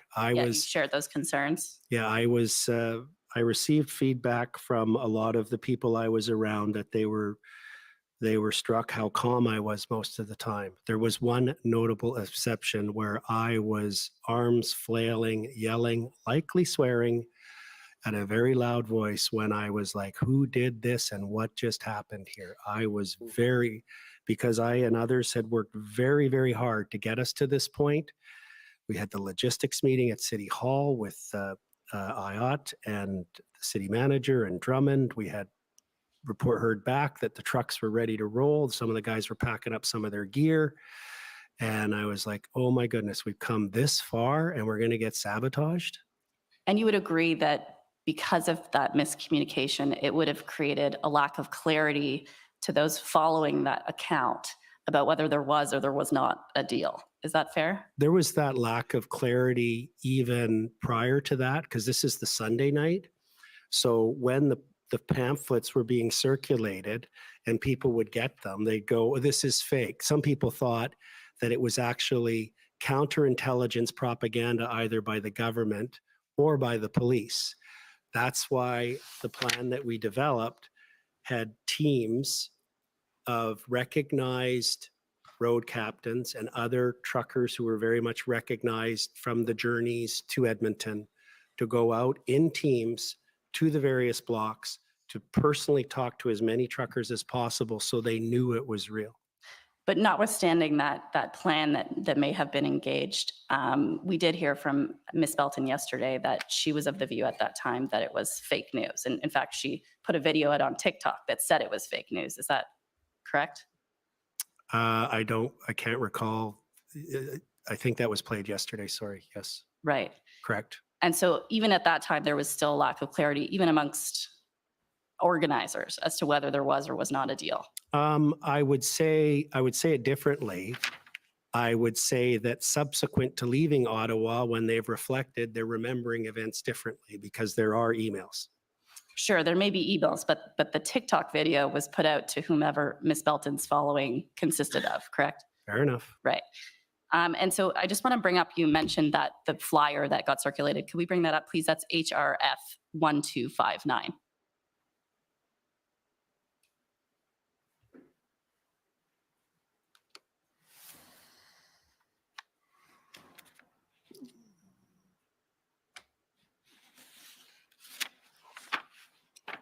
If we could scroll down to the bottom of the notice here, this is obviously the notice we saw earlier that got circulated, correct?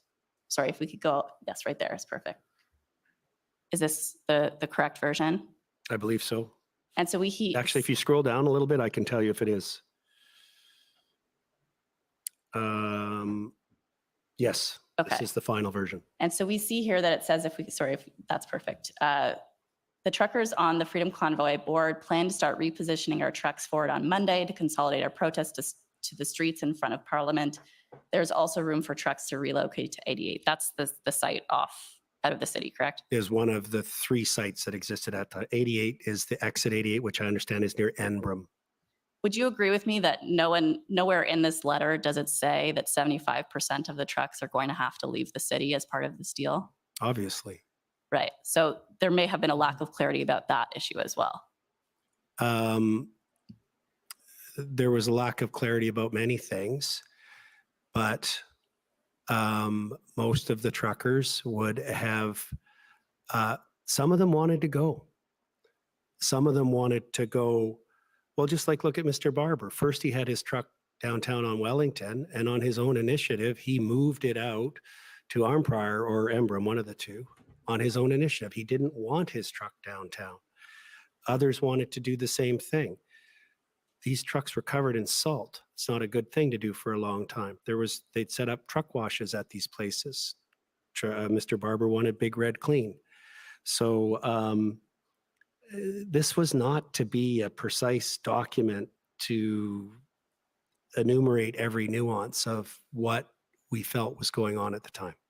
Fair enough, but you would agree, and we saw evidence of that in the video at Rideau and Sussex, you would agree that where there was a lack of clarity about what the police were up to, it created challenges for the police in managing the situation. Is that a fair assessment? It is, and that's the learning from the video, because you saw me walking with the PLTs. We kept walking, and I had a meeting with them. And Tamara was there as well. If you pause the video, you'll actually see us walk past Tamara, and then she comes up and we talk, and we're like, okay, what are our lessons learned here? How do we do this differently? And number one was don't do it at night. Don't do it at night. That's why we shut down the moves partly on the Monday, because it was getting dark.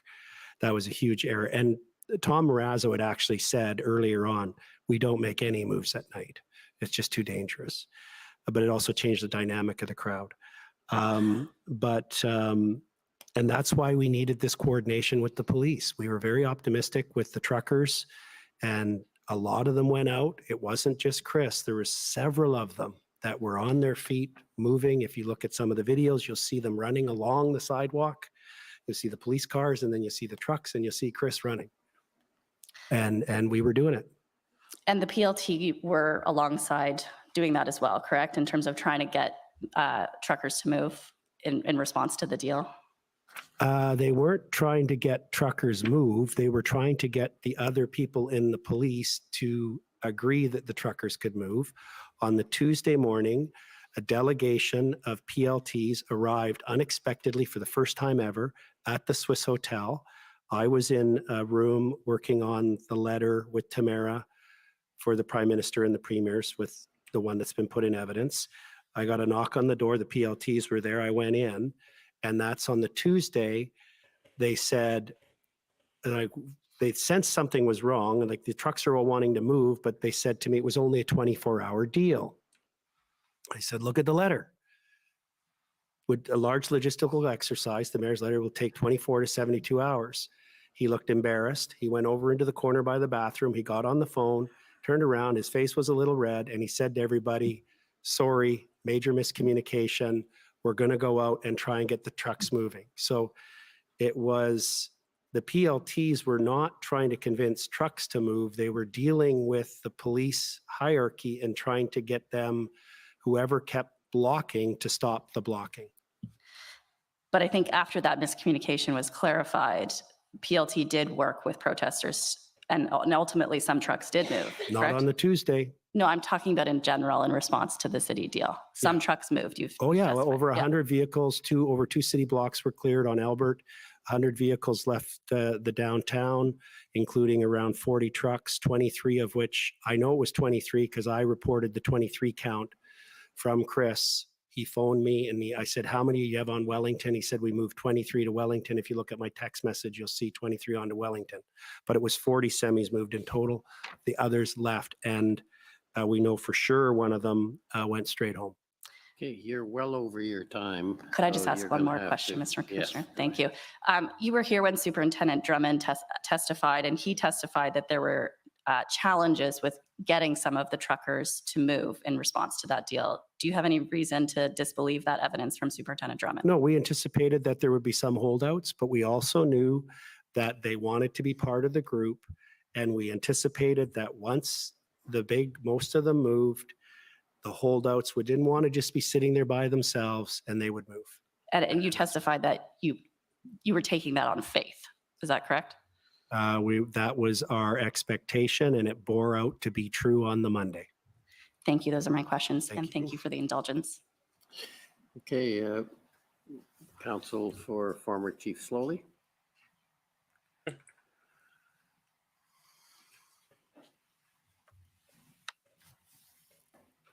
We have this protest group apparently in you, view of the Commissioner. camera. Afternoon, Protest Mr. group Wilson. of the. Good afternoon. For the record, kind Tom of- Curry for Chief Seems kind of Slowly. blatant. You were present uninterrupted here in Ottawa, February, if I have it, February 2 to the 21st. 19 days, yes. Perhaps. And you've described for the commissioner your observations of the scene on the ground. Did you observe the enforcement action that was taken? Yes, the vantage point, we had Ms. Chipiak and I, we set up a little operation center of our own, because we also had to monitor the bail applications and coordinate with the criminal legal teams. And we could see, we had the view of the backside of the Westin and that tunnel. So we saw all the police, all the highway buses coming in with the police filing off. And then we also, of course, had the television on. So we were watching the live streams from CTV and CBC as we were looking out our window and actually watching. We were quite high up, like the 17th floor, and then getting various reports. It was a very, very active environment. Had you given advice about the implications of the Emergencies Act, the invocation of the Emergencies Act, and what it meant for the protesters who were in the areas that had been, who were affected by that? I had given advice to the board as I've testified on the Wednesday. I had done the TikTok that the board and Mr. Barber requested on the Wednesday. I wasn't, because Miss Leach instructed myself and Miss Chipiuk to go to an undisclosed location because she was concerned. She had no idea what was going to happen to us. We followed her instruction. And after that point, I lost any ability to do any large scale communication that I can recall. Right, understood. Did you see the flyers, the pamphlets, the information distributed by police to protesters? Yes. Through the police liaison teams? To be precise, sir, when I say yes, they had a big blue outline and some of them had a red outline. They were placed on the windshields. And I saw that was the calm before the storm. So it was the Thursday. There was a ceremony at the War Memorial that I attended along with my wife. And I remember stopping and reading the warning that if you didn't leave, I'm going by memory, that you would be ticketed, your vehicle would be impounded, and I can't recall what else it said. Okay. Now, you told us that you had involvement with the PLT, police liaison team members. Were they on Ottawa Police Service and OPP? That's correct. Okay. Any other police officials that you dealt with face-to-face, or was it exclusively PLT? I had interactions with chance meetings with some OPP and other police. They were extremely friendly, very cordial, very non-threatening. But in terms of any, official formal interactions, it was the PLTs. Okay, thank you. And of course, your role evolved as you tried to provide the convoy organizers with a legal strategy or input into their strategy from a legal perspective and advice to achieve their objectives. Is that fair? Yes. Your contact with protesters, I think you told the commissioner, just to clarify, these are independent operators. Yes? Yeah, reminded me of the ranchers in Alberta. Yes. Indeed. And you told us that they came here, and I'm not going to say every single one, but would it be right for the commissioner to understand that those protesters who you encountered came here to Ottawa as part of the convoy intending to protest for the weekend, but were inspired to stay as a consequence of the response that they observed from Canadians as they came here and once they arrived?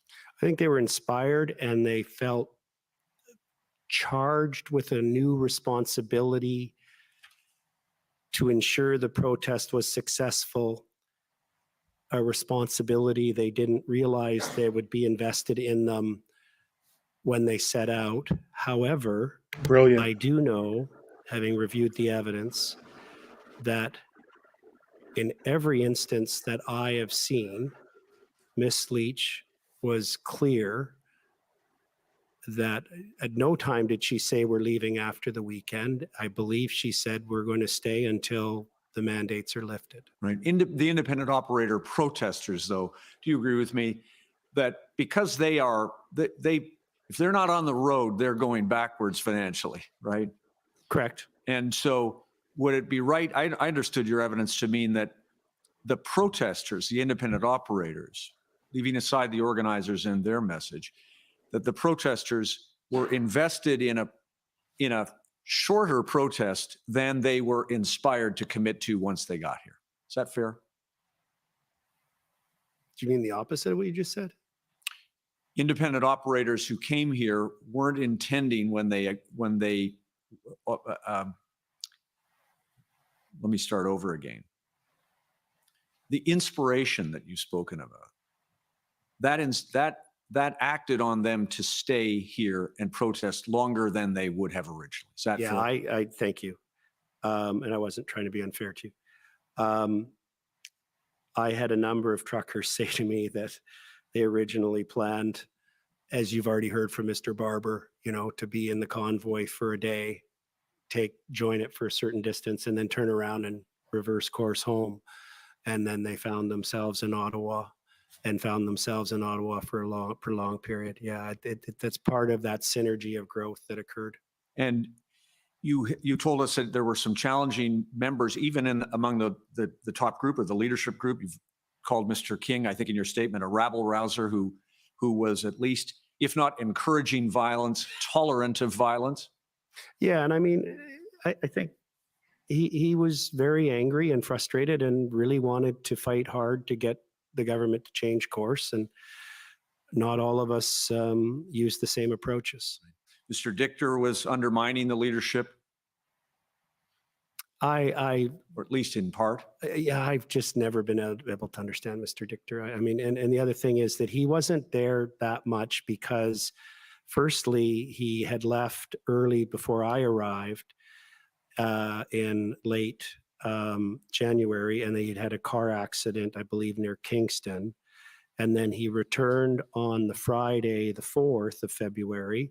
And then early that evening at approximately 6 or 7 p.m., as he was leaving the front door of the Arc Hotel, he fell and badly broke his ankle.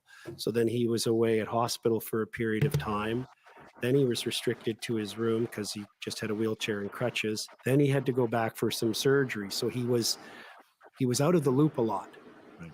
And then, Mr. Bowder, you've described the MOU was not helpful to the main strategy the organizers were pursuing. Fair? A distraction and false hope. Now, that meant all of it in the aggregate, in addition to the independent minds of the independent operators, that controlling this entire group was very challenging. It was impossible. And one of the things, could I show you, please, just to see if this quote is accurate, in the HRF, please, Mr. Registrar 1379, just while that's coming up, Mr. Wilson, that I think you gave an interview to Mr. Lawton, who has published or was publishing a book about the events of the convoy. Do you recall that? That's correct. Can I just ask you, please, to look at this and just maybe to the top, just to orient the witness, just a little higher. There's an email, I think. Just a little bit higher and a little bit to the left and a little bit down, and a little bit right. Do you recall seeing this? Yes. Could you please go then to, I think it's page 5. There is a quote attributed to you. I just want to make sure that it's right there. It is. And for context, Mr. Marazzo had also spoken about some of the events, and the last line of that part, see it at the top, no one could force the truckers to do anything they didn't want to do. And you seem to have agreed in that to say, we don't control them. We don't even know who they are. No one signed up. It's not a curling bonspiel. It's not a golf tournament. And you made the comment that you can't simply tell them what to do. Fair comment? Yeah, and that's why 8 we minutes had till to lunch use break. other approaches of moral suasion, of leadership, of recognizing their fatigue, recognizing the desire of many to find a graceful and respectful way, a proud way to get back home. And the Ottawa Police Service and your interaction with them expected and reasonably expected that a peaceful protest, a lawful protest, would be held in their community. Fair? I have to assume that to be true. And the unlawful, you raised the issue with my friend, Mr. Leon, about when did it become an unlawful protest? And you've answered this question to others. I won't dwell on it, but certainly you would accept that the blocking of municipal roads, the violation of noise bylaws, and other forms of what might loosely be described as harassment as part of that demonstration would be a challenge for police in confining the protest to a lawful protest. Is that fair? Well, if you and I mean you and I, happen to be walking down Wellington on February 10th, and we were having a chat lawyer to lawyer, I don't think we would conclude that you and I were breaking the law by walking down in front of Parliament, on the sidewalk of Wellington Street. So this was the challenge, is that you had individuals who I had told consistently when they asked, of course you can't park your truck there. And I always used the analogy to the 401, which they got. Yeah, that I wouldn't be allowed to do that. This is no different. But for this potential, and I really wouldn't get into it, most of them about officially induced error because they were told to park there and then they were barricaded in place. So it was this weird mix where you had people lawfully, in my view, walking, mingling, shopping, interacting, some showing signs, some not, some just wanting to take it in, with others who were breaching various parking bylaws and municipal ordinances and provincial statutes. Right. And just a couple of quick things then, Mr. Commissioner. On top of that, you also face the challenge of some, I think in your statement, you may describe them as strange people who had descended into the protest, often in the evening, often on the weekends. Are you talking about me? Sovereign citizens. Well, no, others who were, water I bottles. think you may have labeled them almost as well for troublemakers. everyone. No. That was a challenge for the We kept convoy to ourselves. organizers to deal with. Me and my buddy. Constant. Really, And didn't really talk challenging, to very many obviously, people. for police and residents. Yes.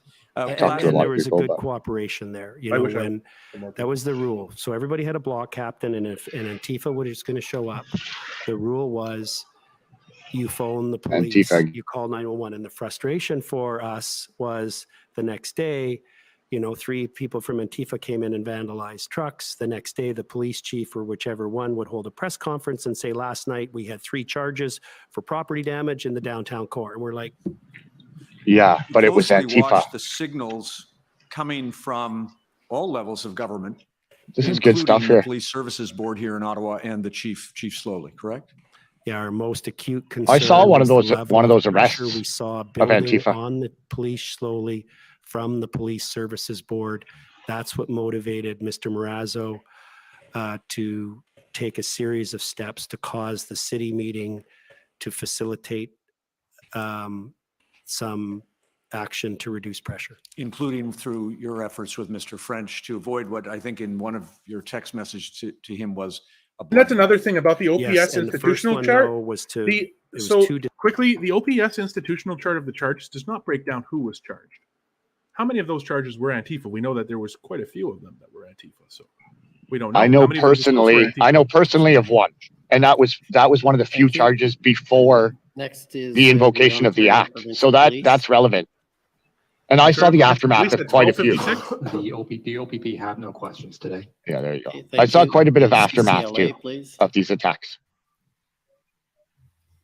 Yeah, Every it's night a it was very like that, interesting point. particularly at first. Afternoon, Commissioner Eva Krajewska for the Canadian Civil And then Liberties as it thinned out Association. too, as the convoy got Mr. longer, Wilson, this got just worse in some briefly, areas. Were you Very still interesting on the point, ground in though, Ottawa when How there was the misrepresentation by the police being freezing vague, orders started to come implying into that it was effect? freedom convoyers charged when it was Antifa Yes, operatives. just in to be some cases. clear, there was 3 instances related to freezing that I was dealing with, well, 4, and no random order just off the top of my head. The earliest one was a threat of an interpleader application by TD Bank through their external counsel. The next one was the ex parte order obtained by the Attorney General of Ontario under the Criminal Code declaring the donations proceeds of crime. Then the next was a freeze order of sorts. And then we had the emergency measures, the financial measures. And then after that, we had the Mariva injunction. Okay, I just want to ask you about the financial measures under the Emergencies Act. Yes. Can you just, did people come to you from the Freedom Convoy and ask you for advice with respect to the orders and relate to you how they were affecting them? And can you just provide if they did, could you just provide a summary of how the orders were affecting them if they came to you to speak to you about that? Everyone. We're not of here to them just did sit in real pretty, time, Margaret. We're here and to they were blabber finding on. out at different times. I still remember one of them coming Model- to me and model saying, I JC just got over a there. phone call from my wife. Sometimes. She's at the supermarket. She was with the kids. Grocery cart was full. She went to pay with the debit card. It didn't work. There's a lineup of people. What's going on? Because now the conveyor's full with the next person's groceries. And then she tried her Visa card and her second credit card, and none of it worked. And she had to leave the store in great embarrassment and phoned her spouse and said, what is going on? We had other people that were trying to put in their vehicles and couldn't. There was more than one instance where people needed to get prescriptions filled, could not. This is unbelievable. And then This happens, subsequent people. to that, as we worked to get the freezes lifted and reached out to the bank, we These developed people this had never been template charged. email to write to the bank to ask the bank to respond to us as lawyers, Ms. Chipiak and I.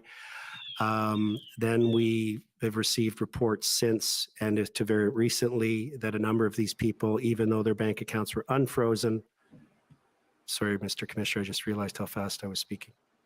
Commissioner must be glaring After their over. accounts were frozen, have been denied credit applications, and I have explained to my clients and others who contacted me that the Canadian Bankers Association representative who testified before the House Committee said that each of these persons will have their accounts, their names marked, flagged for life. Thank you, Mr. Wilson. Those are all my questions. Thank you, Commissioner. Wow. Flagged for life. Wow. Flagged for life. Okay, convoy organizers, any Holy. questions? People that have committed no crimes. No questions, They, sir. they haven't been convicted or Thank you. charged, even a lot of these Any people. examination? One is a single mother out west. Yes, just 2 points. Convoy hadn't even gotten across the Wilson, country yet. in response to my friend, Mr. Commissioner? McKinnon's questions about whether you were referring in that email to the Federal Emergencies Act, I believe you said There's hair guy. that someone had He's the co-lead heard counsel. from some MPs. And that then there's it was senior under counsels, and then he's the top. He active shares it with the discussion. second. Yes, we'd heard it a number of times over the course of the week prior. Do you recall who was telling you that? No, it would have been someone coming into the operations center that had heard from an MP. I remember hearing, because I would say, well, what's the source? And it was some MP, and I can't remember.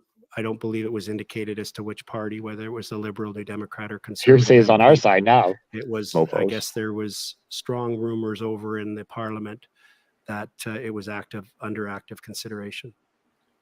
And in response to my friend, Mr. Champ's questioning you about the injunction, I think you acknowledged that you did oppose the initial application. Yes. Now, can you help me with this? I understood from your evidence that your clients had been concerned for some time about the horn blowing. Yes. And I believe you said that they took their own action even before the injunction. The truckers had agreed amongst themselves, and this is in the transcript and represented, I believe, in an affidavit actually, before the Superior Court in the injunction application, that they'd put in this informal protocol of being silent between 8 p.m. and 8 a.m. Justice McLean on the Saturday application had suggested the parties consider agreeing to maybe allowing 1 hour for horns during the noon hour. But when we returned on the following Monday, that was something he wasn't interested in entertaining. And so can you tell us, if there was this concern, why was it that you were opposing the injunction? Wouldn't it have been consistent with your client's views to have an injunction and stop people blowing their horns? The board was split. Other members and some of the truckers felt that it was something that they shouldn't be restricted, other than the agreement they had for night quiet, from being able to blow their horn. They thought it was part of their right of protest. So there wasn't unanimity in the client group Oh my God. on Scary. on that point, and the instructions that I and Ms. Chipiak received were to oppose it. Now that Mr. Champ has refreshed my memory. Thank you. Okay, so that completes the cross-examinations. I just have one question, and it's with respect to something I believe was heard early on. Was there an area that was allowed for protests or encouraged by either the police or your group to carry out a protest other than on Wellington Street? I'd heard something about near the War Museum. Are you aware of anything like that? Yeah, no, there wasn't. And that was one of our frustrations, Mr. Commissioner, was that we were always faced with this zero-sum choice with the police liaisons. We were trying to, I really believe that if we could have a stepped type process, you know, a ramping down and building off success and building trust. But no, it was always the number of calls in a day. And if you look at my phone logs, you'll see the number of calls in a day I was receiving from the PLTs after I became more involved in that. And it was always the same question: Keith, what's the exit strategy? You know, it was always, when are everybody leaving, sort of thing. Okay, so you're not aware of an area near the War Museum that was that protests were allowed and were We carried did out? go near the War There was Museum. an area, I believe, after the along, Emergencies if my Act. geography is correct, it may Yes, not yes, I you're went right. there. Afterwards, afterwards. I went along there. the Sir John A. I didn't. Yeah, I found that 2 days after where everything they got had cleared set out. up, and you'll see this. I There's went to Booth. photographs of it. Right I at the wandered corner of around Booth for near 2 days. Pimisi No, Station. but there was At the never part of any Booth discussion or near offer Pimisi from the Station. PLTs. People were walking on the sidewalk. That was It only a after, handful though. of people. Anything other It was only a than handful of people, ending the like protest in me, its totality. Manny, and some people I've Did never you seen ever since. specifically ask It grew to the like 50 or so. PLTs for That's where Jerome had the a, first march an back area there, or but a I was only there at night. manner to continue Quiet. the protest? No, I did not. Other than People taking did the that steps because we of had this the right to. de-escalation and reducing the We footprint have a right to to protest. End to of Wellington. story. So you And there was a didn't lot of ask and traffic they coming didn't through that offer. area across the Correct. bridge. It was a great Okay, spot. well, thank you very much. But it was not for a. your It was not a. evidence. We're going to So take the lunch break. an hour. So Come back in an hour with a new witness. so they won't say who it is. But so the thing is, though, nobody made that formal offer. People just kind of met there on Booth between the SJAM and what is it, Albert at that point, and they met there, and that was it. Like, Yeah, wasn't offered- afterwards, it I wasn't just found offered. it randomly. I was walking, like, once the red zone, hold on. It was outside of the red zone, so it wasn't. There was no legal restrictions on it, and it was. And people were there, like a handful. I've only ever been there at night, but I think it was bigger at the day. That's when Jeremy O'Sullivan and stuff, and they were completely allowed to be there because we have a right to protest. It was outside of the red zone, which the red zone was stupid anyways, but it was outside of the red zone. And this was during the Emergencies Act. I mean, protesting was not suspended in Canada. Like, you can't do that. It was they suspended it in this ambiguous place. So people were like, "All right, fine." Well, we'll they did Booth. suspend it in downtown Ottawa around Parliament. Exactly, but they didn't. They can't, and they didn't suspend it across the country because that's in our Bill of Rights and our charter. And so, anyways, people did that. I met Manny, But there, but nobody else. I probed those recognized. lines. Like, so I would hit like Laurier where those hard lines were, man. They were OPP and they were there and they were armed and there was groups of people walking around and it was craziness. And I went up the other way around Rideau. I couldn't get around. I couldn't get up around the canal. Like, it was craziness. And I wandered around like a lost person. I was like me and police in the street. And then eventually I kept wandering down and I heard rumors of a group that was maybe by the War Museum. Just whispers in the quiet dystopian streets of Ottawa with police everywhere.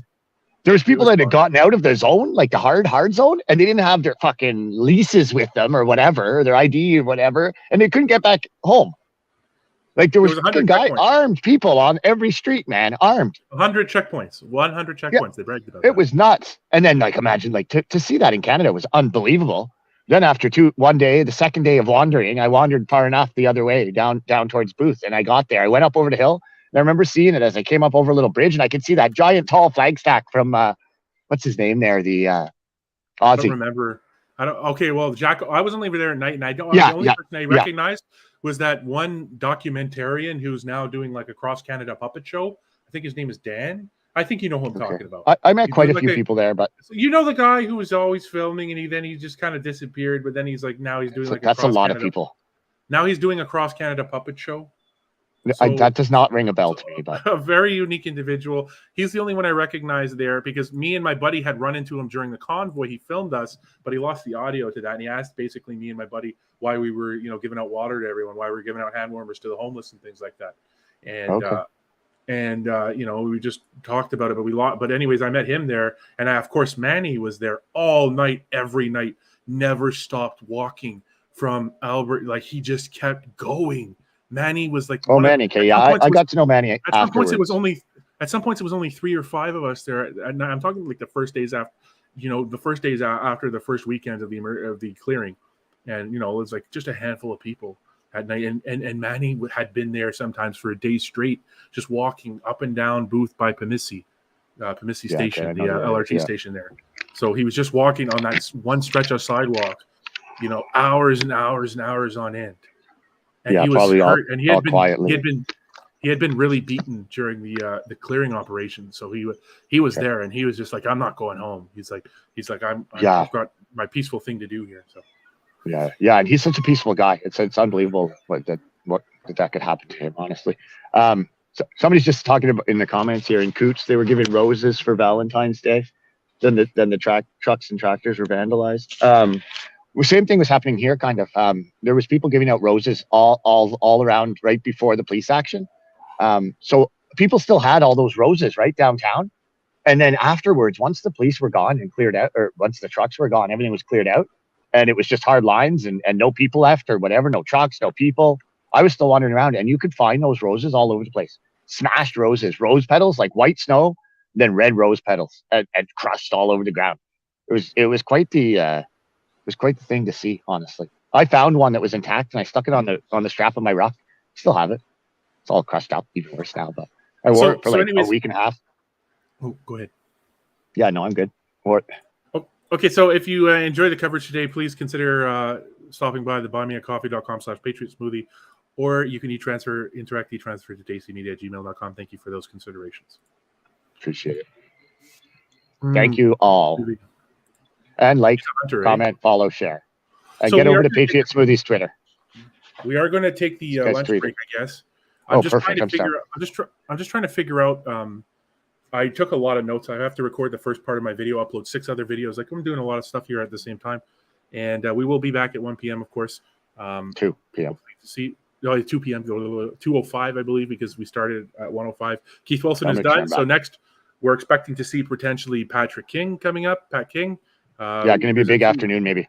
We could see Pat King. We could see somebody else. I don't know. They've been kind of usually they used to follow the list of witnesses in a linear fashion, but lately they've been jumping around different points of the list. They're trying to keep us off our game. So, like I said, it could be, and we could also see Tom Marazzo today, which would be nice. So let's hope to hear from some of these people. Yeah, that would be interesting. It was a good morning. That was a lot of information that came out. So you'll have some work to do, John, on your summary.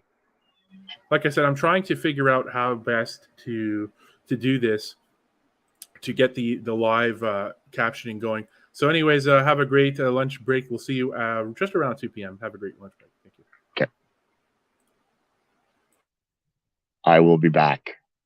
When we come back, we'll share this. I'll share this out again, and we'll get another share because we'll lose most of our audience through this, but we'll get everybody back after, hopefully for Pat King.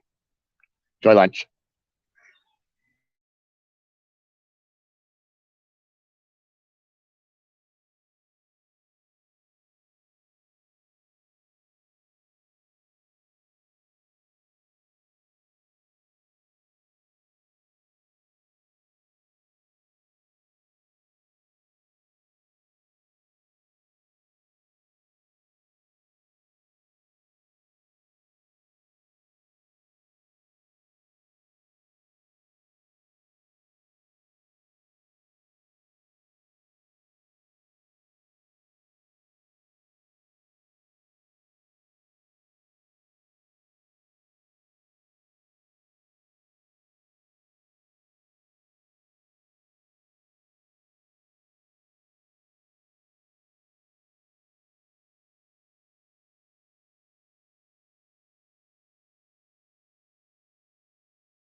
We should be back shortly with the stream.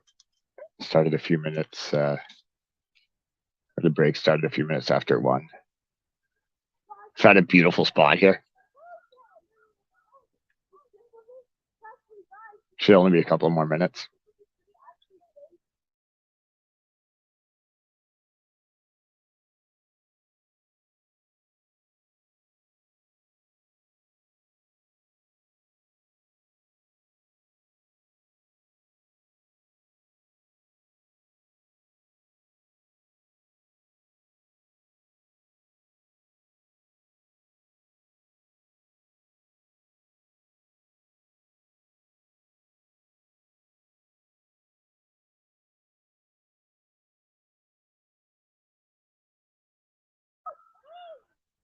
I am sitting on the banks of the Ottawa River near Armprior. It's beautiful here. Got BB Freedom Doggo with me. She's playing on the rocks behind me somewhere. You see her back there? Boom. Oh. It's a bit rocky around here. Hold on. Stand by. Oh, boom. Nailed it.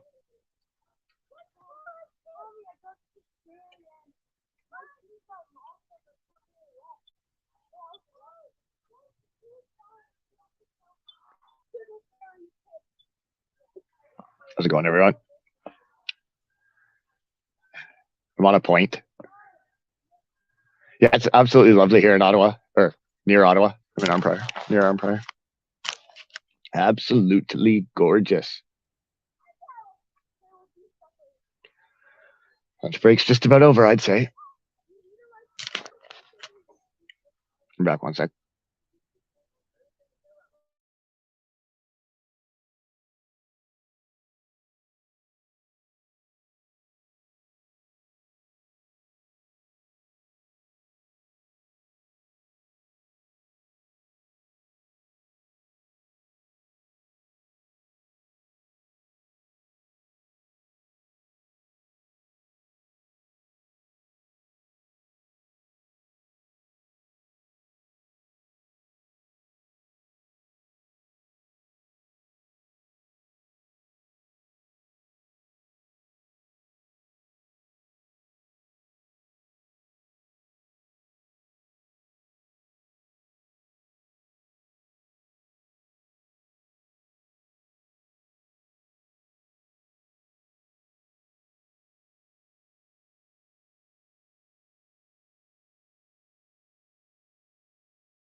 Not snowing here, Red Deer. Looks like we're back.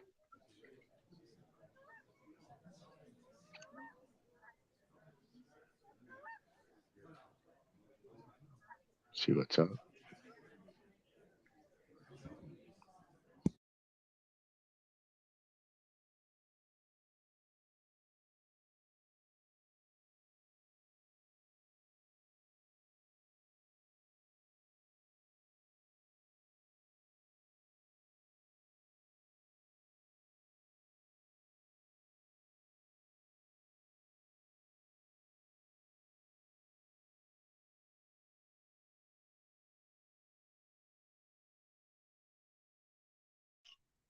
Yeah, it's balmy. Nice.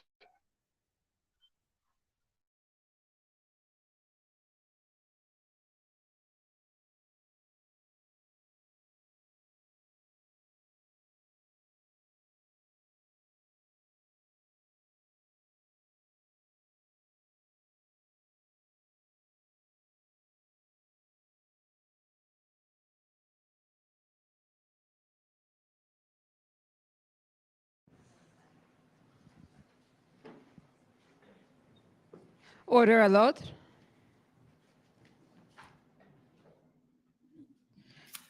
The commission is reconvened. The commission reprend. Okay, good afternoon, bon après-midi. Good afternoon, Mr. Commissioner. The next witness is Tom Marazzo.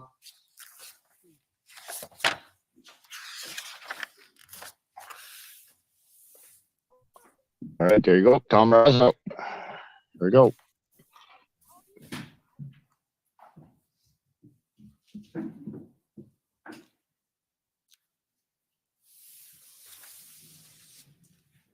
Mr. Marazzo, will you swear on a religious document or do you wish to affirm?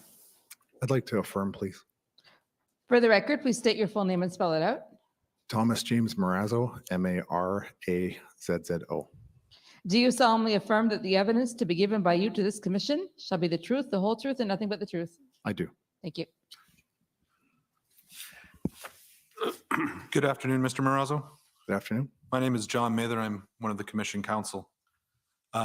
Through your counsel, you have provided a statement about your involvement in the protests in Ottawa. Is that correct? Yes, sir. If we could pull up HRF 1595.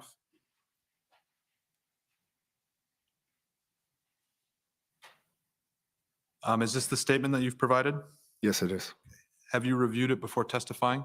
Yes, I did. Are there any changes you wish to make? No, sir. Do you adopt the contents of this statement as accurate? Yes.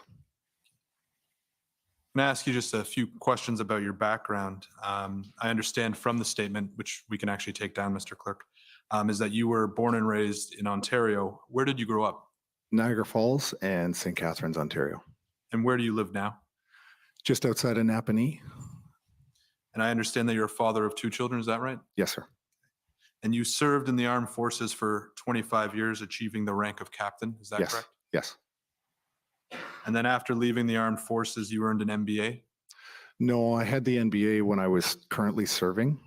And then when I retired from the military in 2015, I went back to school and did a Bachelor of Technology and Software Development. And where did you earn that bachelor? Seneca. Okay. And then after that, you began working at Georgian College as a partial load teacher, is that Yes. right? Yes. Sorry. And as I understand it, you lost that job in 2021, is that correct? Yes. Can you please explain to the commission what happened? I was notified that the college had adopted the province-wide COVID-19 vaccine mandates. And I had had some interactions with my union and realized that the union was not going to be supportive. And so subsequent emails came out from the president of the college herself.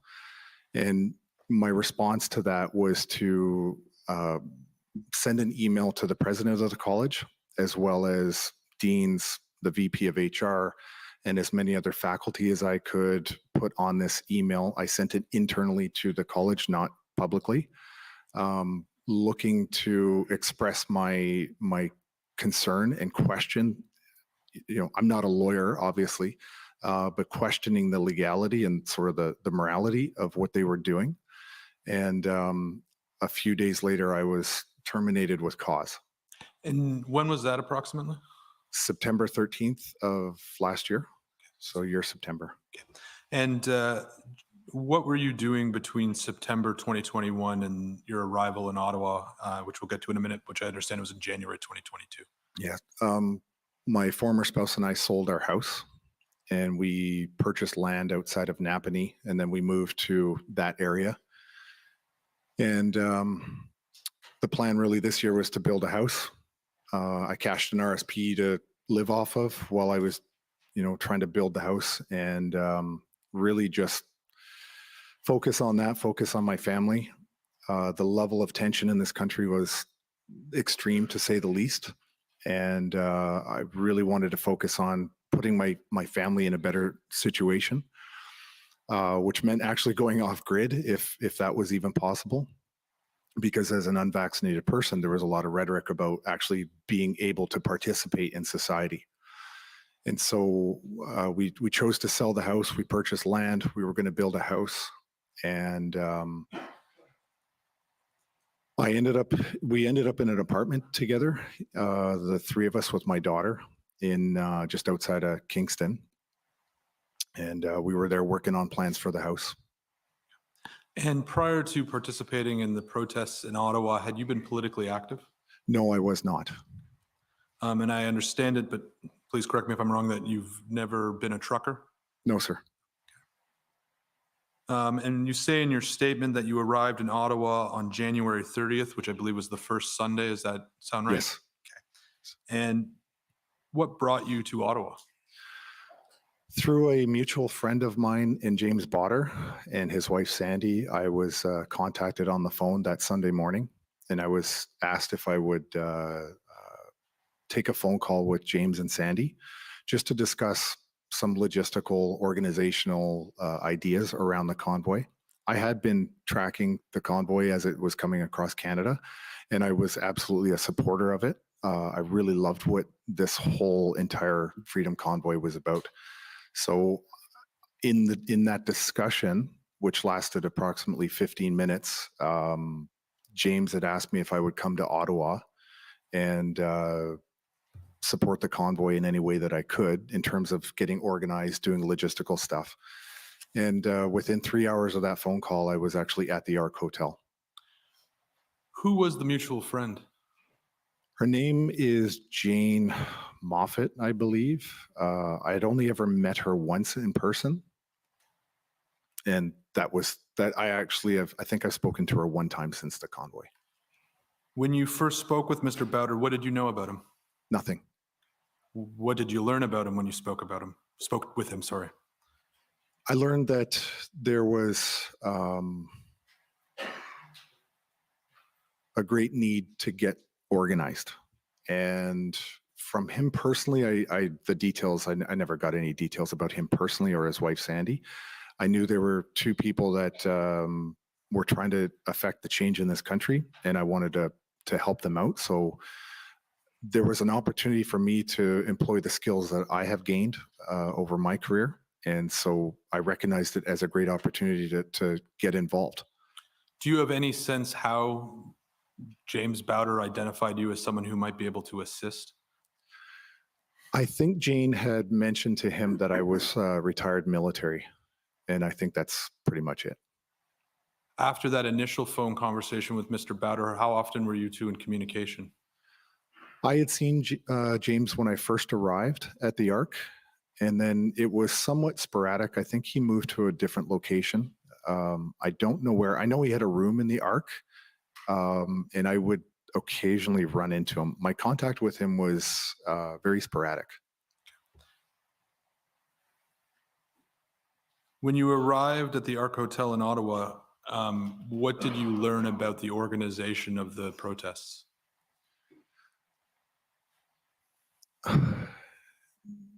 Really, when I walked into the Ark, I was brought into a boardroom, and there were several truckers and two OPS police officers, Sergeant Fong Lee, Sergeant Lou Carvello. And the meeting had already begun, and I was asked to turn my cell phone off or remove it from the room and give the police my name, which I did. And then I just quietly sat there. James actually brought me into the room and introduced me, and I believe he oversold my career. I know there was people in the room that actually thought I was a retired general, which is clearly not the case. And so I sat there quietly and I just listened. And it was a very telling meeting. I got the feeling that after 2 days of the convoy being there, this was the very first collective meeting that they had actually had in a room. I could be wrong about that, but I didn't get the sense that this group of people had ever come together with the Ottawa police or any. sorry, or any representative of the government of any kind. And we've heard the name Fong Lee. Was it your understanding that those, him and the other officer were members of the PLT? They were. And who were the other truckers in the room? The details of that are a little sketchy. They weren't all truckers. Dana Metcalf was somebody I sat beside. Joe Borgo was in the room. Ryan Olson, his son-in-law. There was Brigitte Belton, I believe, was in the room. Some of the other names, I didn't know who they were when I first walked into the room, so I can't really account for who everybody was in the room. I'll return to who you were dealing with in a minute. Could you just perhaps provide some more context or an explanation about how it was the case that you received a phone? Like what drove you to go to Ottawa after receiving a phone call from a man that you'd never met before, who you didn't know anything about, that would have you leave, your wife and your kids to go to Ottawa? What drove you to do that? To be perfectly honest, I think it was a case of fear.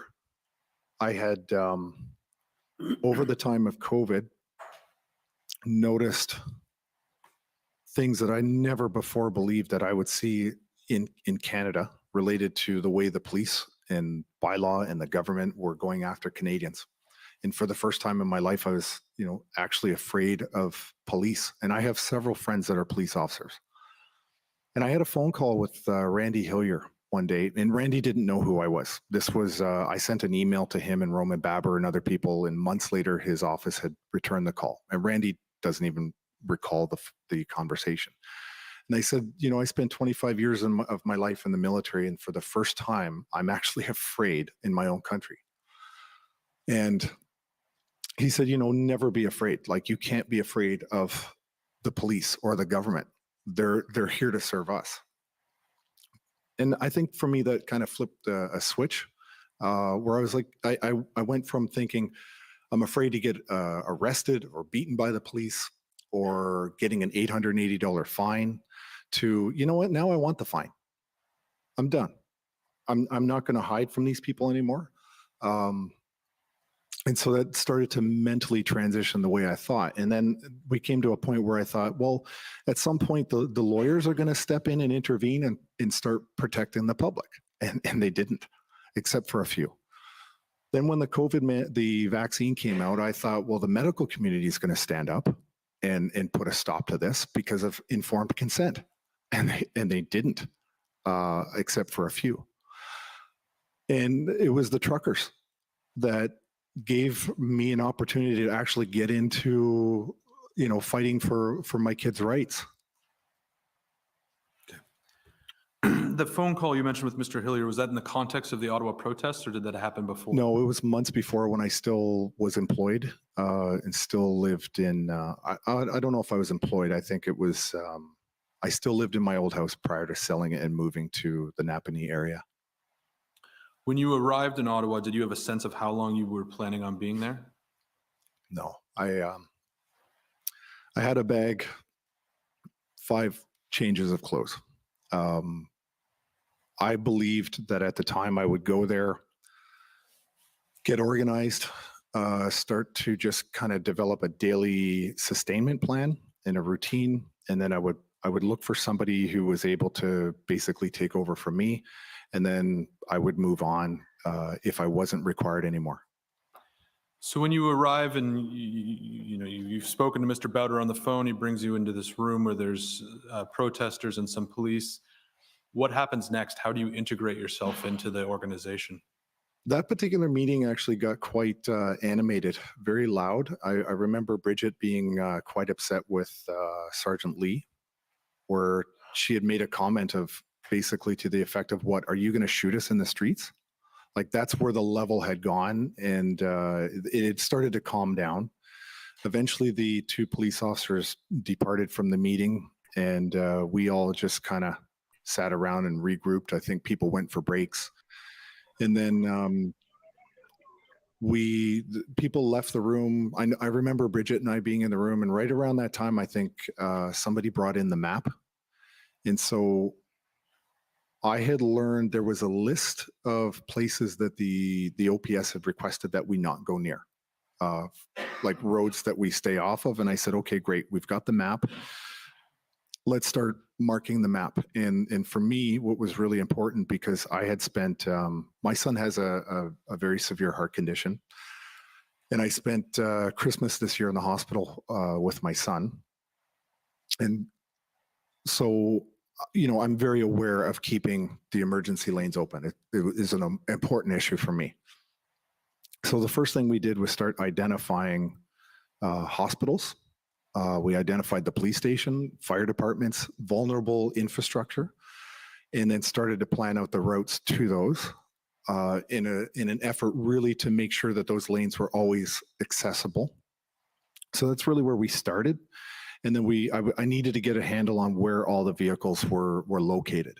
And that was a monumental task, because at the time, trucks were coming to the city, trucks were leaving the city. There was a huge just change in our overall size of the convoy overall. So really that first day was about just getting a handle on where everybody was and the size and scope of the convoy.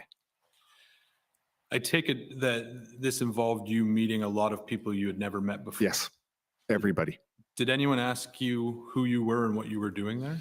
James had introduced me initially into that meeting, so everyone just realized there was an Army guy in the room. And so my sense was right away that nobody was in charge particularly. There were strong personalities, people with strong opinions, but for some reason, and I don't know why, I think it was just the fact that I was an Army guy that people assumed that I was going to be able to get organized. And to be perfectly honest, it's nothing unusual for an Army officer to be able to do what I did. But it was just trying to get organized. When you say in charge and get organized, do you mean get organized? Are you talking about logistics? Logistics. My focus was really just on logistics in a sustainment plan, not any other. I wasn't thinking in a tactical sense. I was thinking just purely in sustainment to make sure that people could get food, fuel, money if they needed it for whatever purpose. That was really what my thinking was at the time. So emergency lanes, yes. Fuel, food, money, anything else that you would consider as part of being responsible for logistics? There was a big task, which was really, really difficult, was just to find the numbers and the composition of all the different types of trucks and where everybody was scattered. And then I learned that we had trucks out on the Parkway, we had vehicles out on 88, on prior locations I never actually made it to. But it was just trying to get a good situational awareness, or SA, of what was happening on the ground. When you arrived on the 30th, and I guess probably moving into the 31st, did you come to understand that there had already been people in Ottawa who were working on food, logistics, and money? I did not know that until, I believe, late that first evening. And that is when I met Tamara and found out that there was an alternate coordination center at the Swiss Hotel.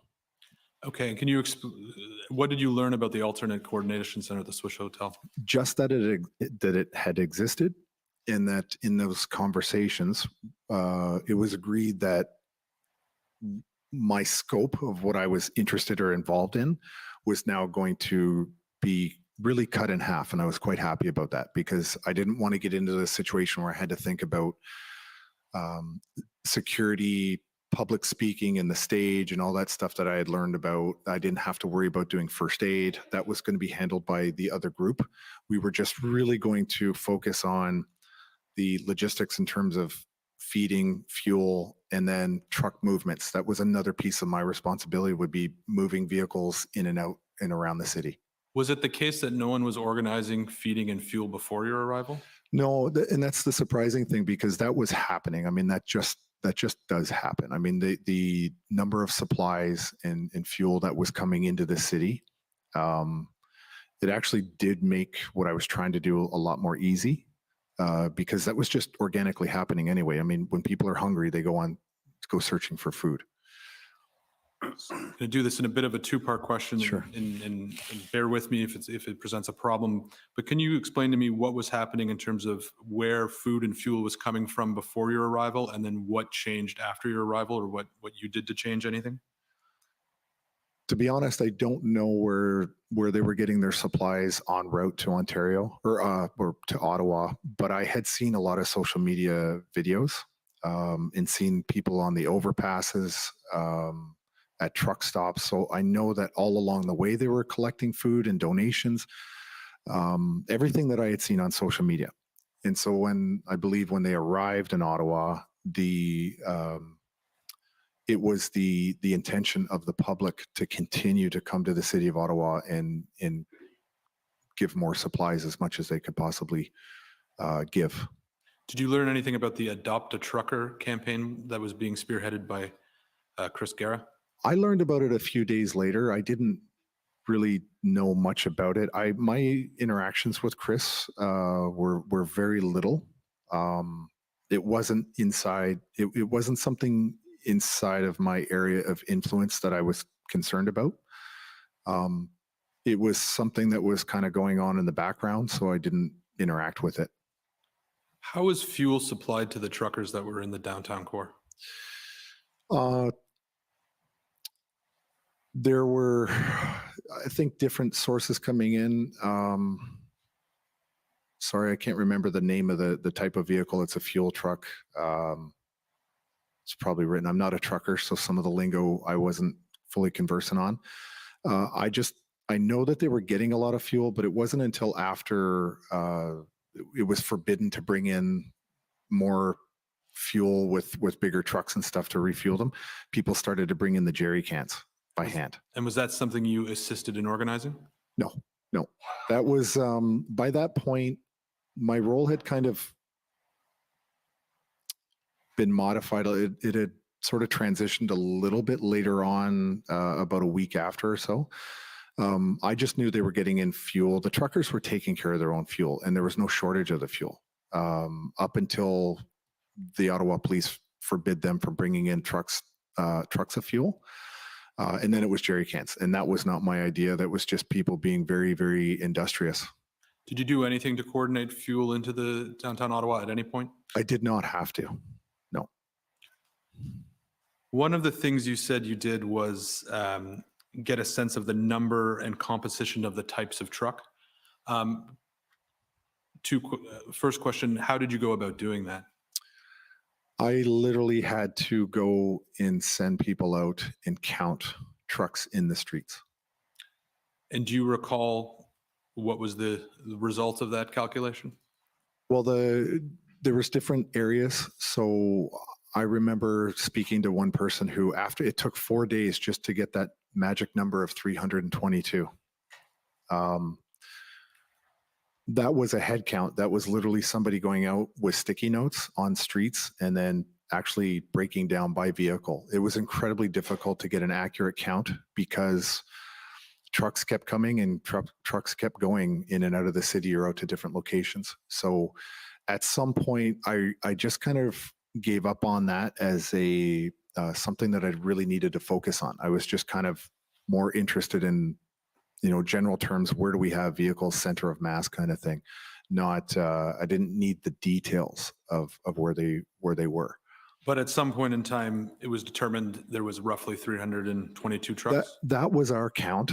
And I knew, honestly, that count, I guess I shouldn't say honestly when I've sworn an oath, but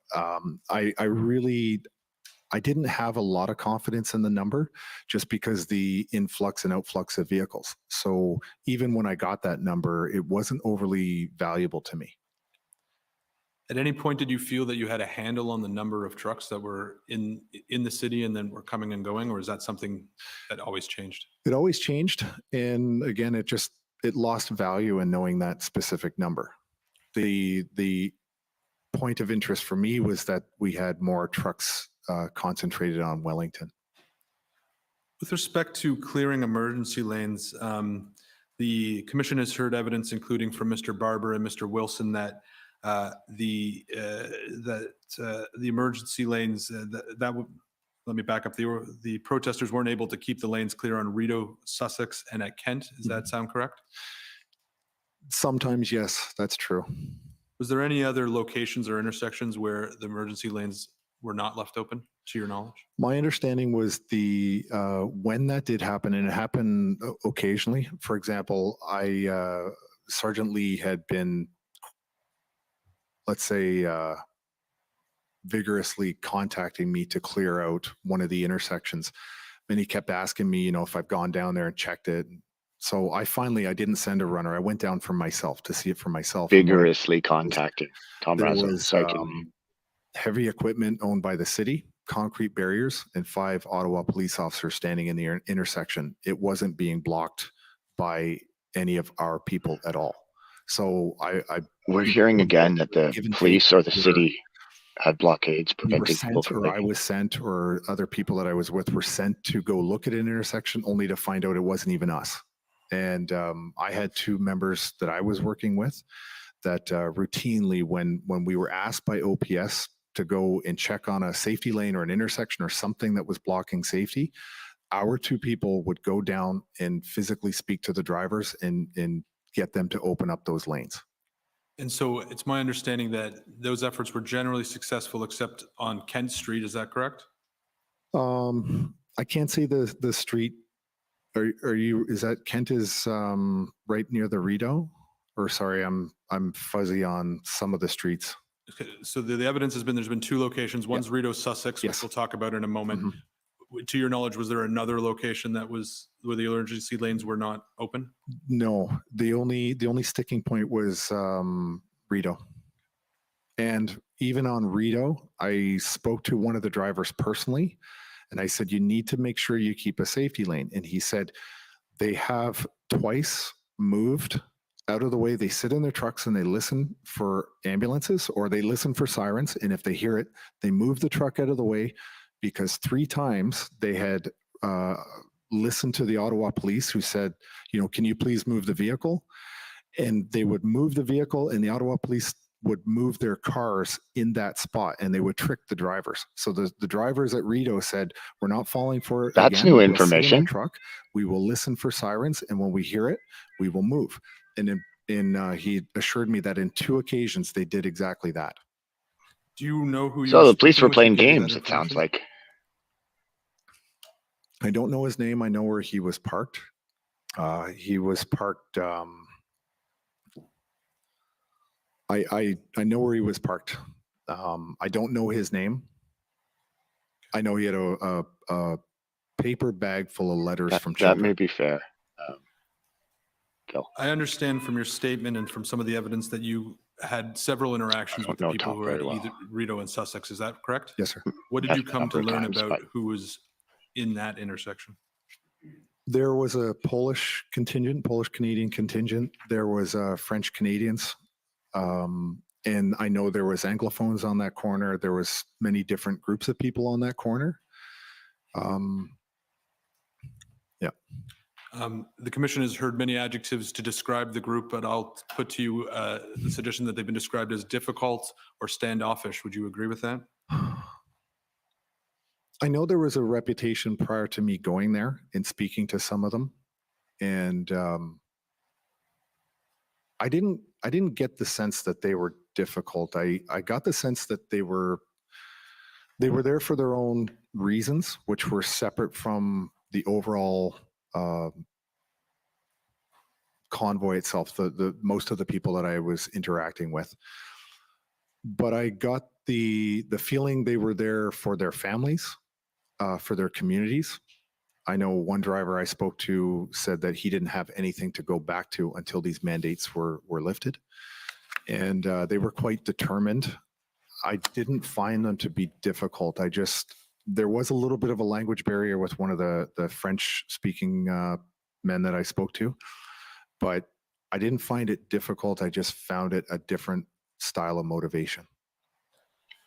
People in Quebec had it We've heard a bit particularly again hard. about- with respect to French. There was a French lot of Canadian Quebecers protesters here. there. Were you familiar with the A term lot of farfadets Quebecers. at the time? Not until I've been sitting in Not the just audience here. Farfada. All Um, kinds of people from Quebec. Would you say there was anything different in the makeup of the group at Rideau Sussex than at any other locations? Just that they were more independent than the rest of the convoy. As you began to work on clearing emergency I would add lanes, even independent interacting with amongst the themselves. police, Wasn't just one group working there. with the protesters, what There's did a you lot of come to people. understand the organization of the protest movement to be? Very, very decentralized. I learned that the truckers were not from big organizations, that they were actually independent owner operators of their vehicles, and that you really had to be respectful of the position that they were in. They were individual business owners. They weren't going to take orders from anybody. You know, they weren't going to take orders from me just because I said, you know, I had no legitimate or legal authority to tell anyone to do anything, and I wasn't signing anyone's paycheck. This was a case where you had to use your soft skills to communicate and get people to buy in with what you were trying to do collectively. To your mind, were there any leader or leaders of the movement? I think there were people that were in leadership positions. For example, Chris Barber is a very charismatic person. He's an honest person. He'll just tell you the way it is, and he was very, very effective at communicating with truckers, and it didn't matter what their backgrounds were. They were all truckers, and so Chris was very influential speaking with truckers. Tamara was very influential. Brigitte was influential in her own way, and many of the other people that were there working out of the ARC had developed networks, and they were always trying to broaden the network to communicate the things that we were all trying to do. And that was a lot of the stuff was like, we've got speeches on Saturday trying to communicate that to the public and really work the social media angles, because we were getting vilified badly in such a grotesque way by the legacy media that we made a conscious effort at one point to go into the trucks with cameras and get truckers to tell their stories on social media. So they were the leaders were out there developing that kind of messaging to get out to all the supporters across Canada that had given us $20 million to be there. Did you ever interact with Pat King while you were in Ottawa? I did. Okay. And can you tell us what your interactions were and what your impression of him was?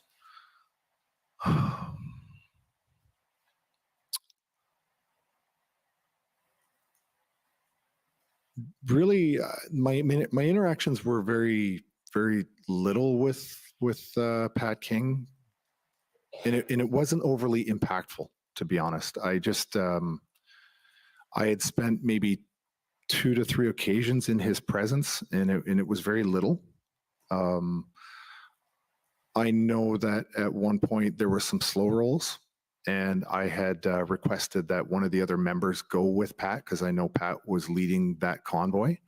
And I made sure that the person I sent kept him. Pat is definitely a You're controversial talking figure. about the slow rolls at the airport? Yes, sir. I met Pat Yeah. a couple of times. And why but did you think I you don't needed to send know someone to Pat. keep Pat King well behaved? Because I only knew Pat through reputation in 1 or 2 interactions with him, and I didn't want there to be any confusion as to what they were there to do. It was to really just do a slow roll and to guarantee that in no way did we stop at the airport, because we were well aware that there was an orange helicopter route for the hospital. And we wanted to make sure that we had no impact on any air ambulance ability to get in and out of that airport. We had no intention of slowing down or disrupting the airport. And I wanted to make sure that we had somebody that was going to guarantee that we weren't there to close down or lock down the airport or disrupt the air ambulance. We just wanted to basically send a message that, we can still move around the city. So I take it, so one of your concerns was potentially that Mr. King might try to shut down the airport or blockade the airport?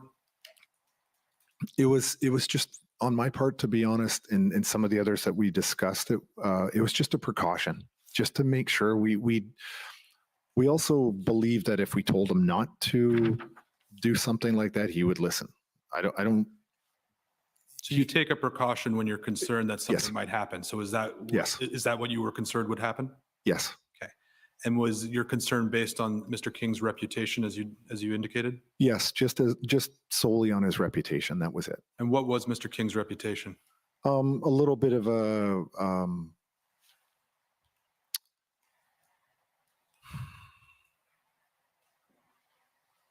wild card. I remember in a meeting once that I had jokingly referred to him as a hand grenade going off in a room and scaring everybody else that it was going to explode. And it was a bit of a joke. He laughed. Everybody else seemed to think it was funny, but it was kind of like funny because, yeah, that's true. But just reputation wise, he was a little bit of a wild card. And I just wanted to make sure that we were able to contain anything like that. Were you concerned it was possible that Mr. King may not engage in peaceful protest? That was never a concern that I shared or had. Yeah, that's the important part. And you mentioned that you had dealt with Reputation Mr. was a Bowder concern, maybe. Yes. After the He was initial not phone concerned Pat was conversation, going the to do introduction. anything. At any point, did you become aware of the memorandum of understanding, which I'm sure you've heard about over the last few weeks, or the last few days at least? Yes, sir.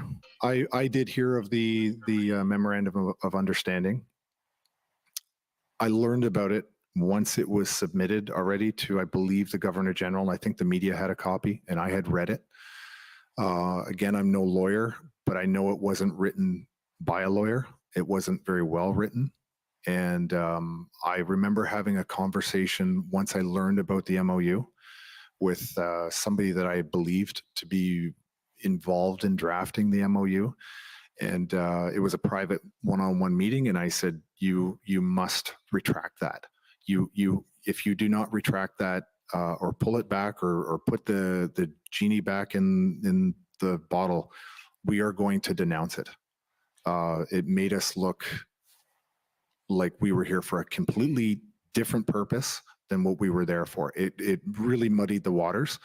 And I don't know if as a result of that conversation, they pulled it back. I just know that the next day it was sort of retracted. When you say it made it look like you were there for a completely different purpose, what was that purpose? Well, I had read it, and as far as I was concerned, it was, we were there for the mandates. That MOU was there for a different purpose. And I don't remember the details of it, to be honest. I skimmed through it. It was not very well written. And so I didn't think it was credible. I didn't think it was appropriate. And I certainly didn't think that the government was ever going to suddenly resign because somebody sent them a memo. You may not remember the details, but was your concern He kind of has a that point there. what the MOU appeared to call for was something that was undemocratic? What I MOU has believed been a when I problem. read it was that they thought that it was a legal process that they believed it was a mechanism of government that they were trying to initiate. Even though I'm no constitutional scholar by any means, but I could tell that it was not going to go anywhere. Yeah, I You said believe you it had a was. conversation with someone where you said this must be I denounced. think so Who was too. that conversation with? I believe his name is Martin, MOU is Memorandum of Martin Understanding. Broadman. It's basically a letter that And was it's written to the Commissioner's saying government. that Mr. Broadman was someone who was associated with Mr. Bowder. Is that correct? Yes, sir. And did he seem receptive to your message? I think he was upset. James Bowder. It didn't, the meeting didn't end on a bad note. It wasn't like he was upset about it. He'd been working on this, I believe, since the year before the convoy even arrived. This was something that they were working on. They thought they were doing something that was legitimately recognized by the legal system. And he was upset that he wasn't getting support. But I believe at the end of that It's meeting, been used he as a said, weapon okay, we'll since pull it back. to call people extremists and to say that they wanted to overthrow You've the been government, referred to in implying media and some of violently. the documents we've So it's being received as the twisted, very badly spokesperson for the twisted. protesters. But it has Did been you an issue. identify yourself to anyone as the spokesman? No, sir. Sorry, spokesperson? No. Did you see yourself as a spokesperson? Oh, The last 2 misogyny. days 1 on point for the 18th counselor. 19th of February was the one or the 2 times only during the convoy that I had chosen to speak without being or without discussion with other members of the convoy.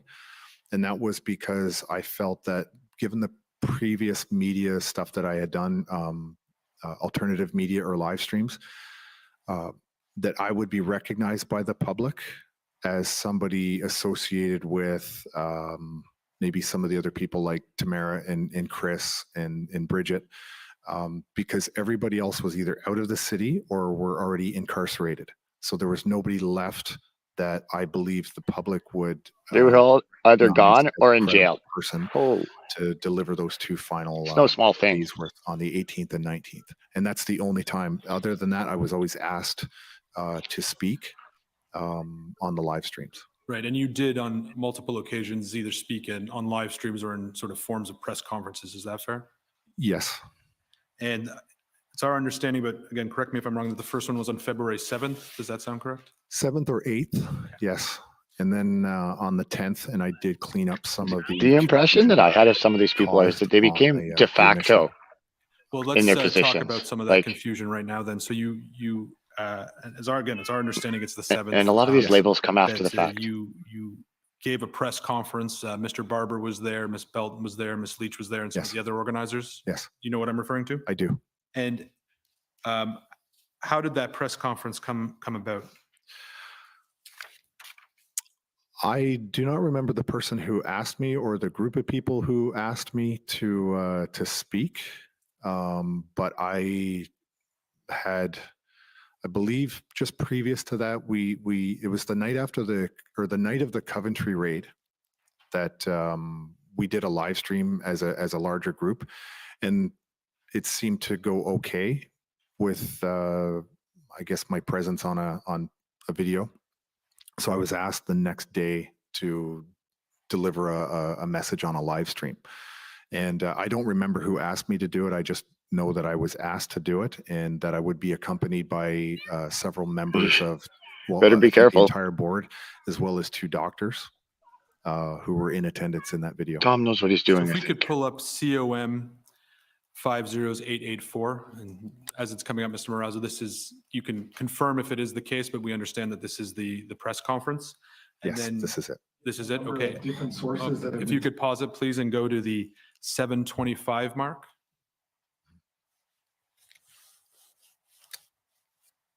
And then play from 725 to about 821. Home until the job is done.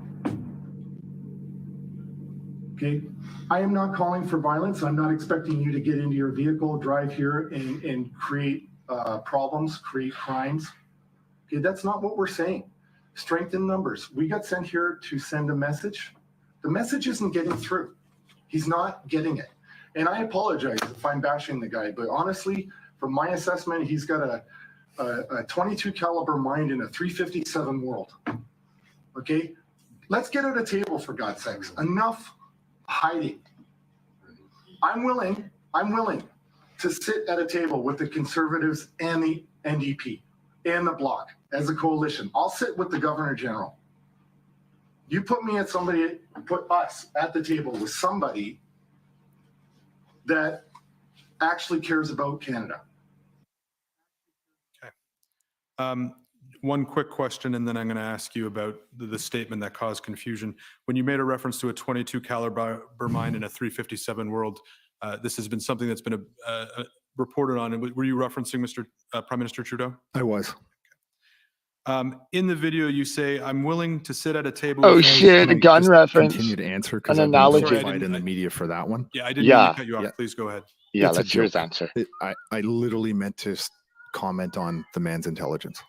It was a joke. Sorry. Understood. Yeah. Sorry. You can take the video down. Thank you. Then you Yeah, said, "I'm willing it to was sit at a gun table talk. with the Conservatives and the NDP." He's not and the Bloc intelligent as at a all. coalition. I'll sit with the Governor General. And he's Put us right. At the table And with somebody the analogy that is actually cares accurate. about Canada. Yes. What did you mean when you said that?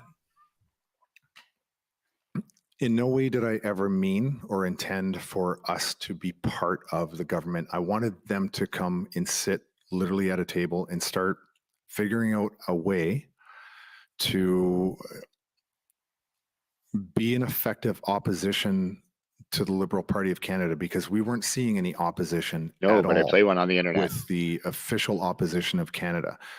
You know, if the Conservative Party had been effective as being an opposition, we may not be in this room today. But instead, they just didn't oppose anything that was happening to Canadians as to why we were there. And when we got there, there was no attempt at any level of government, municipal, provincial, federal government, to even talk to us, to get in a room with us. He's And telling the you've truth heard here. the testimony here. Pure Nobody truth. ever wanted to even have a conversation with us.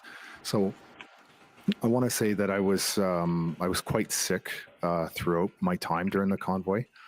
And, you know, I was exhausted. I was dehydrated. Lots of stuff. And in that particular moment of that video, I did misspeak. It wasn't very clear what I was getting at.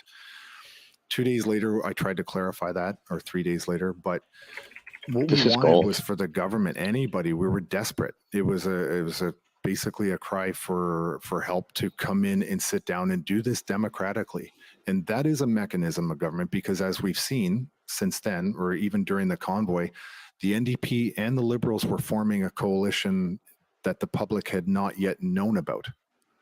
And so, you know, forming a coalition seemed to be something like we were trying to nudge them, motivate them in any way we could just to talk to us. And to this day, they've never spoken to us, ever. To the people at all, any Some people, media not just outlets him. reported on those comments to suggest that you were saying that the protesters wanted And I to think he's form speaking that way, colloquial, like governments the royal in we. which they would be in a coalition with the opposition parties, but the protesters themselves would form part of the government. Yeah. You know what I'm talking about? That is my fault, that the way I phrased that in the video, that is not what my intention was, but the way I phrased it, I can understand that being confusing, but it's not what I intended. I We thought that wanted was no a part reach. of being the government. We wanted the government to do the governing, but to listen to us. I understand that you spoke again on February 10th and attempted to clarify your Yes, sir. statements. I understand that, but did you take any steps to clarify what you meant with the media outlets who were reporting that the protesters wanted to form a coalition government? No, I was not in charge of direct contact. I had no direct contact with the media. And as far as I was concerned, my belief was if they actually started to do their job and report fairly, we would reward them with contact, or I would, or whatever, not necessarily me. But if they continued down the path of constantly vilifying and lying about us, I didn't see the point really of talking to them at all. We were effective, highly effective at getting out everything we wanted to get out to the public through alternative and social media. So you didn't make any efforts to go to the reporters who had reported a different interpretation and say, that's wrong, can you please fix it? No. And so you don't know whether or not they would have issued a correction or issued as maybe not a correction, a follow-up story. You just don't know. I don't know. And they never reached out to talk to me from my knowledge either. He put the truth out there. After legacy media, February barf. 7th press conference, Follow Daisy Media, yo. Benjamin Dichter, who's a witness we'll hear from later, sent out a press release saying that only Daisy Chris on himself, Facebook. Mr. Barber, Miss Leach, and a woman thanks. named Dagny were authorized to speak on behalf of the protesters. Do you know what I'm referring to? I do. Vaguely, I do, yes. Did you ever have an interaction with Mr. Dichter where you discussed who was authorized to speak on behalf? My interactions with him were very, like, I think if I added up all the entire time I've ever spent with him, I'd be lucky if it was 15, 20 minutes that I've ever spent in a room with him. So I can't really say for certain when or what was ever discussed with him. I was just not interacting with him at all.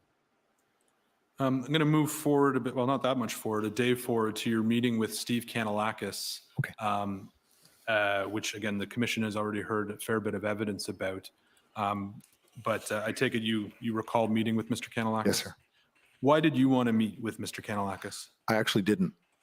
I had grown incredibly frustrated with the police liaison officers that I was dealing with. Did not. And I had requested through them to talk to an inspector.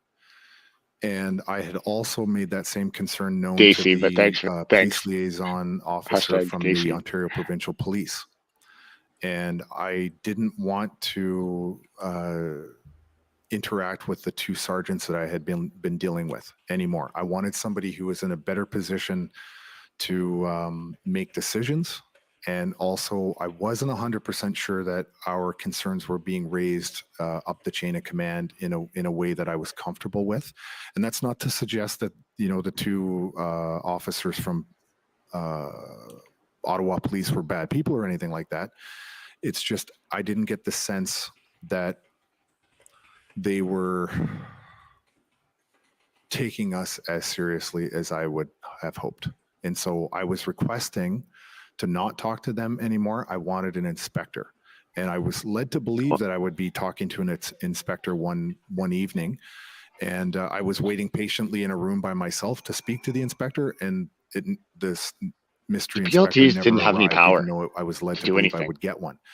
So I walked away from the meeting when I found out I wasn't going to be talking to somebody more senior. And the next day, I believe, is when the offer came to us or to me to meet with somebody at the city. I had no interest in meeting anybody from the city at that point. I knew where my focus needed to be was with the police. I wasn't interested in any level of the city. Can I pull up OPS 8527? Yeah, so we heard that those police liaison teams were negotiating, but they were getting stonewalled from inside OPS.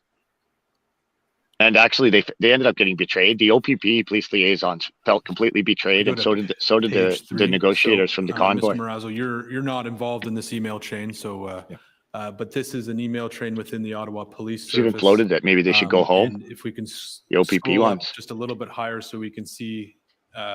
This is an email from John Ferguson to Mark Patterson and Robert Drummond. Do you see that? Yes. Did you ever interact with Mr. Ferguson? No. Okay. Not to my knowledge. Okay. And if we can scroll down.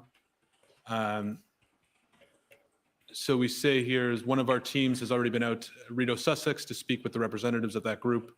And it goes on and it says, in regards to the main convoy, our PLT members are currently walking red zones with one of the main organizers, Tom Marazzo, who's responsible for 322 trucks. Do you see that there? Yes, sir.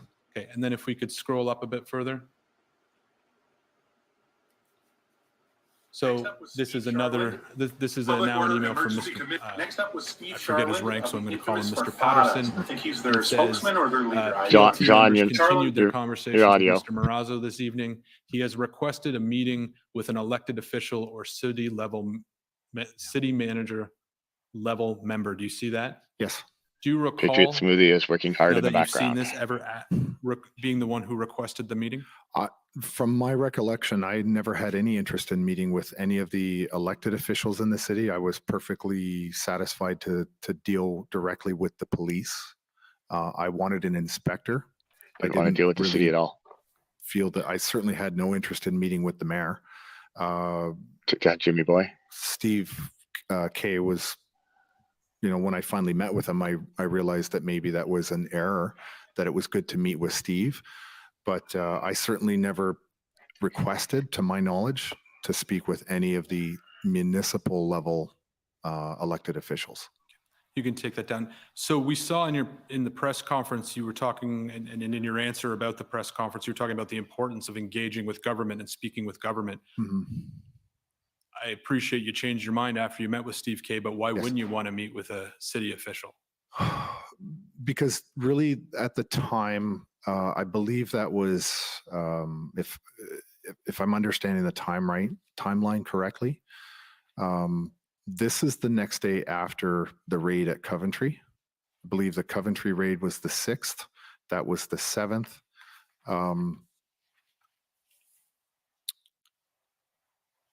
I wanted to deal directly with the police because I felt that the police were the ones that were getting the most pressure. And I thought that I would be able to have a conversation with the police and try to work with them, build a rapport, because I wasn't getting anywhere that I felt with the two police liaison sergeants I was dealing with. I felt that if we could develop a better rapport with the police, then things would change. Second to that is the police services board meeting that we had seen. The rhetoric from Diane Dean was just incredible. And I don't know if that meeting was before or after the 7th. We just knew that we needed to deal with the police. And Yeah, Mr. Diane Wilson Dean's mentioned in his piece of work. testimony on more than one occasion that you had a sense that former Chief Slowly you were concerned about the pressure he was under. Is that Yeah, accurate? I had seen the recording of the police services board meeting that Diane Dean had been the chair of the police services board at the time. And I was extremely concerned about the things that I had witnessed her say on the video. And so I waited to see the reaction from Chief Slowly. And then I got a little bit more concerned again. So I rewound it and I watched it again. I watched her comments. I watched his reaction, and I knew right there and then that the situation had fundamentally changed for all of us, them as well as us. And I realized that if we didn't do something to take the pressure off of the chief, things were going to dramatically change for the worse. And so that's when we started to completely reshift our focus to taking the pressure off the chief, thereby taking the pressure off of the individual police officers and hopefully ourselves. And again, we heard Mr. Wilson this morning. He described that after the meeting with Mr. Kanalakis, there was an initial effort to move the trucks from Rideau, Sussex to Wellington. And as I understand it, that effort was unsuccessful because the police ultimately didn't move the barricades that would be necessary to do that. Did Mr. Wilson have that correct? He did, but I think I heard we actually had. We were, to use a football analogy, we were on the 1 yard line with all the trucks on that corner, and Eva and I had spent hours on that corner. Eva was talking with the Polish truckers. I was talking with the English-speaking French truckers. We spent hours there, and we finally got because Sergeant Lee was there, and despite his best efforts, sometimes he can be a little bit hostile. And I had asked the truckers to basically, as a group, come to an agreement themselves, and then also elect 2 people to go and deal directly with Sergeant Lee, because I was actually concerned that if he went into the center of those 80 truckers, he would do something that would put his own safety at risk. So instead of him going to them, I said, you elect 2 people, come out, and then we'll talk. And then Sergeant Lee got that phone call. He walked away and he came back, and the look on his face said everything. I knew that he had just had the carpet pulled out from under his legs, and he said, there's no deal. And so I was very concerned. I knew I couldn't go back to the truckers and say, hey, we spent all day convincing you to do this, and now the police have reneged on it.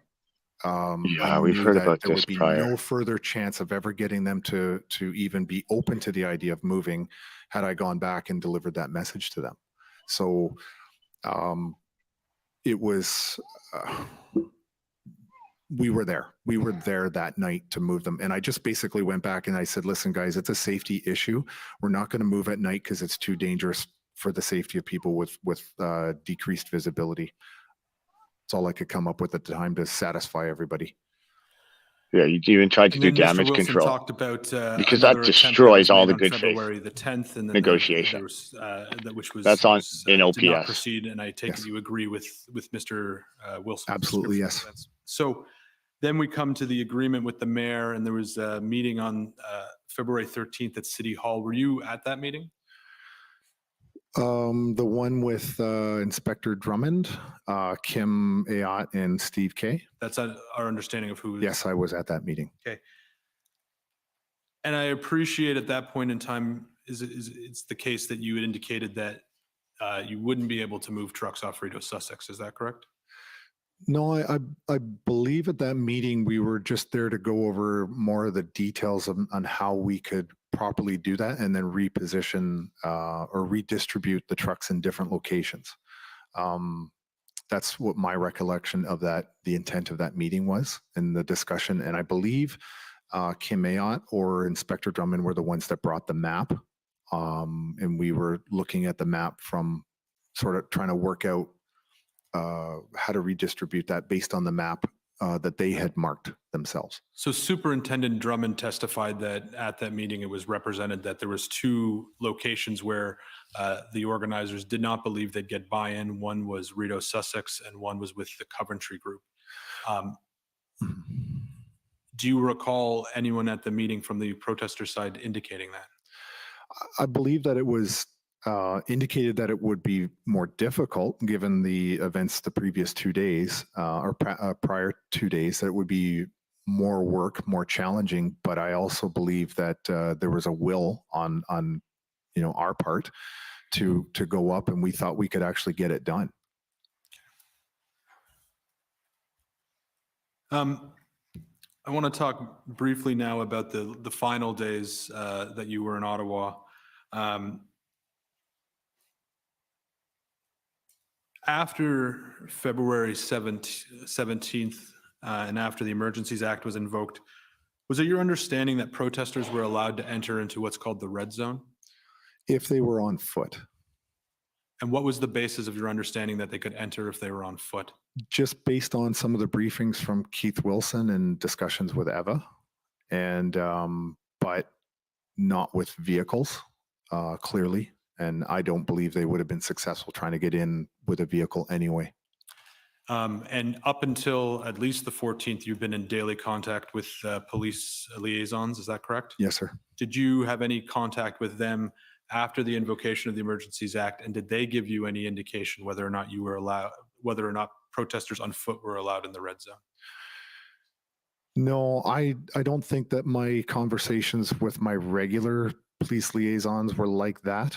I did receive one phone call from an unknown OPP officer who said that he was the guy that they call for really difficult negotiations. I don't know who that person was. I just know he was OPP, and he had a lot of extensive experience with negotiating. And I knew from that phone call that the mass arrests were imminent. I didn't get a date or a time. I understood the vocabulary in the context of his comments. He didn't come out and tell me exactly when they would come in and start making mass arrests, but I knew that it was imminent. Do you know when that phone call was? It was I believe it was right after the Emergency Act was invoked. It might have been the 15th. I can't be certain of that detail, and I have no idea who that officer was. Were you aware of the TikTok video that's been discussed a couple of times in which Mr. Wilson is in the building. Explains that protesters are allowed to continue to protest peacefully? I hadn't seen that until I was here in the audience seeing that. What was your reaction to seeing it now?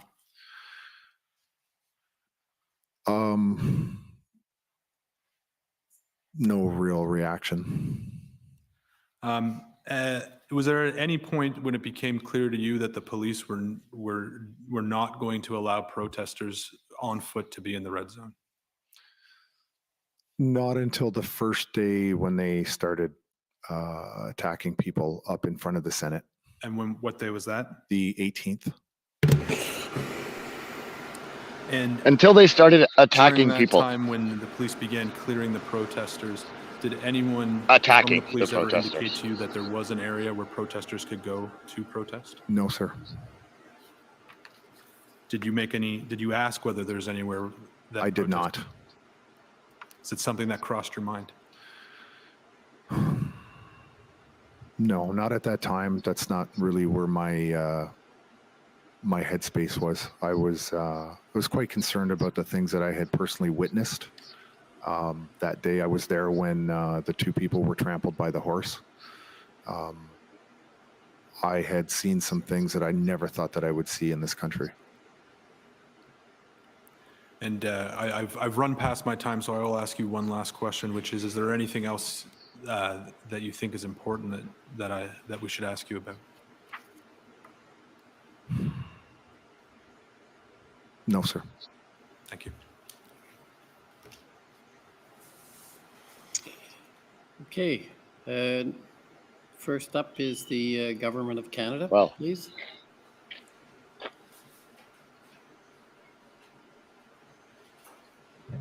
Okay, Government of Canada. Oh, hair guy. Boom. Oh, hair guy gets to go. Yeah, it seems so. Good afternoon, Mr. Marazzo. Oh. I'll just have a few questions for you, but I'll start with hair where guy. my friend started you with. And for the record, I'm Brendan Van Nienhuis, one of the lawyers for the Government of Canada. You described this call with an OPP officer that you weren't sure of exactly which officer it was, in which it was indicated to you that the police were going to enforce, right? Yes. And you saw earlier today the video on TikTok of Mr. Wilson advising people they could remain there on foot. Mm-hmm. Yes? Yes. And you yourself acknowledged that this was not, in fact, the case, right?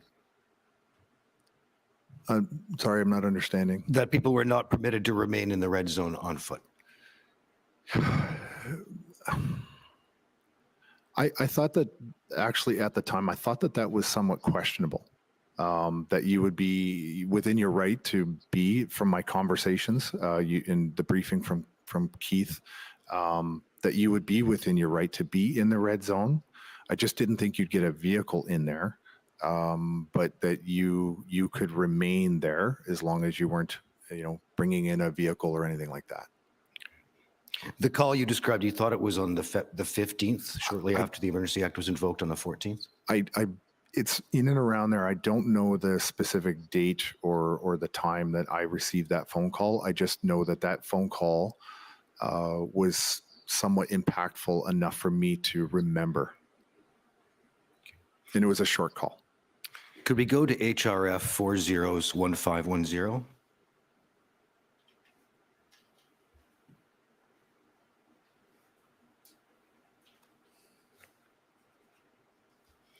I'm showing you a copy of this email, which appears to be an email from Ava Chipiuk to, among others, yourself and Mr. Wilson. Do you see that?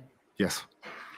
And she is attaching a document that I don't think we have, but it's a document entitled The Right to Protest, right? Mm-hmm. Yes. And she indicates, and I guess this is relaying some advice received from Saya Hassan, barrister and solicitor. Do you see that? Yes. And she's indicating or passing along a note to you and Mr. Wilson that says, I've drafted something on the right to protest, but have taken a cautious approach because I don't know what the emergency orders are. But it's my understanding that they can limit the right to protest, and well, that can be challenged in court. At the moment, people who do not comply may be arrested, right? Right. And she goes on to say, I think that if we're advising people, it's important to let them know all of the risks that they're facing and let them make their own decisions, right? Yes. And that's sound advice that you would agree with? I would. But I would also say that, combine that with the fact that Justice McLean had ruled that we were legally within our right to be there in Ottawa to have this protest. And then, you're seeing an email from a lawyer who is saying that it is, my understanding. So if it is not completely set in concrete for a lawyer, what chance do we have for having a definitive bit of legal advice that we can make a 100% absolute decision on what is going to happen to us if we remain? So you had an interpretation of Justice McLean's order, right? I had, just from what I was briefed on the result, and that I do remember reading the decision, and I'm not a lawyer, so when I'm reading it, it's from a very unsophisticated perspective. But I do remember reading the part where it said to the effect that we had a legal right to be there. All right. Well, you're not a lawyer, but Ms. Chipiuk is a lawyer, and Saya Hassan, you understand, is a lawyer as well? I see there on the email that this person is a lawyer. Okay. Did you take any steps to relate the risks that people are facing so that they could make their own decision with respect to the possibility that they would be arrested if they did not comply? I believe we handed out a French-English double-sided piece of paper that we printed to everybody. I think we printed out hundreds of copies, And it was from the pro bono legal team that we had, that if people were arrested, that was a description of what their rights would be, and also the phone number to call if that should happen to them. Okay. Now, sir, you're publishing, I understand you're publishing a book which you intend to release on February the 14th of next year, is that right? Yes. And you've selected that date because it's the same date on which the report of this commission must be tabled? No, it's the 1-year anniversary of the Emergency Act being invoked. Oh, I see. You've been attempting to raise money for the publication of this book through a fundraiser on the website Give, Send, Go, correct? Yes, because I have a team that is helping me, and they also need to, well, they need support. Sure. Could we go to COM 50415?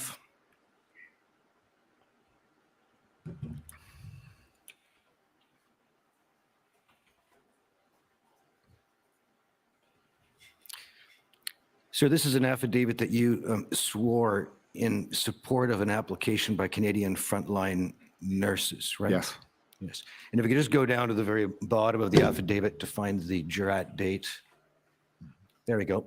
You swore this, it appears on March the 4th of this year. Yes. And if we could go back up to paragraph 4.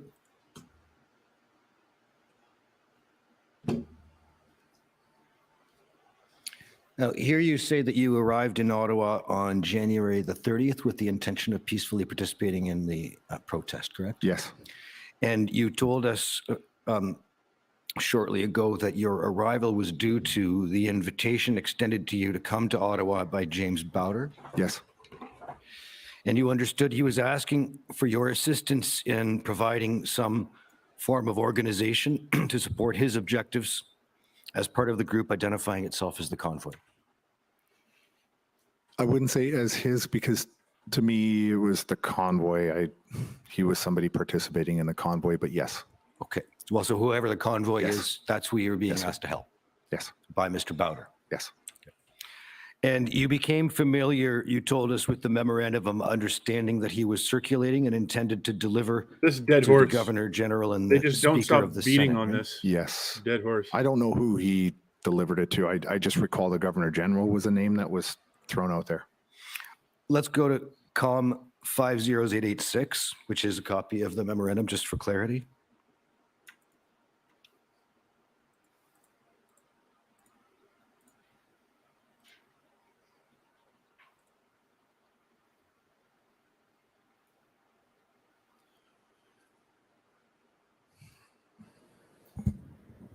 Council, COM 50886 appears to be some sort of social media post. Excuse me, it's 866. I misspoke.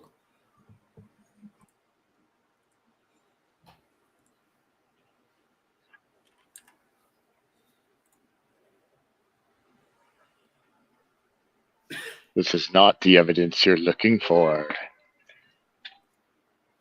And in fairness to you, Mr. Marazzo, you were clear in saying that this was at the very least not a well-written document. From what I remember reading it, I didn't believe it was a very well written document. I knew by looking at it, it wasn't written by a lawyer.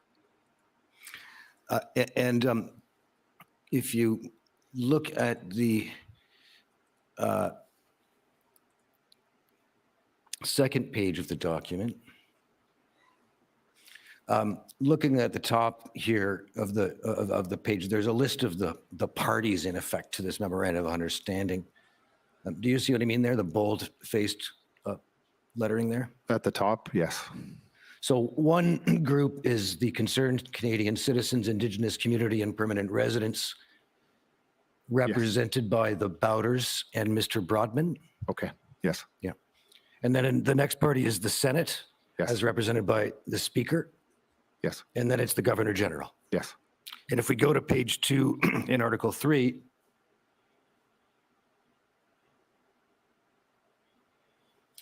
you stop there. You see the notion here is that there would be a committee formed between the concerned citizens and the Senate and the Governor General, right? Yes. And that committee then would, under paragraph E, subparagraph E there, instruct all levels of the federal, provincial, territorial, and municipal governments to cease and desist, et cetera, provisions related to COVID-19, right? Yes. And if you go over to page 3 and look at item J there, you see that in exchange for this, the concerned citizens will immediately stop Operation Bear Hug Ottawa demonstration convoy. You see that? Yes. And so in effect, and that was Mr. Bodder's name for the occupation or blockades or what have you in Ottawa. It was Operation Bear Hug. I have no idea what he called it, and I don't know what Operation Bear Hug Ottawa is. Okay. At any rate, you recognize that this document presented a something of a nonsensical idea? I would agree with that. And you insisted that it be withdrawn and retracted publicly, and this was then done, right? That's my understanding. And you understood that any legislative action would require the participation of the elected representatives at the federal, provincial, and municipal levels, right? Yes. In fact, if you go to Article 7 of the MOU, Article 6, you'll see that it is in fact supposed to be construed in accordance with the laws of Canada, right? Yes. Now, you can take the document. Can I just, looking at this is a 15-page document. This is not, from my recollection, what I read. Okay. This is not what I read during my time in Ottawa. I believed it to be more of a two-page document. I don't recall ever looking at this particular document broken down like this.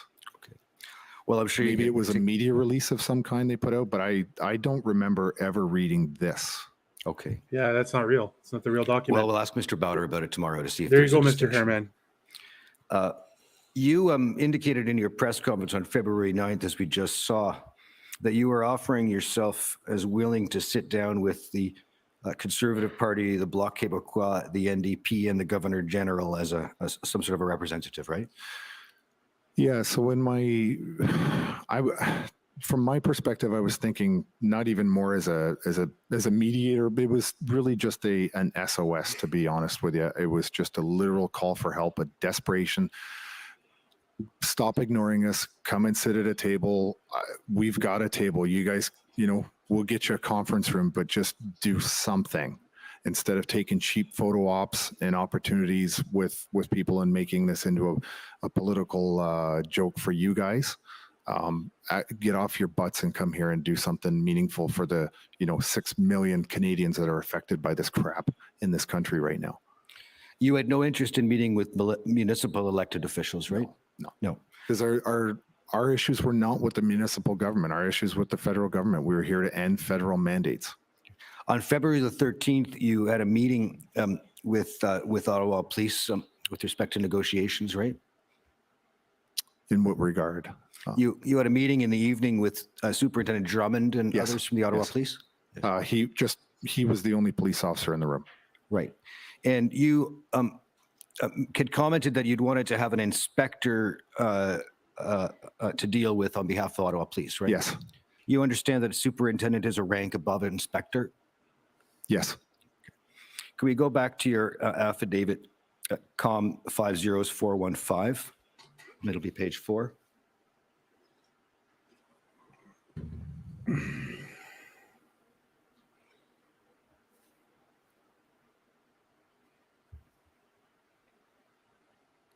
Now, we can go to paragraph 17, I believe it is.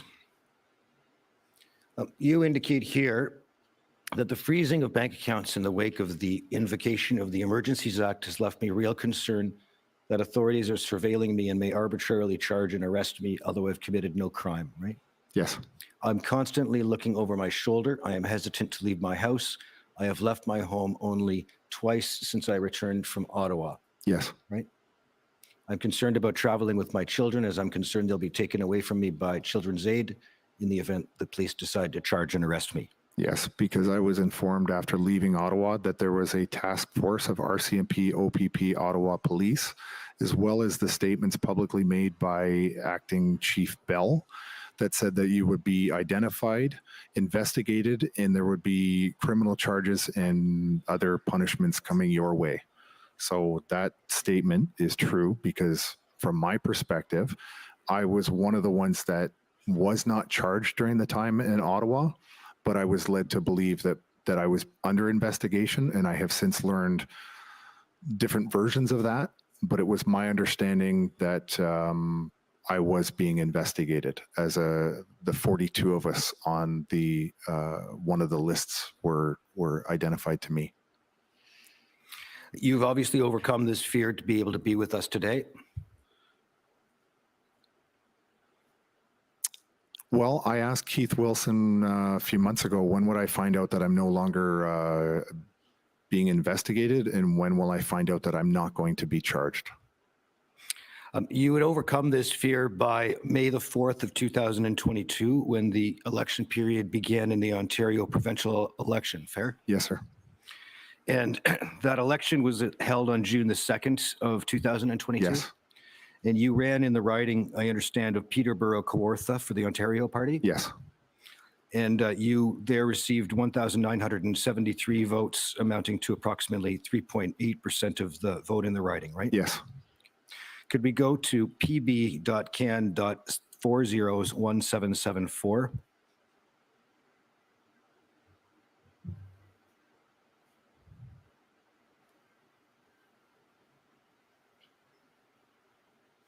I just want to put up a brief excerpt of the video. It'll be just at the very beginning. Council, 1174 were the last four numbers that you just stated? 1774. Yeah, I've done it again. Excuse me.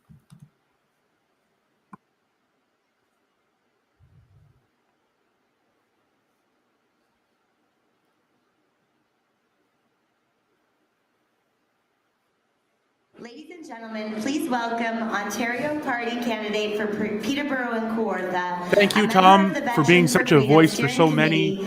Thank you. Sorry, guys. Marazzo. Thank you, Tom.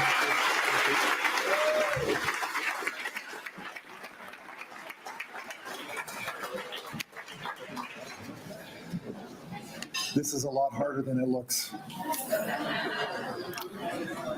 Before I start, there are some people I'd like to acknowledge in the room. And I'd like Jeremy McKenzie to stand up for a moment.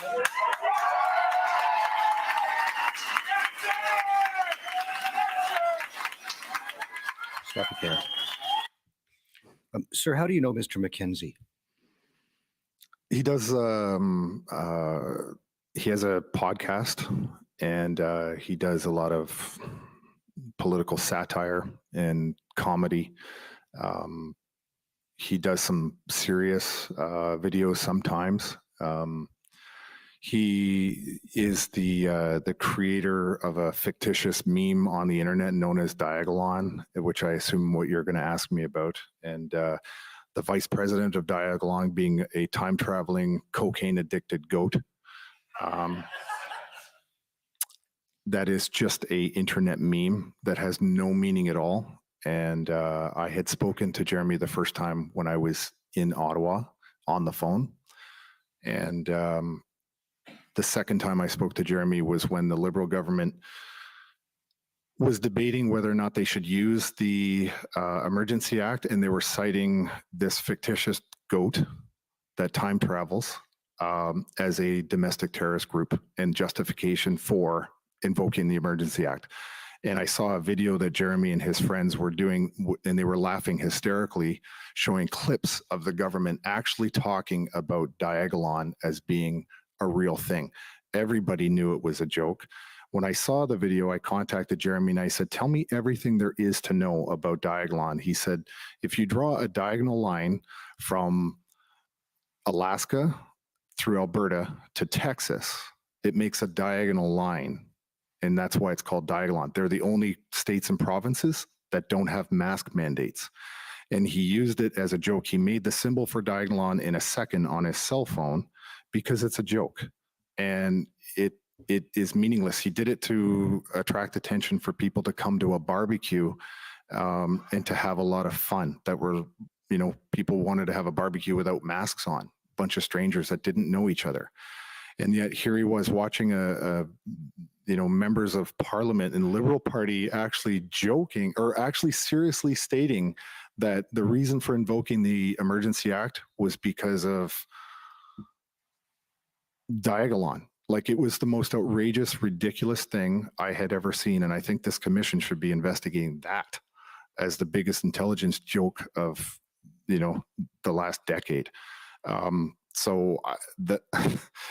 It's a joke. Diagolon is a joke. It's not even a real thing. Thank you. Those are my questions. Thank you. Fucking mic drop. Mic drop, blown the fuck out. Next, Clip that right there. Is Boom. the Ottawa Residents Coalition. Nobody, the government didn't know what to say. You clown government, clown. Government of Canada is a clown. Clowning around with the government of Canada. Good afternoon. My name is Paul Champ. I'm lawyer for the Ottawa Coalition of Residents and Businesses. Just a couple of questions, Mr. Marazzo, following your testimony. Yes, sir. I note we didn't get an interview summary for you from the Commission Counsel. Is that because you refused to sit down with Commission Counsel for an interview? No, I believe my lawyers felt that I would not have my charter rights protected if I voluntarily gave a statement. Okay. And then turning to your activities in Ottawa in February. Why do you want to earlier protect this your year, rights, which Mr. hotel did you Marazzo? stay in again? The Arc. And who paid for your hotel? Mr. Borgo, I gather?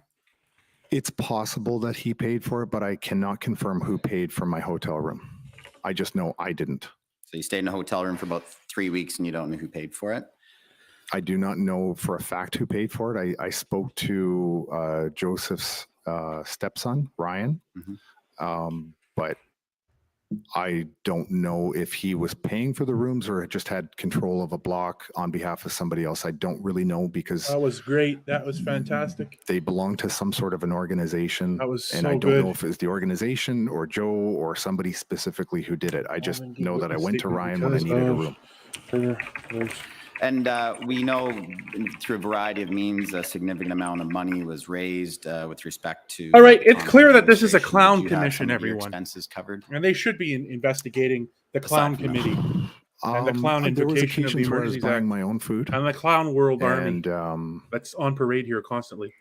whatever food was donated in the in the conference room that we had, like I said, I was sick, so I ended up losing 14 pounds, and I've gained more than that back. And I wasn't eating very much. The few times I ate, I actually just bought myself if I wanted more of a meal. So you didn't get any cash to cover any travel No, sir. expenses or anything like No. that? Okay.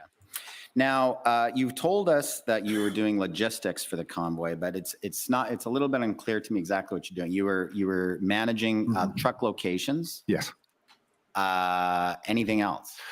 Well, when I initially got there, I was focused in on the logistics. And then after the raid at Coventry, I had notified a former military officer that I personally knew, and I asked him if he would come to Ottawa and help me, and he did.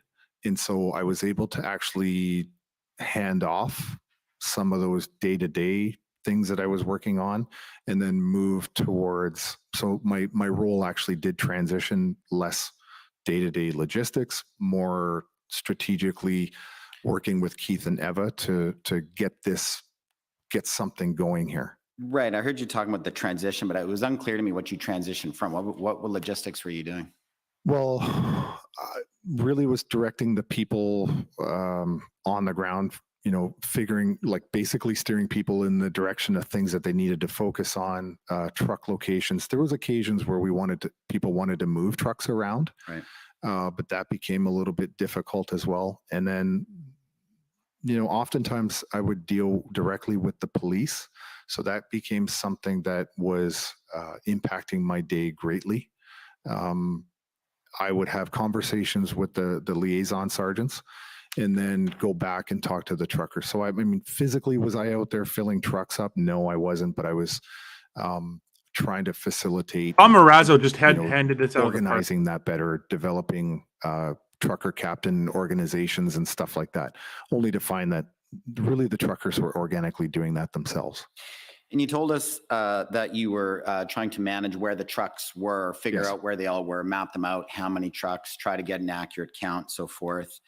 But it was put to you by Commission Counsel about Kent Street. Now, we've heard police evidence from a resident, and actually Chris Barber himself, testifying that Kent Street was almost completely blocked throughout the entire convoy. Every once in a while, the emergency lane would get open, but it would almost instantly be closed up again, and that predominantly there was no emergency lane on that street. So I'm surprised, Mr. Marazzo, you don't remember that one street. Well, Why is that? At some point, I had the two people that I were working with that actually started to monitor that. My friend that I just mentioned, that was retired military, as well as one other individual. And every time that the other issue was this that we recognized was that the police liaison teams were going and talking to everybody. So they would talk to me, leave, and go have the same exact conversation with somebody else. So, and there was multiple teams, and the information was getting very confusing. So, for example, they would talk to me, and if you were there, they would go over and talk to you, say the same thing, and then everybody's chasing their tail, going in circles.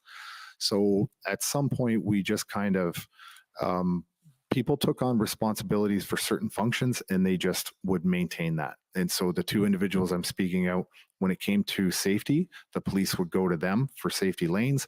They would immediately go out and do the best they could to clear it. But then again, sometimes they got blocked. That's helpful. I must have misunderstood your evidence. I thought that's what you were doing. You'd agree with me, Mr. Marazzo, city buses, there's no way they could get through anywhere downtown, correct? I thought that's an easy one. There were, I would say, because I believe I was on Metcalf is what the ARC was on. There was, I believe they could have got through there. I don't see any reason why not. There was days I went out there and the street was wide open. A bus could have gone up and down Metcalf all day long, back and forth, I guess. Yes. Well, I don't want to say all day long, but I mean, there were several times where, you know, it was wide open. I moved my vehicle on right in front of the ARC Hotel on that street, no problems. But presumably if people wanted to go anywhere other than up and down Metcalf, they wouldn't be able to access the city bus. As you got closer to Wellington, it became increasingly more difficult. Similarly, and particularly individuals who require paratransport buses, they weren't getting anywhere through downtown, correct? Do you mean the shorter buses that are meant for wheelchairs? That's correct. I don't think that that's entirely accurate. I think, again, I would say that for that type of transportation, as you got a little closer to Wellington, it would probably be more of a challenge, but it would be up to the individual bus driver himself or herself to see if they could negotiate through that those intersections. You didn't observe any, though? No, I did not. And just moving to a different topic, police leaks. You were getting information about what the police were planning ahead of time through sympathetic police officers, is that right? That's my understanding, but they weren't coming to me directly. They were coming from other sources, and then I would have conversations with people that information was passed to them. Going off so you're again, kind of like the clearinghouse for the intelligence, I guess, for the convoy. You're going off again. I tried to sympathetic decentralize police, that as well, true. in the sense that you could, you know, I wasn't a police officer. I had worked a lot with police officers in my military career, but I wasn't a police officer. So we had police officers that were retired that, you know, everybody knows Danny Bulford was one. If I had questions, you know, maybe him or Vince Gersey's, maybe.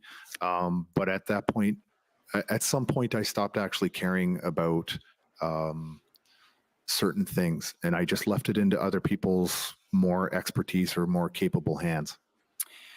Moving on to another topic, you testified about the slow roll, Yes. Pat King's slow roll around the airport, and that you cooperated to some extent assisting with that, correct? Just so much as I wanted to make sure that there would never be a complete blockage or a stoppage of operations for the airport. But you also told us there was some value to it as well, Yes. that it was sending a message to the city that the vehicles could move around and could move to other areas of the city if necessary. Yes. And that discussion centered around what happened at Coventry when the police went in on a Sunday night and raided and stole the fuel and stole the food. And my conversations with the Ottawa police the next day was, you know, if you want to provoke a reaction from this organic movement, from individual truckers, that's the best way to go about it. And if you want to keep it as civil as it has been, don't put us in a situation where there has to be a tit for tat kind of a situation. And I said, and by the way, we will never exceed the level of stupidity that you guys are doing to us. We might match it. We'll never exceed it. And by the way, your Coventry was your freebie.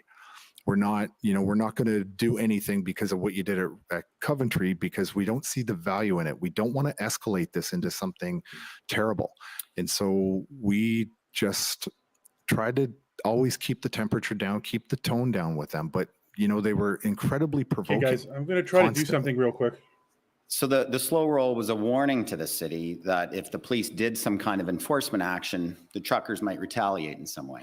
I'm not comfortable with the word retaliate, but you know, you could split hairs on that word, but it wasn't meant as a retaliation. It was meant really to send the signal that, you know, we've got the ability to move around, and do we want to escalate to that level? No. What we're trying to say to you is that if we really, really want to escalate to the level you guys are ramping up, then we can play that game with you, but we don't want to play that game. So they'll do the slow roll just to let you know that it is possible. And just to be clear what we're talking about here, the game meaning the police enforcing the law. If the police attempt to enforce the law, the truckers, given their size and their numbers, will escalate towards the city of Ottawa and their residents, correct? That's what you mean? I didn't see it lawful to go in and steal people's fuel or their food. Ooh. I didn't actually see it as a lawful act on behalf of the police. He's so pissed. He's so pissed. He's not getting. It's 2 days of getting. With respect to Mr. King. Okay, so 1 second, guys. We're just going to quickly try something here. Sorry, 1 second. We're just trying to do something here.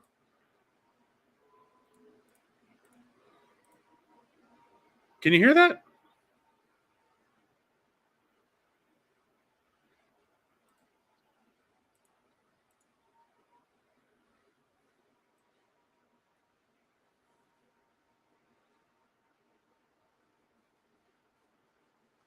Can't hear that?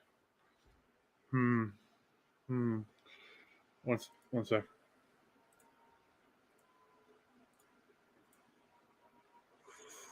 One second, we're fixing it. Online Can you, comments about race and the Anglo-Saxon race. Are those kinds of comments discrediting the movement? I know nothing of those comments. Or Mr. Barber, his online racist comments, was that discrediting the movement? I believe he owned up to that himself yesterday. Right. And then finally, Diagolon, you said that this was a joke, and it was about creating a diagonal state of people who don't wear masks.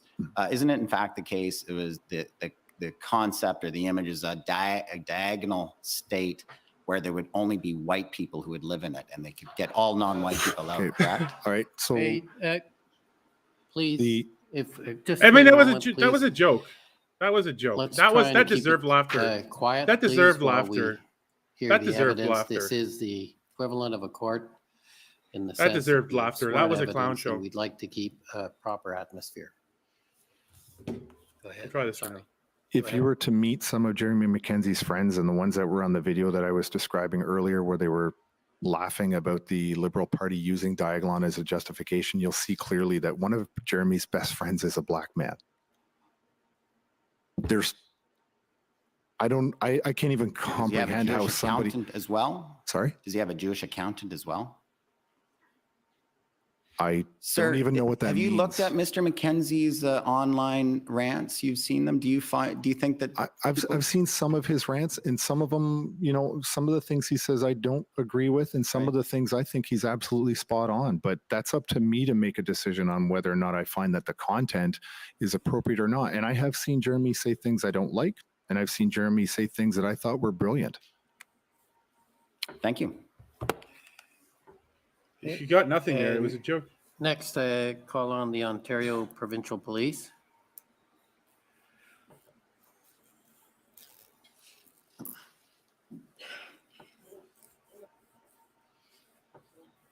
He's trying. He two days of sucking that hard is really starting to show in palpable rage for that counselor.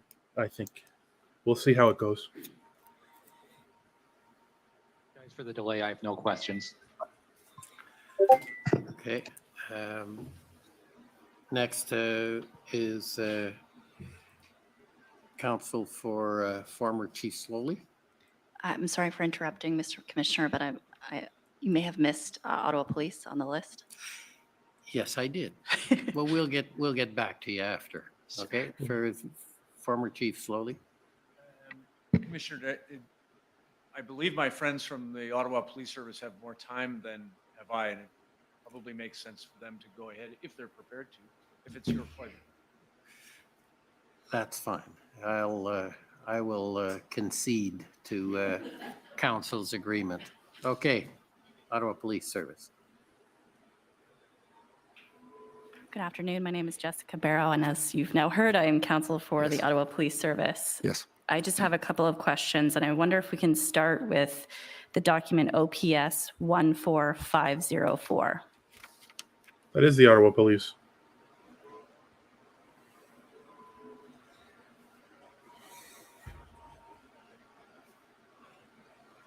Have you seen this document before? I'm not entirely sure. If you read through it, and obviously we can give you a minute, it's a document that we've heard was circulated to the protesters, and it's dated February 17th. It was circulated by the Ottawa Police Service. Okay. My recollection, I know there was a letter that was posted all over the city. I honestly never bothered to read it.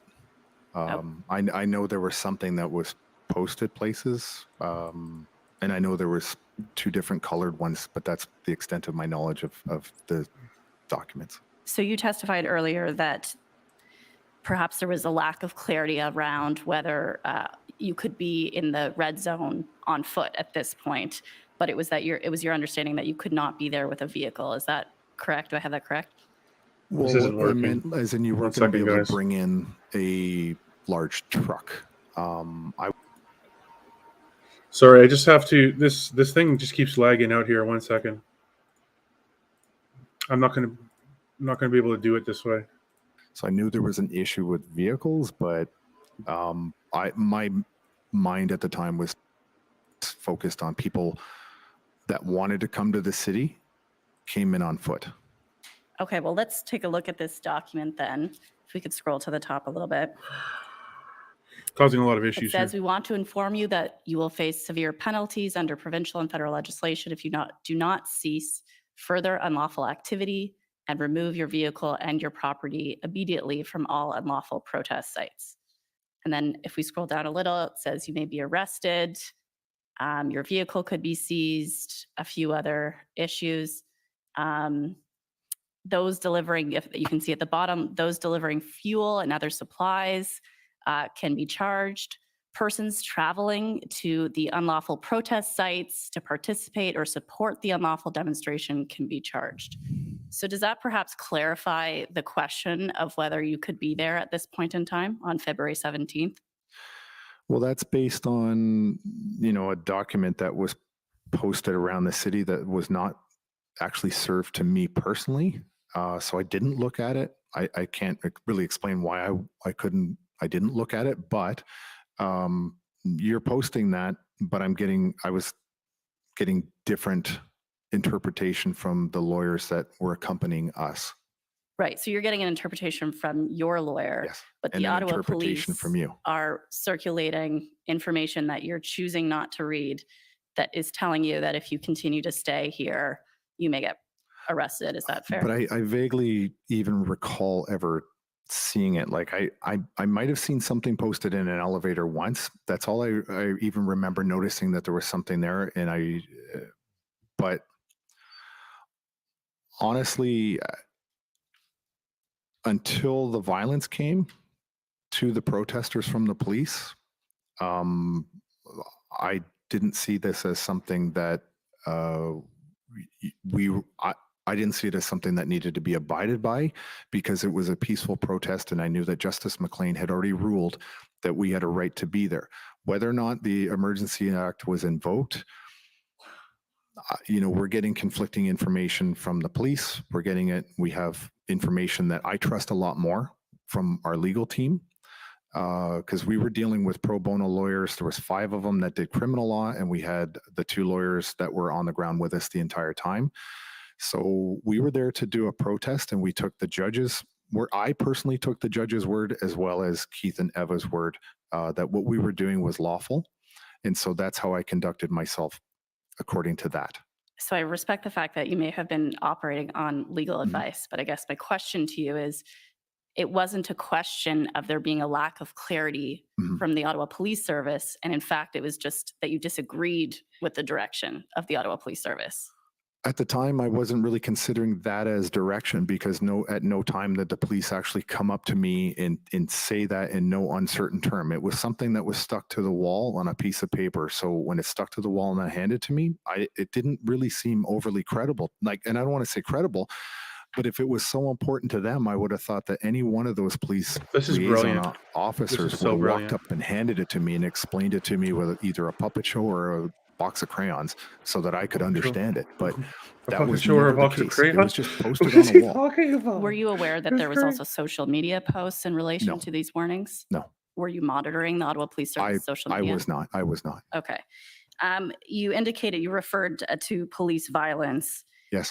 Starting on I presume on the 18th of February, correct? Yes. Yeah. There was quite a lot of police and you violence. indicated that you were watching that from your hotel room? No, I was there. Okay. I was only 15 feet away from the horses when they trampled the 2 people. So then you would have heard prior to the arrest taking place, multiple verbal warnings from police officers indicating that if people didn't depart, they risked being arrested. Is that? No, I did not hear them verbally. The front line of police officers were extremely quiet. The front row of protesters were trying to engage the police in dialogue and to convince them to stop doing what they were doing. OPS getting And there dunked was on. no reaction from the police on the front line.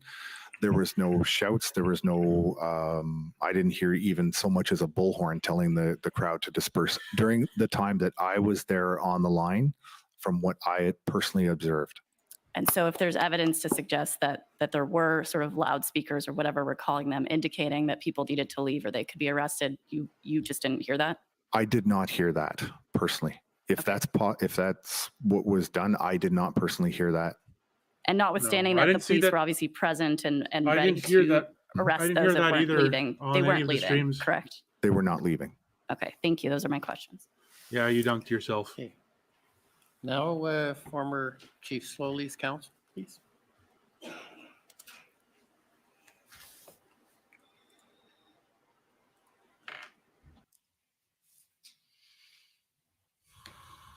you, Commissioner. Mr. Marazzo, Tom Curry for former Chief Slowly. Just on the point that my friend Ms. Barrow was asking you about, can you just help us? I thought I saw in the statement, we don't have to go back to it, just tell me if I've got this right, that you encouraged the protesters towards the end as this enforcement action rolled out, you encouraged protesters to leave the protest site rather than be arrested?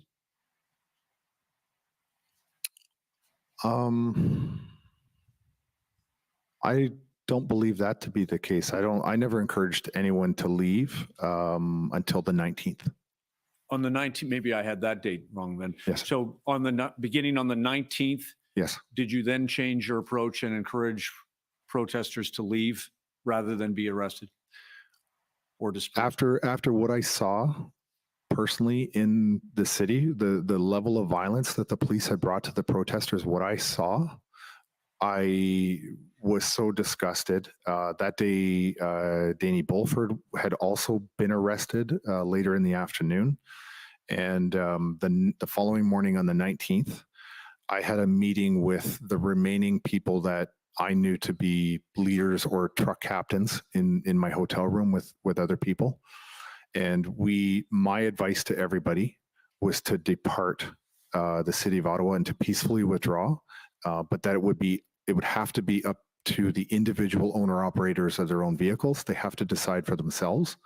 I have to say But our that Tom's recommendation doing was that very they well. left the city of Ottawa as peacefully as they could. And at 10:03 in the morning, I remember the phone call with the OPP. I notified them and I said, we will peacefully withdraw. You need to move your concrete barriers and allow us to get fuel into the trucks. And we will start making arrangements to leave as soon as possible. But that each truck driver had to make their own individual decision. And, there is a video of it. I'm sure somebody may bring it up. It was a very frustrating phone call that I had with the OPP. But I said we were recommended. It's not my proudest moment. If you do show the video, my language is terrible. But I was angry and I was frustrated, but I advised him to allow the truckers to leave, move the concrete barriers because we couldn't get out, and allow us to get fuel because, fuel was a bit of an issue trying to get out. Right.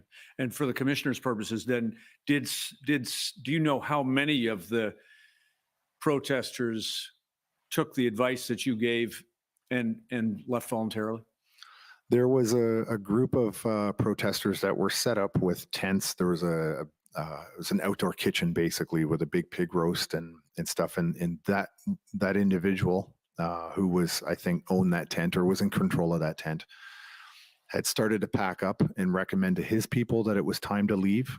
And I just know that various groups took the advice and some didn't. But by the morning of the 19th, from our perspective, the violence just actually got worse. And when they moved down to the war memorial, that's when things got really quite disturbing about, and even on the 18th, things were incredibly disturbing. You'll hear testimony here, I'm sure, from Chris Deering, the horrific things that he had, and he's a combat veteran of Afghanistan. So after hearing that, and seeing the footage of all of that stuff, after that, there was no way there was any point in staying any longer. I mean, I understand violence. There was no way those truckers were ever going to be able to repel the police in any way. The truckers those who remained and those who didn't were not allowed to get out, because I think at that point on the 18th and 19th, the police decided they're going in. And we had seen the text messages of RCMP officers laughing and joking about bringing, like, don't do it all in one day. Let us get our turn on the next day. The police were getting geared up. That was leaked to the alternative or social media, where they were joking and laughing about using jackboots on people. Right. So just a couple of things then. You told the commissioner that you were watching the interaction between the Police Services Board chair and Chief Slowly. Yes. And did you form the conclusion that Chief Slowly's support from the Police Services Board had been badly affected, diminished? It was my understanding that it is against the law for a Police Services Board to direct police operations. And from my perspective, what I was watching was her covert or very, I don't know what the word is, but Diane Dean's deep desire to start directing police operations to Chief Slowly. And when I listened to his response, I had to listen to it twice to understand what really was going on in that meeting. It was very clear to me that he was getting pressure from every different direction. And especially because Diane Dean effectively was his boss, and she was putting an enormous amount of pressure on him. And combining that with all the other rhetoric from the mayor and the other politicians locally, it was my opinion that if we didn't do something to help him, to take the pressure off of him specifically, there would be a very negative reaction from the entire police service of Ottawa. And you were attempting also, as I understand it, to take pressure off from the residents. Yeah, and that was the strategy, was to take the pressure off the residents and thereby get less complaints to the police. And then if the politicians were getting less pressure, they would put less pressure on the chief.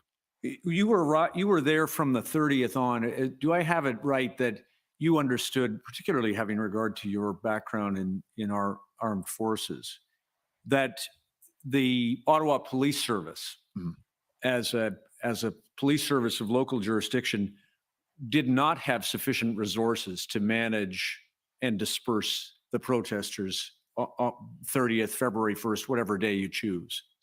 Was that a fair conclusion that you drew? At that point, it was far too early to tell, because I knew that there was parliamentary police were here. I knew that there was Gatineau police were close by. I knew OPP was in the area, and I knew there was probably RCMP in the area. But it was my belief, because I knew that the liaison teams were interacting with us, at least, that we had an exceptionally good chance to work with the police. This is why we made a concerted effort to constantly work with the police, because we knew that, we had a measure of power in terms of the convoy itself, but they actually have the force, the physical force to change the situation. And so we thought if we could just keep the temperature down constantly and effectively with the police, there wouldn't be a need to bring in other police departments. Right. One last thing then, please. Could I ask to show the witness HRF 1379? This is a short little statement that I think you gave Mr. Lawton, who wrote a book, published a book about these events. Just want to make sure that I have you confirm it. This goes, I think, to your ability to manage some of the protesters. Other witnesses have told us about the nature of the independent thinking, independent operator. You experienced that too. Yes. Page 5, please. Just a little higher. Perhaps it starts on 4. And a little higher, please. And I'm sorry, a little lower. There it is. During the meeting, do you see that? During the meeting, yes. Marazzo and Wilson said they would try to move trucks from residential areas downtown and clear the Rideau and Sussex intersection. Police agreed to move their concrete barriers temporarily so that trucks could get onto Wellington Street. The caveat, however, which Wilson and Marazzo knew all too well, was that no one could force the truckers to do anything they didn't want to do. That Yes. remained true throughout. Yes. Okay. Thank you. I don't have any other questions for you. Thank you, Commissioner. Okay, thank you. Next is the City of Ottawa. All of the areas upon which we had intended to question have been canvassed. Thank you, Commissioner. Okay. CCLA, please. Yes, thank you, Commissioner. Mr. Marazzo, my name is Eva Krajewska, and I'm counsel for the Canadian Civil Liberties Association. I want to ask you a few questions with respect to the emergencies orders. After the Federal Emergencies Act was invoked, were any of your personal or corporate bank accounts frozen? Yes, all of my bank accounts, my joint bank accounts with my former spouse, were all affected. My credit card that was on file with my son's pharmacy were suspended. My former spouse, her credit rating was dropped 109 points. Yes, so everything was frozen. I had access to no money other than cash. And so these were all your personal accounts and not just ones that you hold individually, but also ones that you hold jointly with your Yes. child and your former spouse? Yes, they were joint accounts were frozen, as well as my my ex-wife's, my first wife's financial institution reached out and cautioned her that potentially her accounts were going to also be frozen, and I haven't been with her in over a decade. And Mr. Marazzo, for how long were your bank accounts frozen? During the entire time of the Emergency Act. So until the Emergencies Act was revoked? Yes. And my, And sorry, go ahead. sorry, go ahead. No. No, go ahead. I was just going to say that luckily we had cash in the house because my son's heart medication, we couldn't purchase it. My account had been frozen. And if we didn't have cash, he wouldn't have been able to get his heart medication. He had a month and a half previous had myocarditis and was on some pretty intense heart medication. And were you given any information either from the bank or from the police as to how your bank accounts could be reopened? I was never notified that my bank accounts had been frozen, and I was never notified that they would be, and I was never notified that they were reinstated at no time. So did you just find out that they were frozen because you could no longer use your cards? Could no longer access any of our financial assets at all. And how did you find out that your bank accounts and assets were unfrozen? Was it just because you were able to use them again? We just continued it. Once we discovered it, we would check every couple hours to see if we had access to our own money. Were you able to access your online banking? Just to get in, you could log in, but there was a message on it that said access to your financial whatever was denied. Okay. Thank you very much, Mr. Marazzo. Thank you. Thank you. Thank you, Commissioner. Thank you. Next is Democracy Fund, JCCF.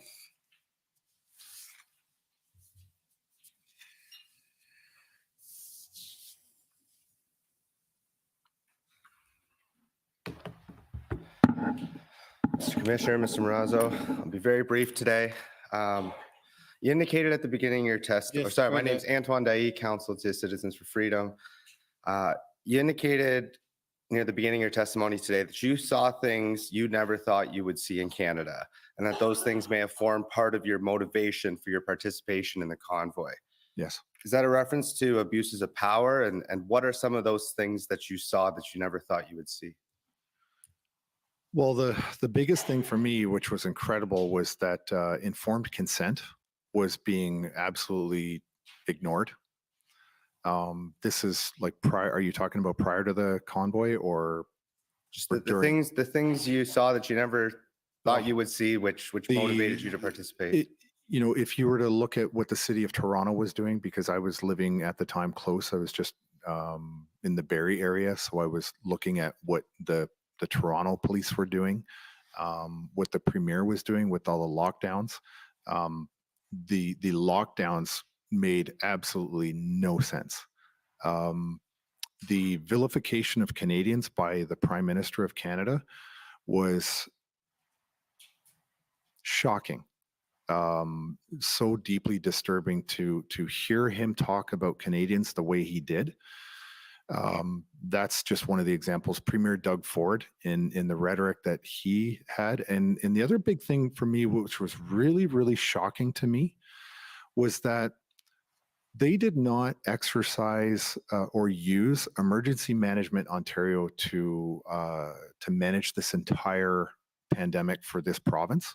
It was mind-boggling to me, and I knew about them because I actually worked with the EMO representative who was a retired brigadier general when I was posted to the headquarters in Toronto. And so my expectation was to handle this pandemic, you would have used the very institution within each province that is meant to handle a pandemic. So I knew things were fundamentally upside down with the approach that the government was using. And you would see subsequent effects of those decisions, which were, you know, shut down a department store, stop selling kids' clothing and stuff like that. But you can go and get a case of beer. That's no problem, right? So there was a lot of stuff that were just so absurd, and cumulatively, after a while, that starts to build up this amount of anxiety and fear. And I know a lot of people that I was talking to, especially when I was campaigning, were recounting their time during all the lockdowns, and they felt the same fear that I did of the police, which was really unusual.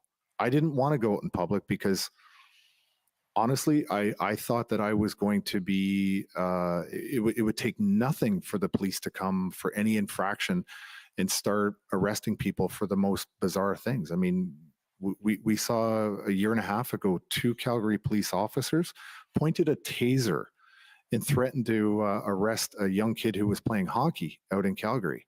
You know, and the next day, police on guard went public because there were law enforcement in this country that were just appalled by what was going on in this country, and they decided to, start becoming public and defending what they thought was massive breaches of the charter, which they spend their whole careers defending the charter.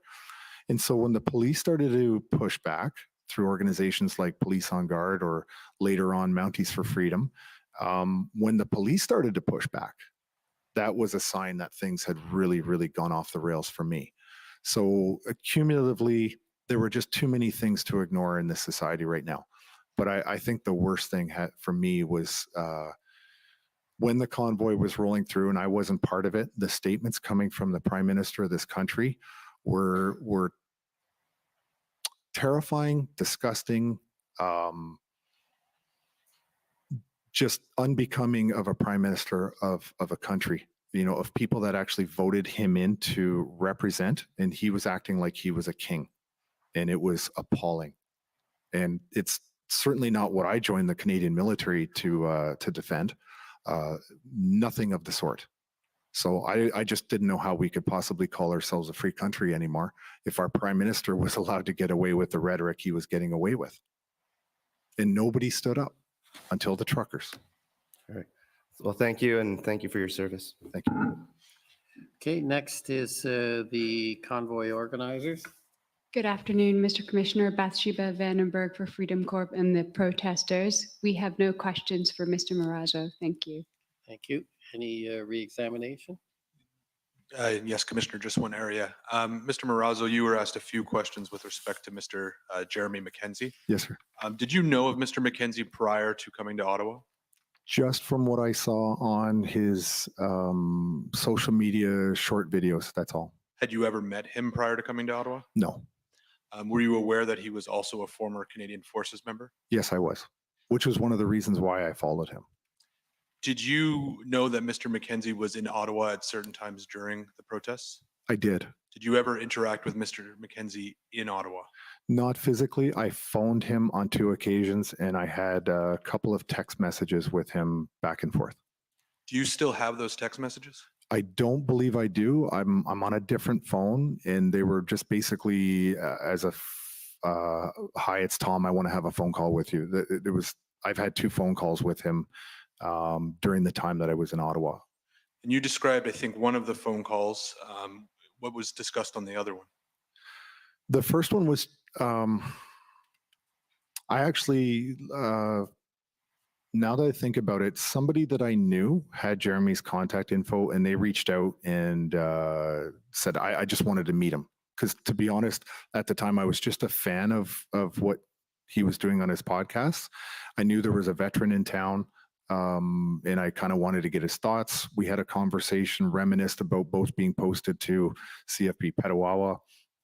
But then later on, the next phone call was when I saw the video of him laughing about the what was going on in Parliament regarding Diagolon, I just called him and I said, tell me everything there is to know about Diagolon, because we may get asked about it, and I'm just curious. Who gave you Mr. McKenzie's phone number?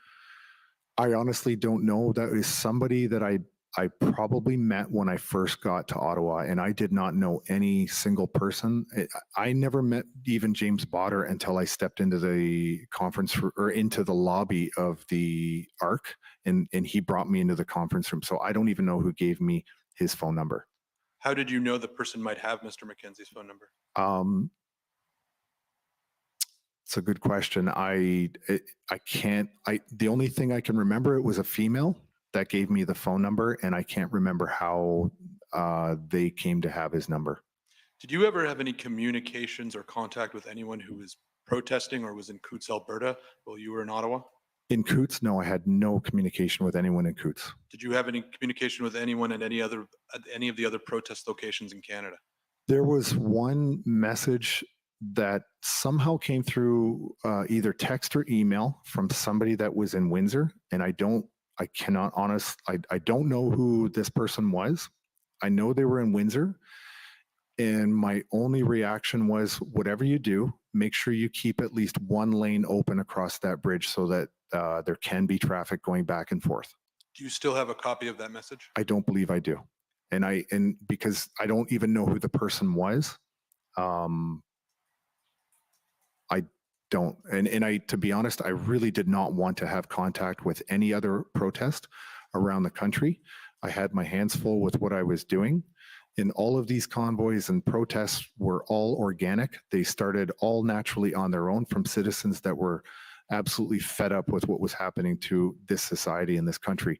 So I was perfectly happy to have no contact with any other protest other than the one I was involved in. During your 2 conversations with Mr. McKenzie, did he ever indicate to you that he was in contact with anyone in any of the other protest locations in Canada? No, sir. Thank you. Those are my questions. Okay. Thank you. I just have a few short questions. Just following up on one of those, the penultimate question. You answered all of the protests across the country started organically. Yes.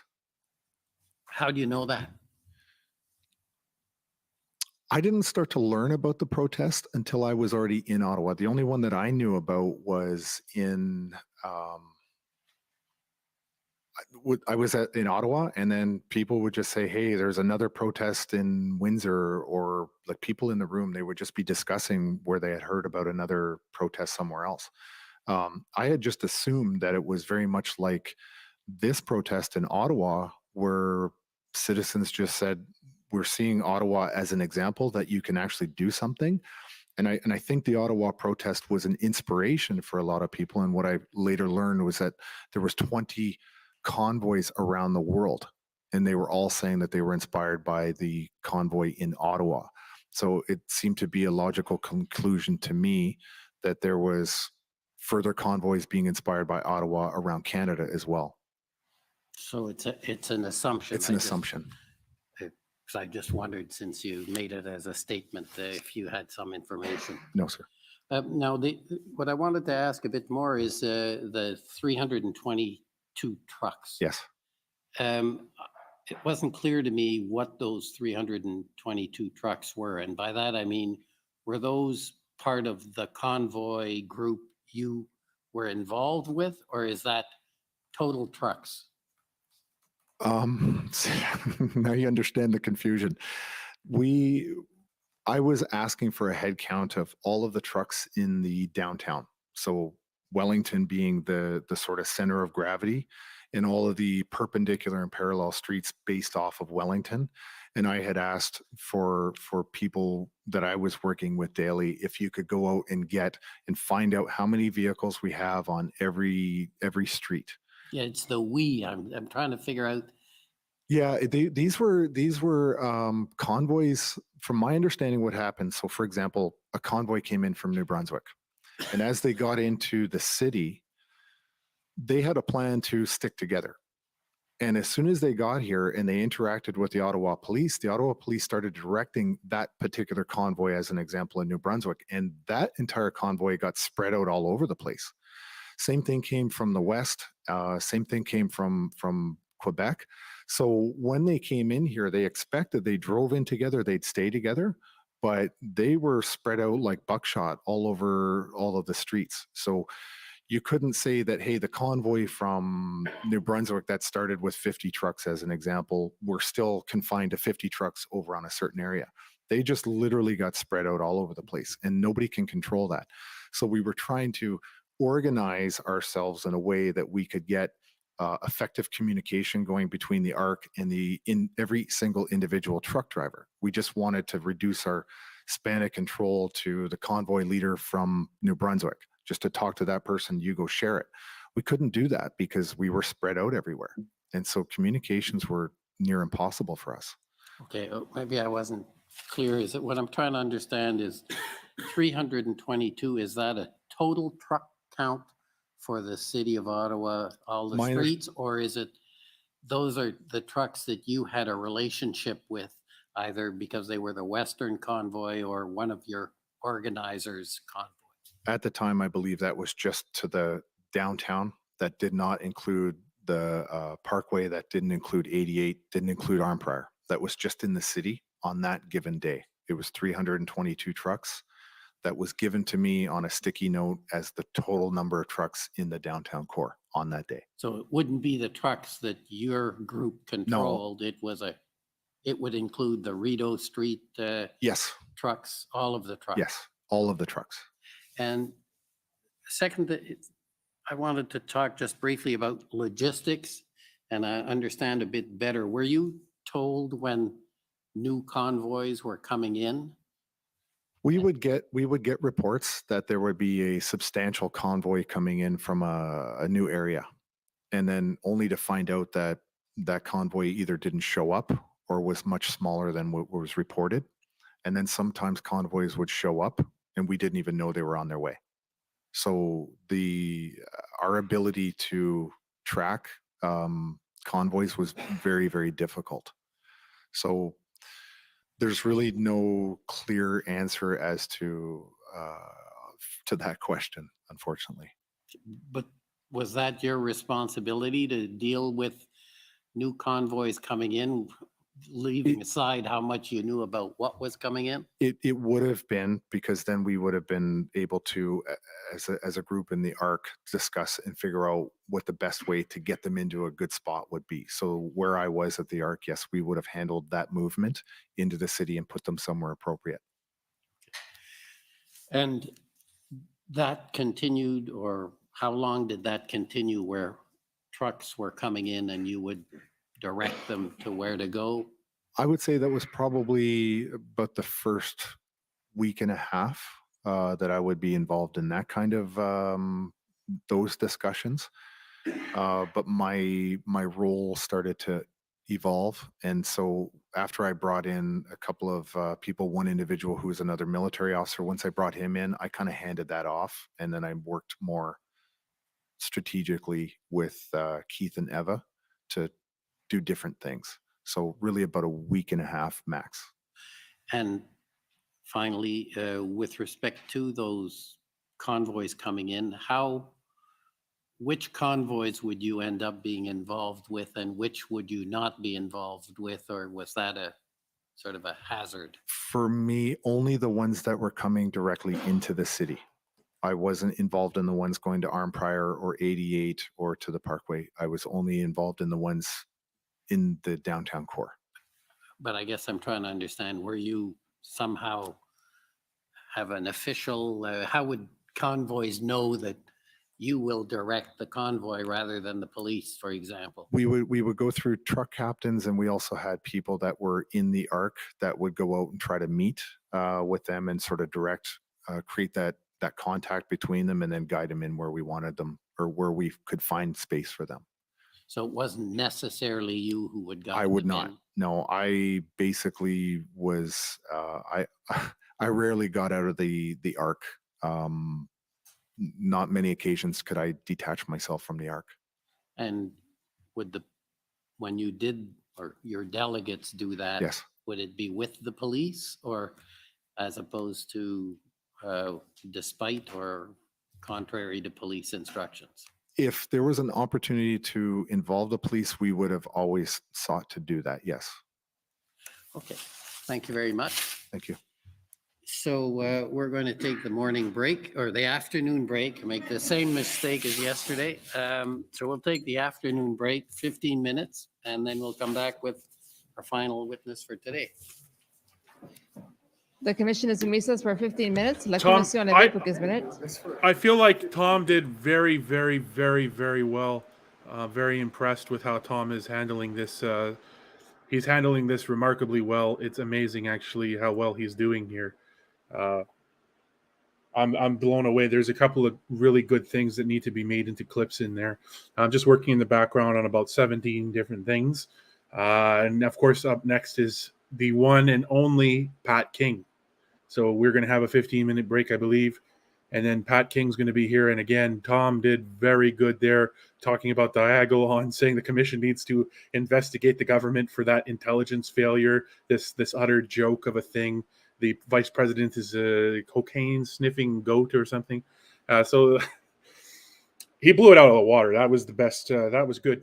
That was 10 out of 10. Outstanding job. Honest, direct, to the point. Talked about everything that needed to be talked about. Great work. So I'm going to keep doing my background stuff. We'll be back shortly. Thank you so much for being here today.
Mr. King, just to follow on what your counsel has just said, if at any time during my questioning you need time to review a document, don't hesitate to ask. Thank you. And I'm going to be asking you questions to give you an opportunity to explain to the commissioner your involvement in the Freedom Convoy, and also to give you a chance to respond to some of the evidence that's been led before the commission.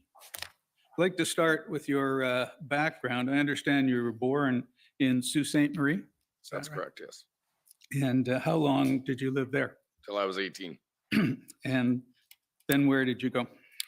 I moved out to Alberta where there was work, and I've been living in Red Deer, Alberta ever since. And what sort of work do you do? Oh boy, I started out 22 years oil and gas, worked my way up from a roughneck all the way up to a driller, to a frontline supervisor, to a flow completions specialist. And then I went back to university and I got my degree in occupational health, safety, and environment, 3-year degree from the University of Alberta. From there, I took a position as a health and safety manager, admin, and I would look after upstream oil and gas manufacturing. And I was a H2S instructor. I drove truck. I had class 1 driver's license, oversized loads. I also have a course, certificate as a logistics coordinator and a dispatcher. Thank you. Now, your counsel has indicated that you have been charged with criminal offenses, and I understand that a condition of your bail is that you are not allowed to use social media. Is that correct? Not allowed to do anything. I've had absolutely every right of a Canadian citizen stripped of me. My freedom of speech, my freedom of protest, my freedom of everything. So am I correct? You can't use social media? No, you are absolutely correct. Thank you. So I'd like to ask you about your use of social media prior to your being charged in the latter part of February 2022. So if we can talk about the period, let's say 2019 to March 2022, what kinds of social media did you use? Facebook, Instagram, that's it. I would never go on Twitter. That's a troll site. That's a joke. But Facebook and Instagram. TikTok? Just to watch it. YouTube? Oh, I had YouTube, but around the time that Donald Trump was being elected, I actually hold a title. Only him and myself are the only ones who have ever been banned from using any Google product. So I would never promote YouTube.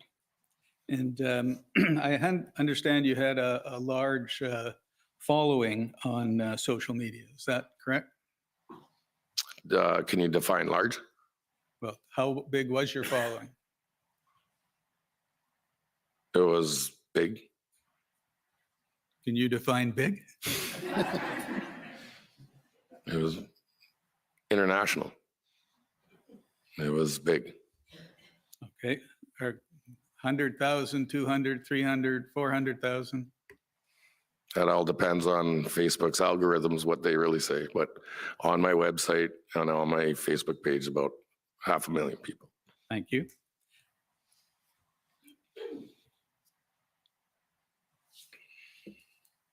Now, and I understand on Facebook you would host live events. Is that correct?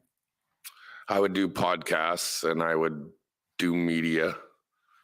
And I'd catch interactions in real time for basically just to show it in reality, and not some distorted mainstream media view. I'd show you what it was like in the real time. And I understand in 2019, you were involved in a convoy called United We Roll. Yes, Is sir. that correct?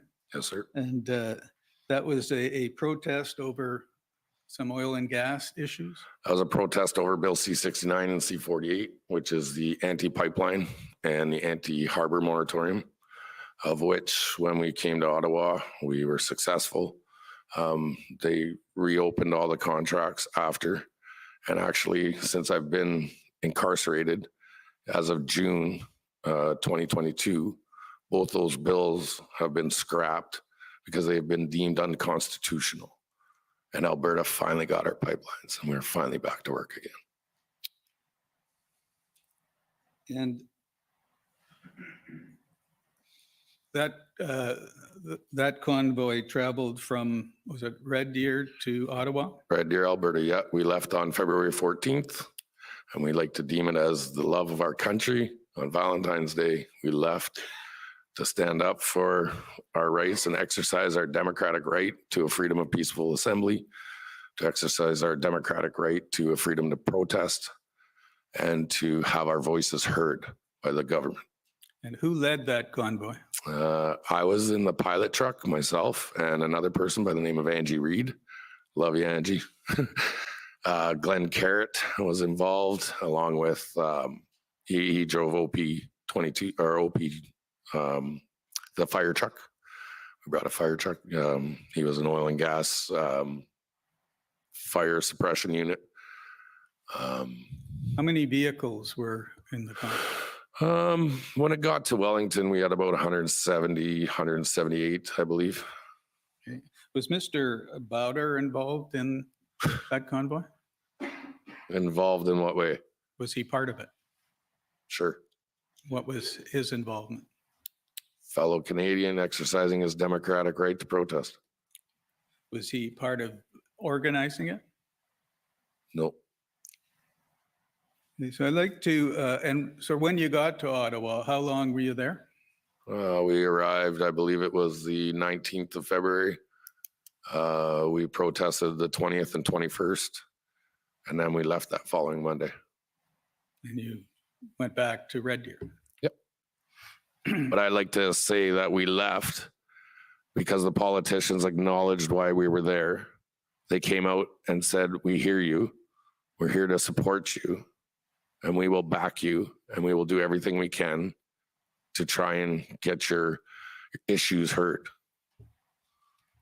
Okay, now I'd like to come to your involvement in the Freedom Convoy, if I could. Sorry, this.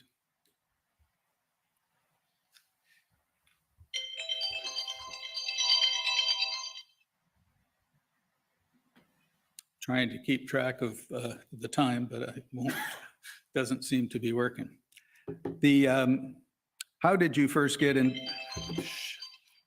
How did you first get involved in the Freedom Convoy?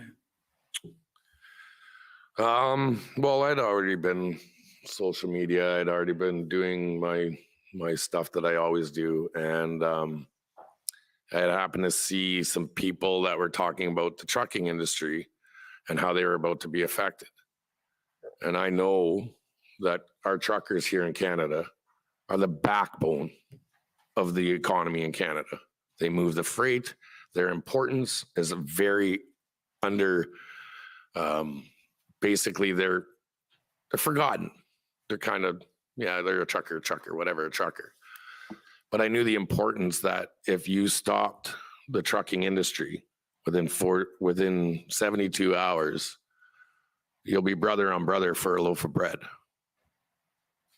And when they started to hit the truck drivers, and these guys have already been working diligently throughout this nonsense, we've seen it as a direct attack against the Canadian economy. And not only a direct attack against the Canadian economy, but a direct attack to truckers are the guys that want to be left alone. They want to work in their trucks. They want to go do their job independently. Leave us alone. We won't create a stir. We won't cause a problem. We'll pay our taxes. And felt like they needed a voice. Did somebody contact you and ask you to get involved? Nope. What did you do to get involved? Well, I reached out to a few people and I asked if they'd like to, let's talk about it. Who did you reach out to? I reached out to Chris Barber, Brigitte Belton. I reached out to, basically them, those two. And I said, I'd love to have you on my show. And I really think what you guys are wanting to do, I can be an asset because I've done this before back in 2019 and I can help you out in any way possible. And am I correct that you then had a Facebook Live event on January, was it 13, 2022? If that's the date that you have, yes. And as you, Mr. Barber, Ms. Belton, and I understand James Bowder were all on part of that. That's correct, yeah. And I gotta say there's people involved, but I've had my social media stripped. I've had all my videos gone. I can't recollect who was all there, but that sounds very close to who was there. I think there was some other people that were involved too. I think Dave Steenberg was one. There was a couple, I think Joe Jensen was one. There was a few people, yeah. And during that event, you talked about the plan for a freedom convoy with those people who were with you? Well, we had thrown the idea around. We had said, you guys really want to do this? And they're like, yeah, we should do this. And I said, okay, well, I'll do everything I can to help you. I'll give you the platform. I'll give you the voice. I'll not allow, but I'd like to help you because I see what you're doing is absolutely prophetic. Finally, the hardworking blue-collared people of Canada, we're going to stand up. And was this the first time you'd met Mr. Barber and Ms. Belton? Yeah. And my information was you had about 3,000 viewers to that event. Does that sound right? If that's what you have a number, sure. I was never concerned about the numbers. I could have 2 people in the room and it didn't matter. And have you told us why you decided to get involved with the Freedom Convoy based on the statement you just made? The reason I did it was basically I have gone through my own issues with these mandates and I have my own stance and my own beliefs on these mandates and what they're doing. And now I want everybody to remember a mandate is not a law. And they were pushing this. And I finally found people that didn't want it pushed on them anymore. And what did you understand was the goal of the Freedom Convoy? To go and protest and exercise your democratic right to a freedom of peaceful protest, to a freedom of assembly, to exercise your voice and be heard by politicians of your concerns and your basically your agitation with the way things are being controlled. And later in January, the 21st, did you have another video stream that involved Tamara Litch, Chris Barber, James Bowder, and others? You call that? You bet. And I understand there was a general discussion of what was going to happen with the Freedom Convoy? Yes, there was a discussion. It was basically like so organic, like how are we going to do this? Who's going to do what? Who's going to be doing this? Who's going to be doing that? I basically was a platform for these people to be able to like show who they are. And by this time, do you know if anyone in that group had contacted any members of a police force to tell them that this was going? Yeah, Yeah. James Bowder bragged about how he had Ottawa around his little finger, that he had all the police and he had all the connections. And I was like, is that the same connections of when we did the United We Roll? And he's like, yes. I'm like, oh, okay. So I reached out because I have a rapport with PPS. I've traveled around Canada protesting and speaking on public platforms.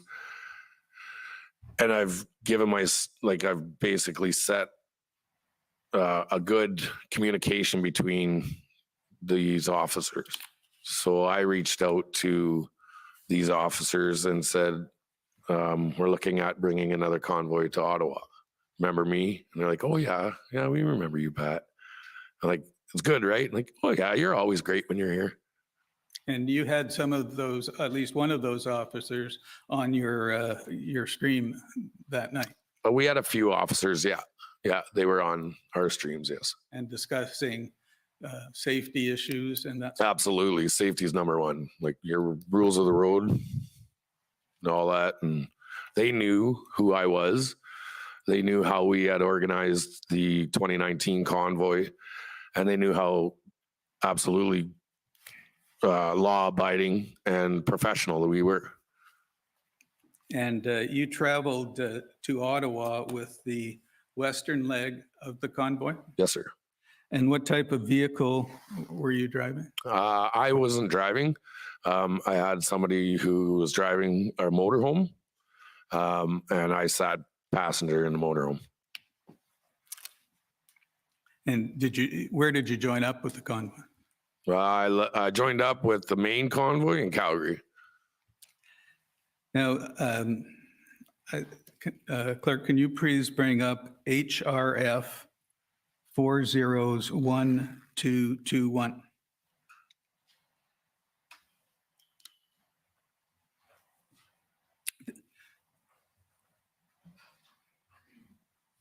This is a chronology of events that was put together by the group of convoy organizers and is now an exhibit in these proceedings. And it's a timeline of events from their perspective. And I want to ask you about a few entries that refer to you. We can go to the bottom of page 2, please.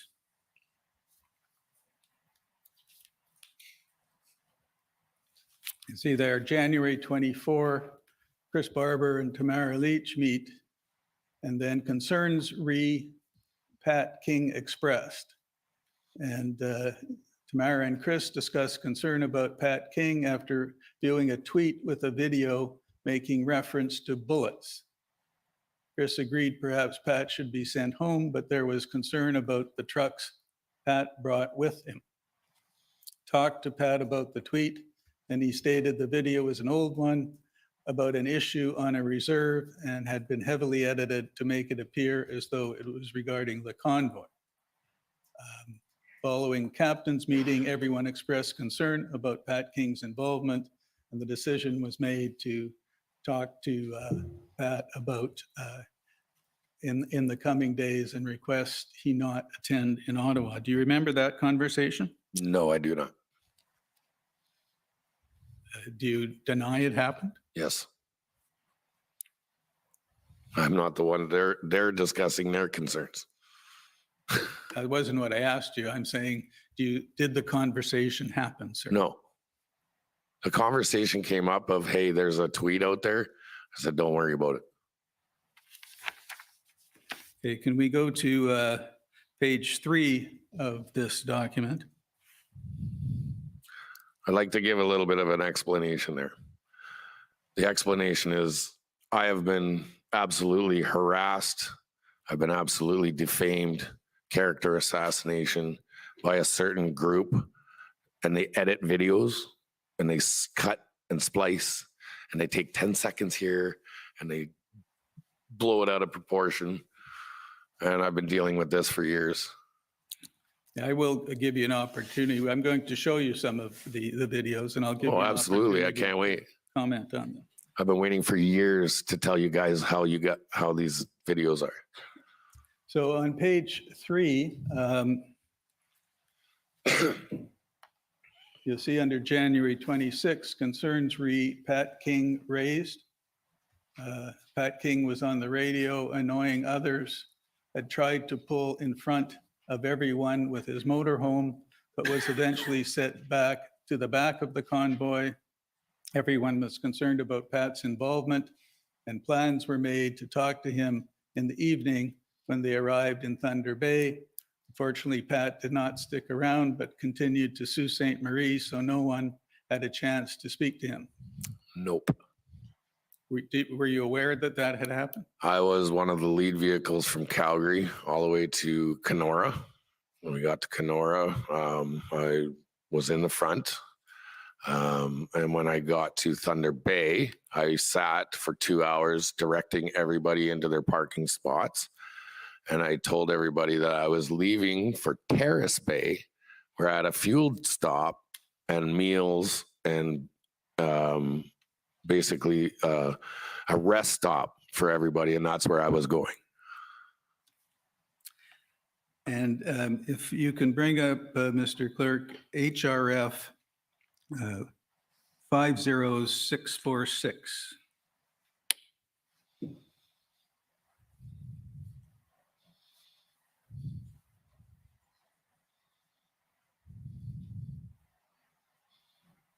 Again, this is a document that's been provided by the Freedom Convoy. And it appears to be a summary of a conversation between you and Tamara Leach. Do you recall having a conversation with Ms. Leach on January 28th? Yep. And did she request that you not attend in Ottawa? No. What was happening is we were at a rest stop. I said, oh my God, this has gotten big. I said, I'm getting death threats and I might need security when I'm in Ottawa. And I said, this got way bigger. And I may have said this little part here where about the organizing thing, but then I checked myself right away and I realized Tamara said, whoa, it's not all about you. And I'm like, you're right. You're absolutely right. Okay. But that comment at the bottom, check your fucking ego, that never happened. Thank you. Now you proceeded on to Ottawa? Absolutely.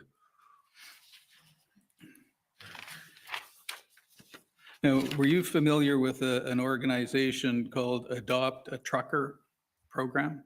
Or a program, yep. Adopt a Trucker? Yep. And can we put up, please, COM 50571?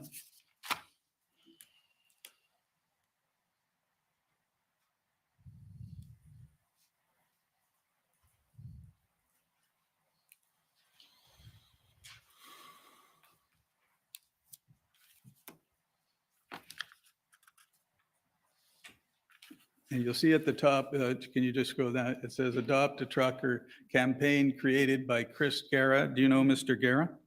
I do, yes. And if you scroll a little further up, no, sorry, down. In the first line there, you'll see it says towards the end, we are endorsed by Pat King and Canada Unity. Did you endorse this campaign? I endorsed everybody. Did you endorse this campaign by Adopt a Trucker? Endorsed by, what do you mean by endorsed? Can you explain? Did you support it and publicize it? Absolutely, yeah. And who asked you to get involved in this? They were just a group that we had asked for people to, in the Ottawa area, that community who wanted to help. Adopt a Trucker was, you would take a trucker and basically bill it, like billeting. So if you remember hockey, when you go to tournaments, you would stay with a billet. So people were offering up their homes for truckers to come have showers. There was food and whatever they needed and necessities. Chris and their group were going to look after I don't know how you say it, the care and well-being of truckers who didn't have a place to stay, like didn't have money for hotels, or we were trying to reduce costs for lodgings. And I take it in this sense, you were in demand because of your large social media following to put your name to things like the Freedom Convoy, like the Adopt a Truck. It happens a lot. A lot of people like to, use my platform, and I'm okay with it, and I do it on purpose. I absolutely invite it.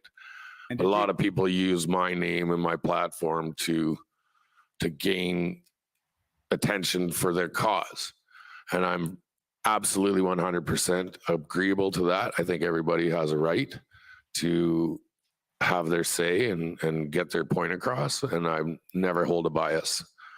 So I make sure that everybody use it, take my platform, do what you can. And if I can ask you, did you have your own group as part of this convoy that came with you? I was a road captain for, I believe it was the northern part of Alberta. So I took on the responsibility for those people that were part of our initial jump from Red Deer to Calgary and then onwards to Ottawa. And can you estimate how many trucks were in that group?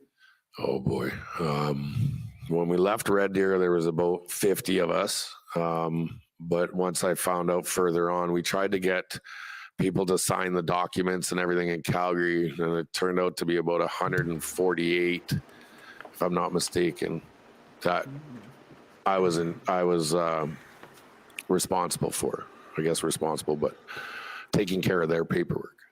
And you arrived in Ottawa on January 29? Yes, sir. And No, we arrived in Arnprior. I see. And from there, I'll never forget it. It was the most elating moment of my life, where I can pass them off to Andrew and say, they're your problem now. Where did you go? When did you get to Ottawa? What date? I got to Ottawa that night once everybody got to Arnprior. I left and I said, I'm done. I'm going into town. I'm going to get my hotel room. And I went to my hotel. And what hotel did you stay at? One of the ones downtown. Holiday Inn on, I believe, Albert. I'm not sure. And what did you do with your vehicle? I never had a vehicle. So how did you get to the Holiday Inn? We dropped the motorhome off at a secure location, and we had people give us a ride into the hotel. And at one point, were you involved with a group at Confederation Park? Nope.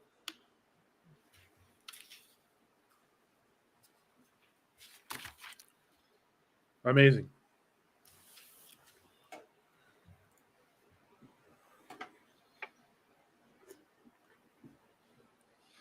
Now, I want to move forward to February 12th.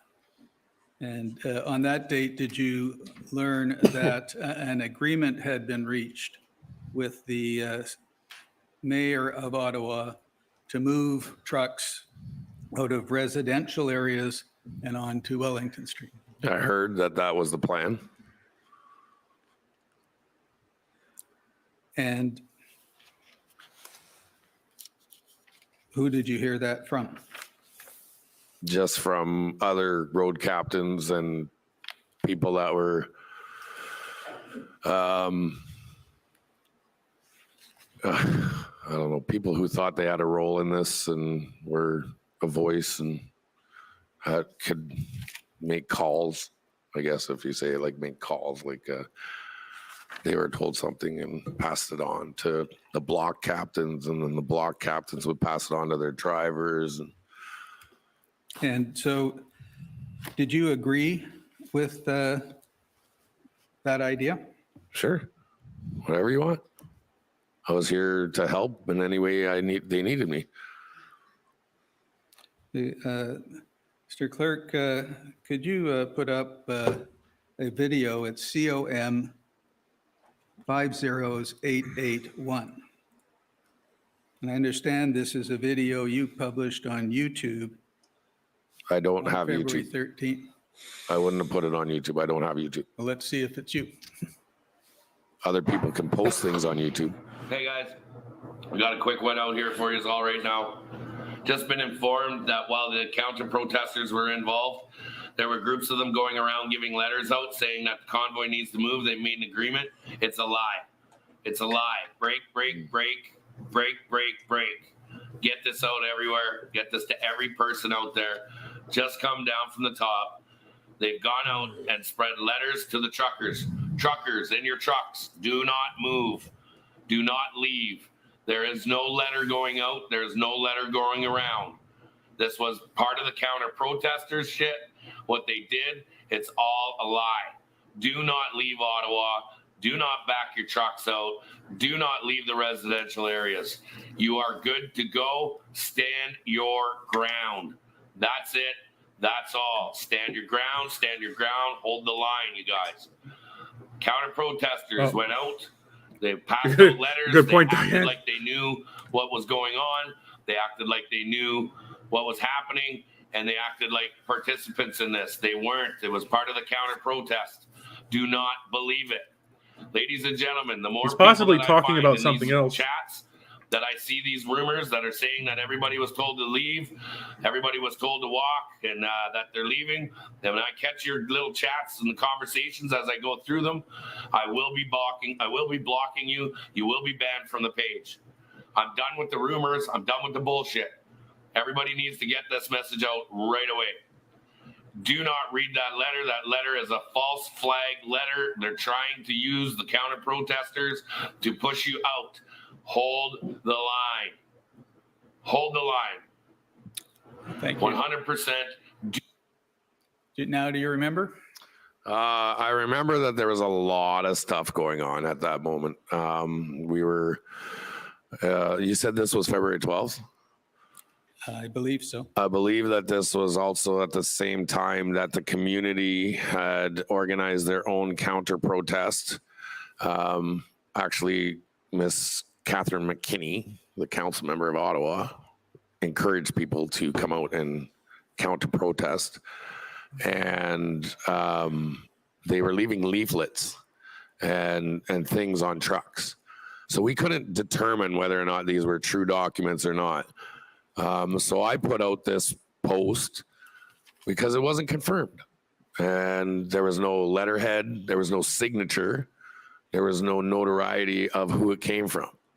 So I would assume that if the city council or Ottawa was going to make this leaflet and pass it out, somebody would have put their name on it to give it some clout, to give it some importance. Later on, we found out that these were asked to move, and then we said, okay. Thank you, Mr. Clerk. Can you put up HRF 401285?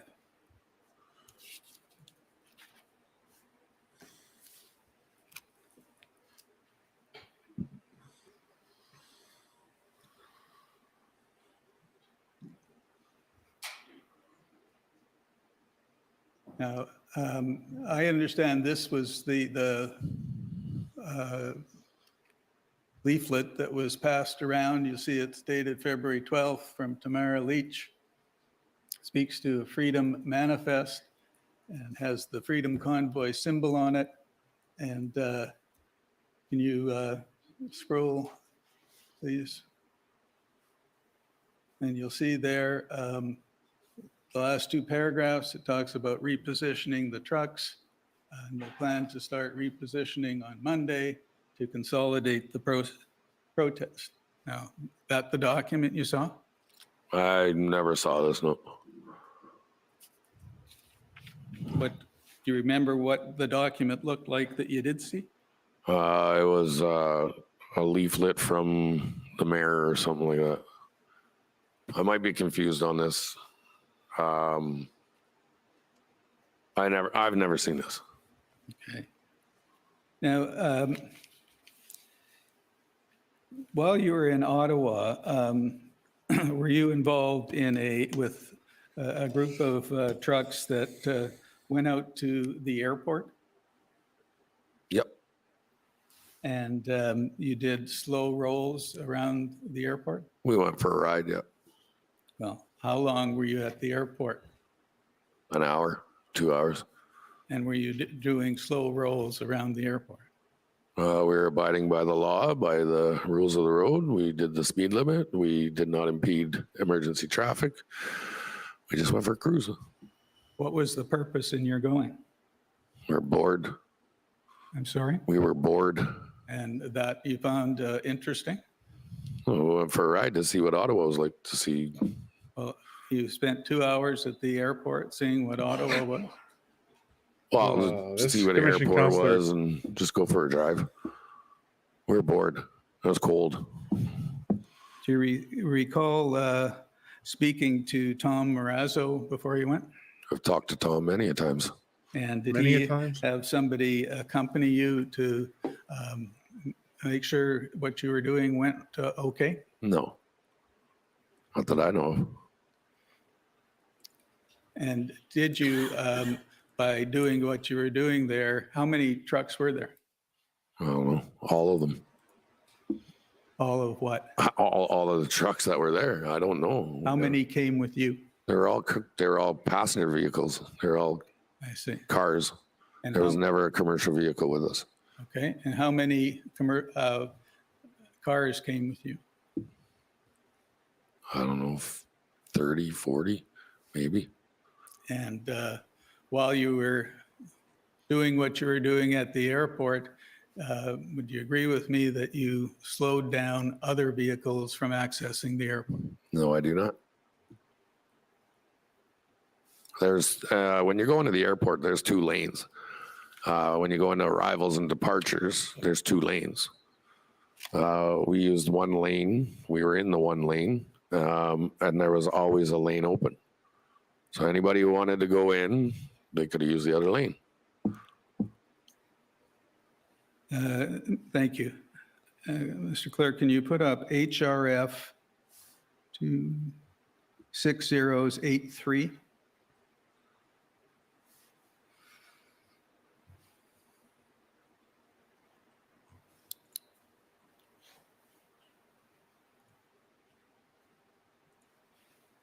And this is, again, sorry, can you scroll the other way? You'll see it's on the Freedom Convoy letterhead, February 17th, reaffirming its commitment to peaceful demonstration. And if we go to look at the second paragraph, we do not support any form of hateful rhetoric, divisive comments, or calls for violence. We explicitly condemn anything of that nature. So let us be clear, we are a peaceful and lawful demonstration. We have heard about inappropriate comments being made by Pat King. Pat King does not speak for us. We expressly condemn any talk of violence from him or others. Pat King has the right, like every other Canadian citizen, to protest peacefully. Do you remember seeing this? Never saw it, but I heard about it. I knew about it. And do you know what they're referring to when they say? Well, the reason is, and I'm going to say it straight up, and I'm going to have to give a little bit of a brief background to this. I've been chasing the government and exposing a lot of stuff of the overreach, the financial and economic hardships that have been happening. I have in my possession the document of the non-disclosure agreement between a young juvenile and a certain specific member of parliament. And when doing so, exposing also the $42 billion infrastructure project that was stolen out of Alberta's hands and handed over to the Chinese government, and the implementation of Chinese soldiers on Canadian soil. I've been absolutely harassed and degraded and defamed and discredited and character assassinated. And these guys were getting attacked because of me. So when they put this out, I get it. They had to push me out and look at everybody, and we don't want anything to do with packing. I actually absolutely encouraged it, 100%. Put it out there that I don't have anything to do with this. Put it out there. GoFundMe wouldn't release their funds. GoFundMe directly contacted them and said, we're not going to release your funds if Patrick King's involved. So do you know this is how much Target, like how much they're out to make sure that everything that I touch is ruined. So do you know what they're referring to when they say talk of violence, inappropriate comments? Did you talk about violence? Not at all. Did you make any inappropriate comments? Not at all. Well, maybe. I'm kind of a hothead. I kind of talk too much sometimes, and I get that honestly by my mom. She's got the gift of the gab.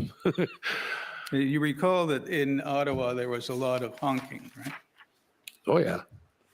And were you involved in that honking? How? I didn't have a vehicle there. I didn't have a truck. What horn can I honk? And what did you think about it? Did you agree with it, encourage it, wish it didn't happen? Do what you want to do. I'm sorry? People are free to do what they wanted to do. Okay. Could you put up, clerk, please, COM 50851.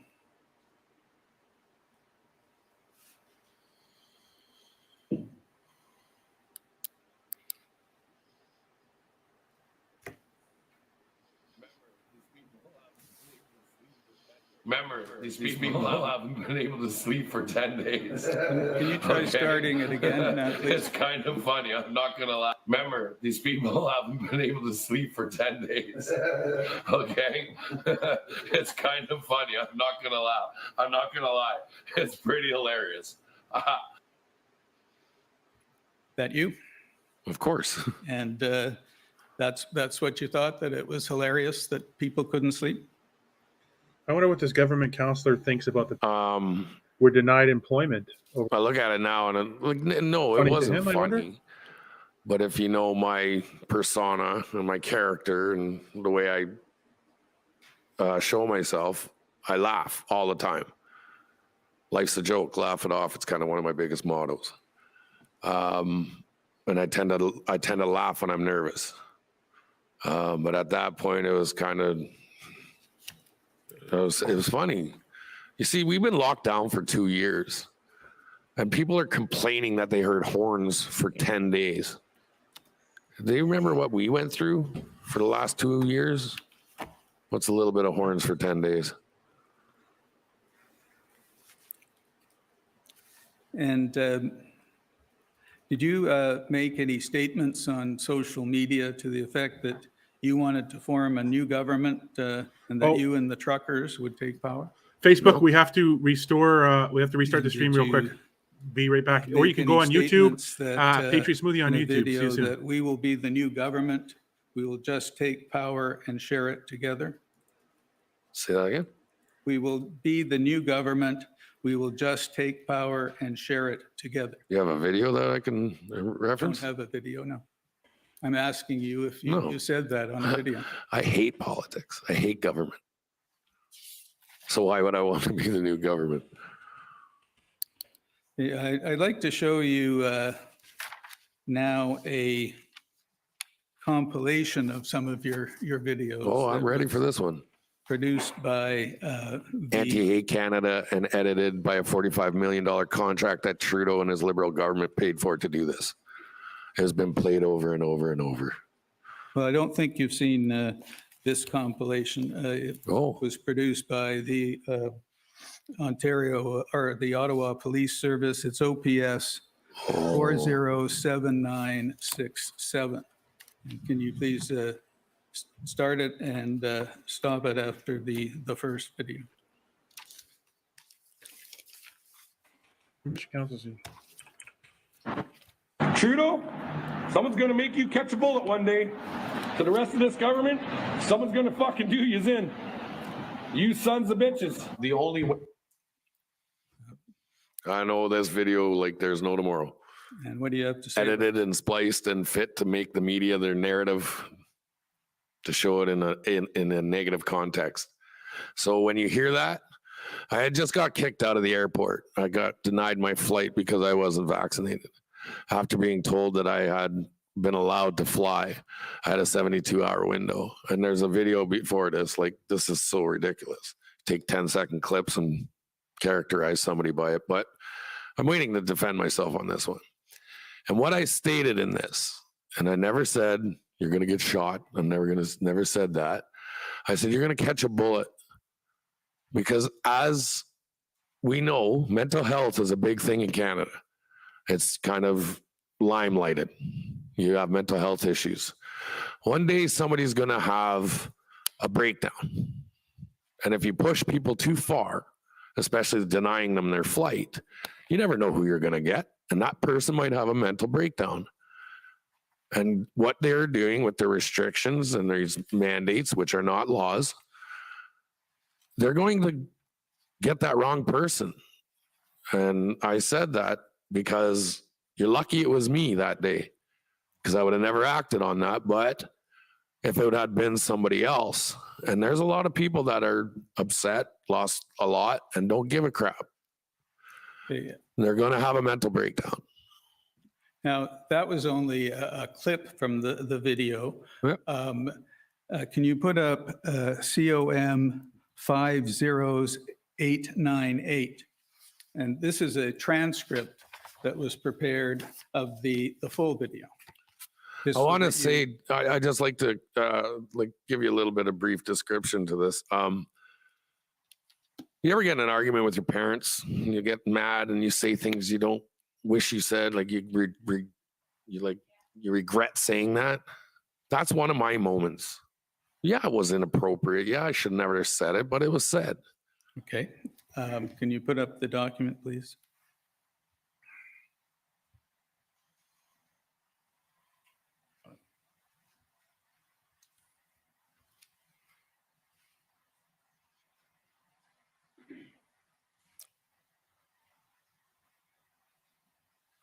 And you'll see there's the part that we saw. The only way that I'm going to say it out loud, the only way that this is going to be solved is with bullets.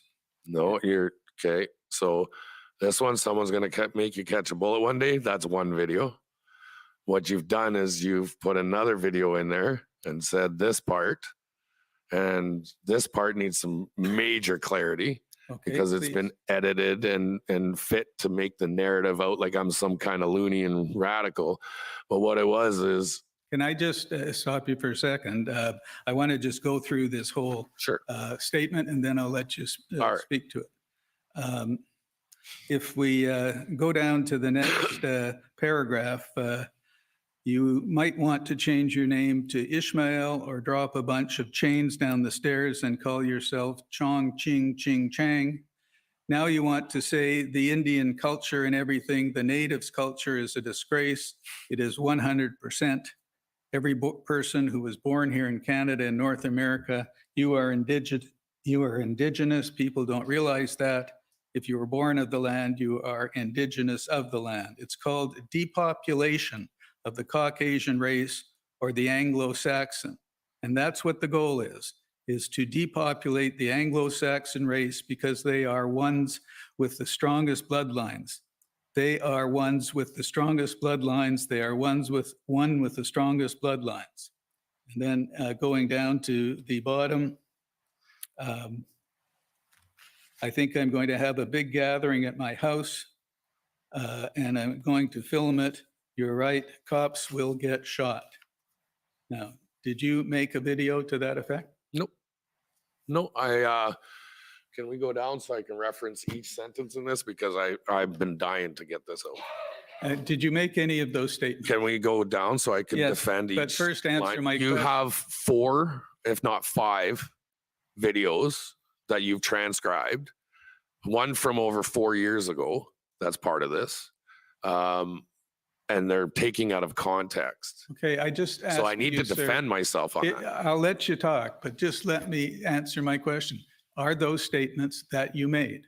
Those are statements that were said in a long line of online podcast that go along with the evidence or go along with the topic that I was discussing. No. All right. Can we scroll down, please? Thank you. No, sorry, up. I apologize. A little bit more, please. Right to the very beginning, number one. All right. So we say, Trudeau, someone's going to make you catch a bullet one day. That's the airport incident. That's where I was mad. I was denied my flight after being told I can fly. And I got stuck in Toronto Pearson International Airport, of which I'm absolutely regret saying that. I was mad. The next one, the only way that I'm going to say it out loud, the only way that this is going to be solved is with bullets.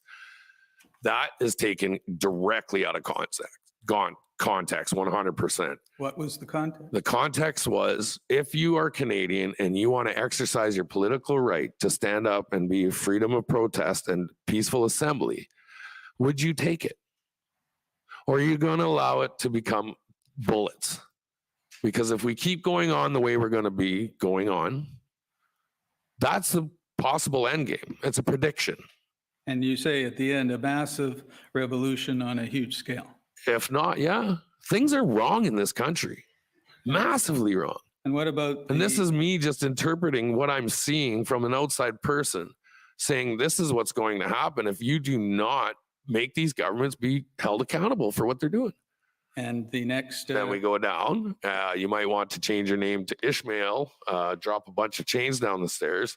It's actually change, not chains. And I said that because there was a CSIS document put out, I believe it was in 2019, about the foreign economy, the foreign influence in our Canadian economy of a foreign government purchasing all our resources. And the CSIS guys were telling you, hey, something's wrong. Like, you guys know that we're being bought out. You know, we're being infiltrated. Our economy is being destroyed.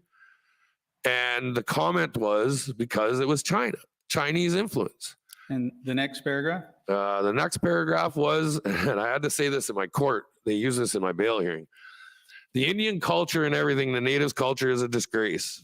Never once was said. It was said, what I said prior to that is what the Canadian government has done to the First Nations people is an absolute disgrace. And the way they're treated and the way they're ridiculed and not given the appropriate means to even have water. It's a disgrace. And the next paragraph? And the next paragraph, the depopulation. Oh, this is a good one.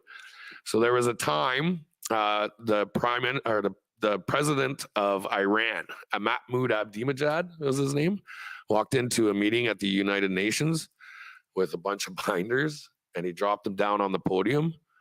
And he started bringing out everything who was involved in 9/11, and people started scattering out. And his words were, we're not going to kill you with bullets. We're not going to blow you up with bombs. We're going to breed you out. We're going to get rid of the Anglo-Saxon race because you think you're the proudest bloodline. And we are going to breed you out. We are going to flood your borders with immigrants. We are going to infiltrate your education, infiltrate your politics. Like, you got to understand, like, the things that were going on around the world. I'm seeing these, I bring them up, I show the video, and that's what it is. Okay, can we go back to OPS 407967? And can you pick it up where you left off after the first video? Trudeau, hey, this guy fucking do you's in. You sons of bitches. The only way that, and I'm going to say it out loud, the only way that this is going to be solved is with bullets. And yeah, I said it. That's the only way something's going to happen. A massive revolution on a huge scale.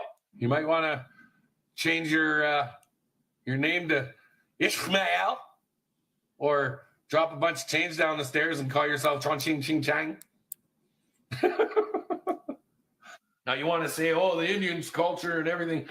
The natives' culture is a disgrace. It is 100%. Every person who was born here in Canada, in North America, you are Indigenous. People don't realize that. If you were born of the land, you are Indigenous of the land. It's called depopulation of the Caucasian race or the Anglo-Saxon. And that's what the goal is to depopulate the Anglo-Saxon race. Because they are the ones with the strongest bloodlines. They are the ones with the strongest bloodlines. They are the ones with the strongest bloodlines. What is this? Some sort of We'll leave it at propaganda that clip? Because then we get into a whole different topic. But now this year alone, I think I'm going to have a big gathering at my house just for that, and I'm going to film it. Yeah, right. Cops will get shot.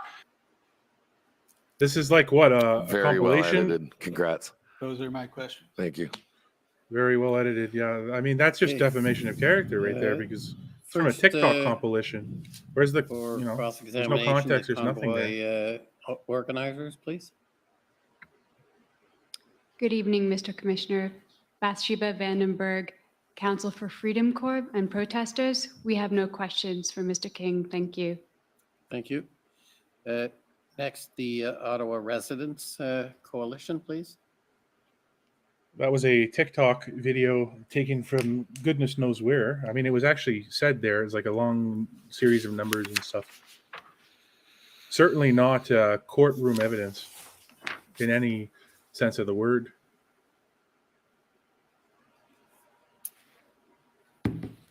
Mr. King, my name is Paul Champ. I'm a lawyer for the Ottawa Coalition of Residents and Businesses of Ottawa. Oh, you guys are the guys that got my bank account. That's still frozen after 9 months. That's all. Just give us a call. Now, You took my kids' college tuition. I hope you're proud. we're talking about the funds in your Alberta Treasury branch. Oh, you're very familiar with my bank account. Yeah, there you go. How many e-transfers? proud.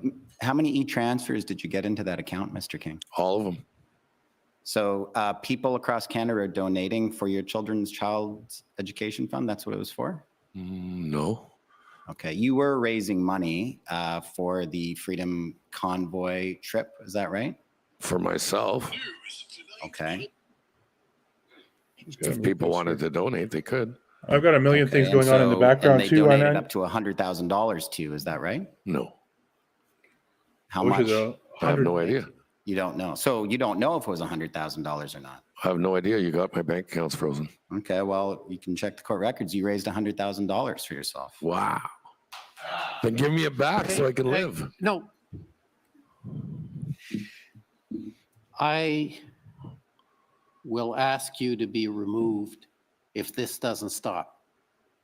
You've been very good so far. Please. I'm sorry, sir. And I don't think you're helping. Just answer the questions and we'll get through Sure. this properly. This isn't supposed to be a show. It's supposed to be a questions and answers, and I realize you feel quite I apologize. strongly about things. I apologize. I did take that wrong. I Mr. apologize, King. Mr. Champ. Yeah, myself as well. Mr. King, I'd just like to ask you about the 2019 United Rerule. got like 100,000 things going on in the convoy. background. You've told us that was a successful protest. Is that right? 100%. Second. It was. You organized a number of people, you and others, Mr. Carrot and others. You got a number of trucks together, including semi-truck trailers. You came across Canada. You got a lot of media all the way across Canada, came through Ottawa and generated a lot of attention to your issues, correct? Yep. Yeah, a successful protest. 100%. Yeah, then the Even with Mr. Trudeau's involvement in the Freedom of Information, where he sent 2,000 anti-protesters to come slash our tires. Right. So for the Freedom Convoy protest in February, why did you stay for so long? Why? Yeah. Because I exercised my democratic right to freedom of peaceful protest and a freedom of assembly. Because I'm Canadian and I have that democratic right. Now, Mr. King, where did you said you stayed at the Holiday Inn, is that right? Yeah, for like 4 or 5 days, yeah. And then where did you stay? In Gatineau. Okay, that's, we had heard Ms. Belton testified she thought you were staying in a hotel out of downtown. I guess the horns were getting to you downtown. Is that why you changed hotels? Not at all. Why did you change hotels? Because your community decided to pull the pin on lodgings and hotels for people, and we were told they were no longer going to allow us to rent a room because the community had basically told the hotels, if you support these guys and give them a room, you're going to be in a lot of trouble. And that's from the manager of the Holiday Inn who told me that. So I'm sorry, Mr. King, we can't give you another room. I said, that's fine. I get it. No problem. It sucks to be you guys because you're making a killing, and the money that you guys are generating from all of us being here, it's probably the best for you guys to recoup those funds after 2 years of being shut down. Why didn't you go to the Ark Hotel or the Sheraton Hotel or the Swiss Hotel? There was lots of rooms there. I didn't need a hotel. Okay. And who paid for your hotels while you were in Ottawa, Mr. King? Me. Pardon me? Me. With the donations that you got to make the trip? Sure. Okay. Are you speculating that or? No, I'm asking. Oh. You're the person I'm asking. It didn't sound like a question, that's all. It was a question. Okay. And are you answering yes? That's how you? Yeah, me, yeah, I paid for it. Sorry. You paid for it, so I apologize. You got donations to come here, and it's with those donations that you paid for the hotel rooms. Is that Yes. right? And there's other people who were supporters of you, who you also assisted in getting funds to pay for their hotel rooms. So, like, in fairness, you were raising money to help others as well, correct? When I got money donated, I gave it away. Absolutely. And you were also working with Mr. Barber and the others about getting funds for other people that you helped bring to Ottawa. Is that right? And what do you mean, like funds? Like to pay for hotels for other people who were supporters. Anybody who needed help or anybody who needed money, I was open. If But you needed money, come talk to me. I would help you. And you would sometimes connect with Mr. Barber and Ms. Leach to see if they could assist funds as well. Is that right? I barely saw Tamara and Chris. You communicated regularly with Mr. Barber throughout. Maybe text messages, yeah. Yeah, through text. I never saw them. Okay. They were busy, man. These guys were like, wow. What they had going on over there, you can have it. Did Mr. Barber or Ms. Leach ever talk to you about trying to get the truckers to lay off their horns? They asked me to see what I can do, and I said, yeah, I'll do what I can. And that's when I put the post out. I believe we had been threatened with some injunction or something. I still wasn't very familiar at the time, but they said, do what you can to get the guys to stop. And I did. I put out a post. I said, stop honking horns. And actually, as part of my evidence package, that there's 2 videos. One of the videos actually has me on the street on that evening on Wellington stating, listen, you wouldn't know, you have no idea where I'm at. And it was the most quietest, most eerie place because there was no more horns anymore. Now, with respect to the slow roll around the airport or to the airport, I take it that was just, it was your board, we heard that, but it was also a little bit of a message to the city of Ottawa, is that right? That the vehicles could move and move to other areas of the city if provoked? No. Why did you choose that day? Was it because the police had just done the raid at Coventry? No. You made it down to Coventry a number of times, is that right? Every day. Every day. You were a popular figure there, I gather? I wouldn't say popular. That's where I went and ate breakfast. And how you were there often. Do you know where the fuel was coming from into Coventry? From grateful patriots and Canadian citizens that were donating it. Sure, but can you give us any specific names of those grateful patriots? Joe Smith, number 1. I have no idea. You have no idea, or you don't want to answer? I don't remember names. I meet people all day long, constantly. I don't remember names. If you have a specific person in particular that you want to give me his name, and I'll let you know if I know him or if I conversed with them. Are you talking the guys that got arrested after they were told they weren't going to be arrested, that were running fuel? You knew some of those guys? Yeah. You knew some of those guys personally? Yeah. Yeah, they were very upset. Well, look what you did. You told them we're not going to arrest, not you, sorry. They were told they weren't going to get arrested. Right.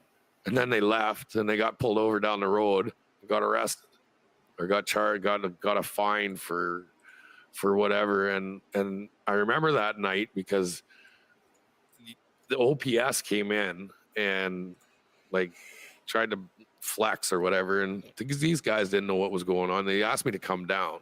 And I said, I'm not coming down there. Not a chance. But I went down the next morning to make sure the calm, cool heads had prevailed. And on that morning, that's when the RCMP, Special Response Task Force, well, they were staying at the Marriott. And they came down, one of the officers came down to me, said, Pat, you're not hot mic'd or anything. And I said, no, I don't got nothing on. Why? Who are you? And he introduced himself and he said, I just want you to know about last night. That wasn't our call. And I want you to know that the RCMP, we met with legal and lawyers and that we are not going to do this to you guys because they can't give us a justification of why we should be evicting you or arresting people. So I'm sorry for what happened last night. And I said, well, what do you mean by that? And he's like, well, we fought with lawyers to give us justification of why we should be arresting these people. They couldn't give us a clear answer. So we're leaving. I said, you're leaving? He says, yeah, we're going to Windsor. And they went to Windsor to break down whatever was happening at the border. So you were in communication with people who were involved at the Windsor blockade? No. So you talked to people who The went police to Windsor? officer was leaving. Oh, the police, the OPP. So they were leaving Ottawa. Right. Because the lawyers couldn't give them a justification of arresting people. Right. And they said, we're not going to break the law. Right. So whoever is in charge of them sent them to Windsor. So the people who were got tickets that night and arrested were upset. You were upset by that, and that's one of the reasons why you organized the slow roll around the airport of Ottawa. Is that Not right? at all. No. What did you do because you were upset about that?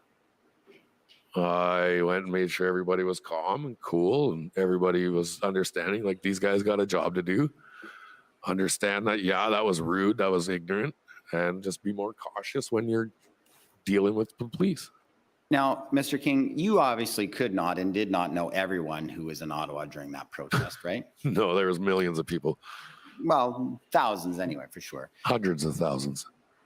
Let's not undersell it. There was a lot of people here. We'll agree to disagree. There weren't hundreds of thousands, but it was a bit of a dangerous situation with all those people downtown. Would you agree? Dangerous in what way? Well, dangerous. You don't know what people might have in their trucks. You don't know what they might do. They're very upset. They're very angry. Was that a dangerous situation for downtown? Not at all. Okay. I met the most loving, most caring, most loving people, Canadian citizens. Everywhere you went, you were getting hugs, you were getting handshakes, and well, then why nobody was violent. Why did you need security then yourself? It was so dangerous that you yourself needed security. Isn't that right? Because the liberal left trolls were threatening my life. Okay, so that was dangerous, right? For me. Just for you. You're the only person in downtown Ottawa who's at risk. Is that right? Actually, I was the most highly protected person in Ottawa because I think they had delegated 8 police officers to follow me around everywhere. So, Mr. King, we've heard evidence that many federal elected officials, the mayor of Ottawa, had received death threats. We've heard evidence that someone was actually arrested with firearms who was coming to Ottawa, who had been making threats. Do you have a record of that? Do you have a? Who had been? I'm asking the questions, Mr. King. Sorry. So I'm asking the questions. but Don't you interrupt would me when agree with I'm telling you probably this. A dangerous situation for elected Firearms officials in charge. We Ottawa? actually have no idea about the Dangerous firearms charge. place for us. People were dropping marbles from high rises They were throwing eggs. Citizens of Ottawa were threatening to run us over. King, you yourself said that someone who is maybe stressed out because of lockdowns and so forth might be compelled to shoot Mr. Trudeau. So you understood and recognized that that was a risk, right? That was months before the convoy. Also, but everyone was they were all settled down by the time the convoy came, And and there was there's no threats to anyone. So much I've animosity. never seen anything more loving and peaceful in my life. It was Woodstock. So the only person who's at risk in Ottawa was Pat King. All the other threats to anyone else in Ottawa were all fake. Is that right? I don't know. I can't speak on those. You know, my lawyer has been given death threats and bomb scares because she represents me. Do you know that my friends their children have been threatened from Ottawa? Do you know that, and I hate to say this, but this town is full of a bunch of people who really don't like people who speak out. I disagree, Mr. King. Ottawa has dozens of large protests, many much larger than the one that you organized every single year. I've been here for them. I'm not sure that was a question. Not true. Well, Mr. Commissioner, He can't even control himself. He can't even control himself. Just know for the record that the people of Ottawa got one morning in this proceeding. We've had a week of all of these convoy organizers given a full platform to say whatever they want. The people in Ottawa respect the right to protest, and these folks are getting their time to say everything. Excuse me, I'm a person of Ottawa, and you're suing. Excuse me, you're suing for $500 million. Please. Could you ask have him? I'm going to take a break while you remove the person. I'm sorry, sir. The commission's in recess. La commission est levée. That's a clown show. This has deteriorated into a clown show. A clown show. Pat King asked him to stop, whoever that was in the audience. But now Champ, who is suing for $500 million, is complaining that they don't get enough of a platform to complain about that. He's literally a party to this commission, and the lawsuit is, as I understand it, to be close, north of $450 million. I believe someone said $460 million. I don't know if that's the exact number, but many hundreds of millions of dollars. And there's many different people in Ottawa with very different opinions. And certainly it's unfair of Pat, and it's unfair of Paul Champ to represent the people of Ottawa, of which I am one, as a single monolith of ideas. And things really broke down there. In my opinion, the commissioner should have jumped in there a little bit earlier. Didn't jump in a little earlier. Should have gotten involved in that and stopped Paul Champ, because those last 2-3 lines, that was just pure anger there, and really no exact question, just statements. And he's upset that people who came to Ottawa, who have been charged with dozens of charges, who have had their lives ruined, who are facing $500 million lawsuits, get a platform to express why they were willing to take such enormous risks and to come to Ottawa. Am I understanding Mr. Champ correctly? Is that what he's upset about there? He's upset that people who had risked dozens of charges and having their lives ruined are able to express the very significant grievances shared by them and millions of Canadians across our country that brought them to the streets of Ottawa. Is Paul Champ upset about that? And the residents who endured the 3 weeks of the Ottawa protest, where everyone can admit there was very little, if any, violence. Certainly a couple episodes of questionable circumstances on both sides. We had airlines cut, vandalism, different things, eggs from apartment buildings, marbles and other stuff thrown off the balcony edges, openly admitted on social media to these things. And then we have the random, the several arrests that were made for violent crimes in the 3 weeks leading up to the Emergencies Act and the police action. And so we can all admit that it was remarkably peaceful for the amount of grievances, as have been pointing out. There's a tremendous amount of grievances, and it was tremendously peaceful in that circumstance, tremendously. And, certainly the charges go both ways. Yes, there was counter protesters and such arrested and charged. I remember hearing about that back then. And like Tom Marazzo said, I believe it was Tom Marazzo, they would arrest counter protesters for vandalism or something one night, and then the next day they would go on and announce, and then they would come on and they would announce charges and basically let people make the assumptions in their heads that those charges were to do with the convoy when it was against the convoy. So certainly the emotions are very high in the courtroom, and as I think that Justice Rollo should have interrupted that exchange probably about two or three questions, so-called questions back. And I understand Paul Champ really lost it there. I mean, certainly as a full party to this commission, as a legal counselor in full standing, full party to this commission, he's certainly representing the voice of his clients, the people who have signed party to his class action $500 million lawsuit. Should I recall that? And should I be erroneous in that the value of the lawsuit? I do apologize. That's what I've heard. I'm not sure how much it is. I know it's more money than I'll ever see.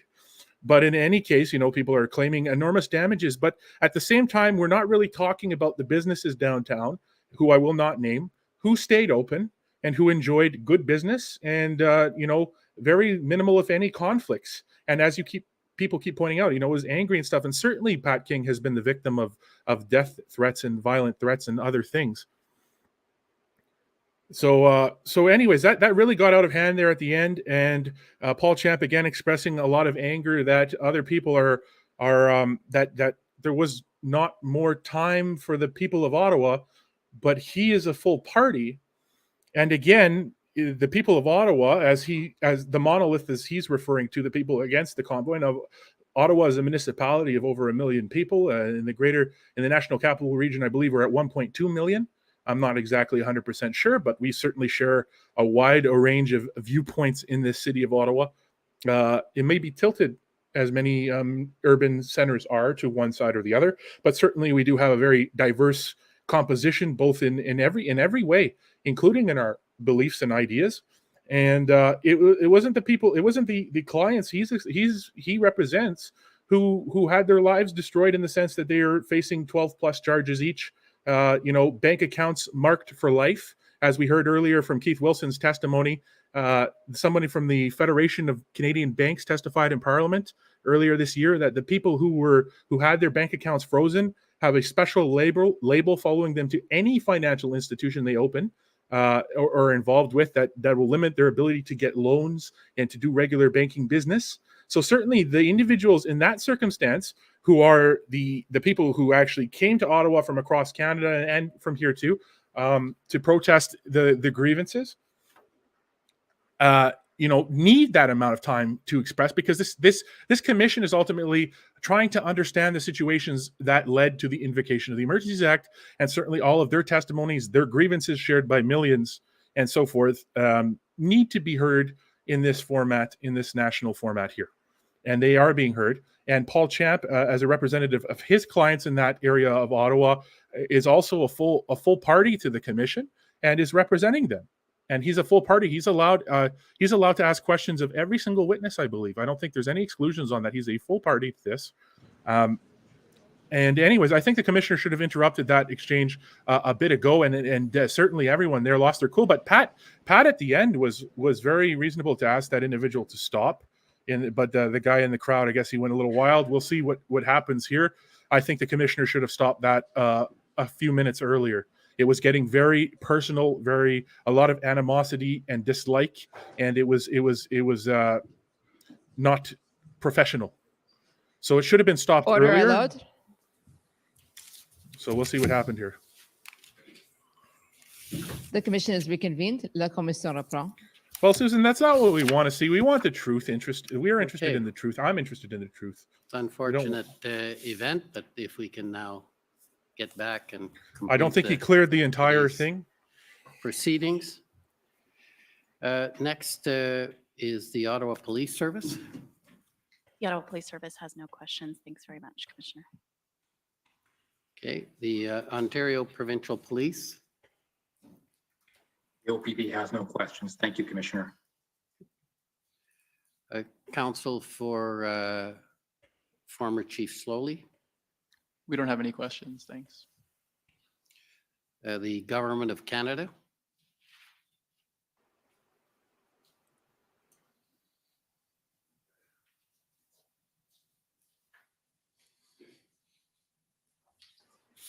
Thank you, Commissioner. Mr. King, my name is Kathleen Tanner, and I'm counsel for the Government of Canada.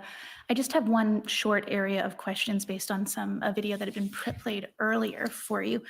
And it was a video that I believe had been recorded on February 12th after some information had come through about some pamphlets or some letters that had passed around to the drivers.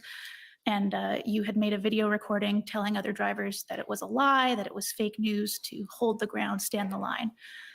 And later on in that video, and if you'd like, we could bring it up or we could just walk through it. I understand that you referenced the information that's at stake there is a letter which mentions Miss Leach's name. Ever do something like this, and you knew her well and you had good communications, and so this wasn't going to be something coming from her. So my question is, did you have any meetings with the City of Ottawa while you were in Ottawa? No, I did not. And were you aware of any meetings that Ms. Leach or other representatives of the convoy may have had with anybody from Ottawa? No, I tended to stay away from that. And prior to releasing this video, did you make any attempts to reach out to Ms. Leach to confirm whether or not this letter may or may not be accurate?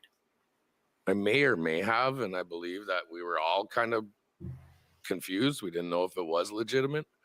So there was the initial, oh, like this is not a true statement. To they vetted the document, and then we rechanged their statement and said, okay.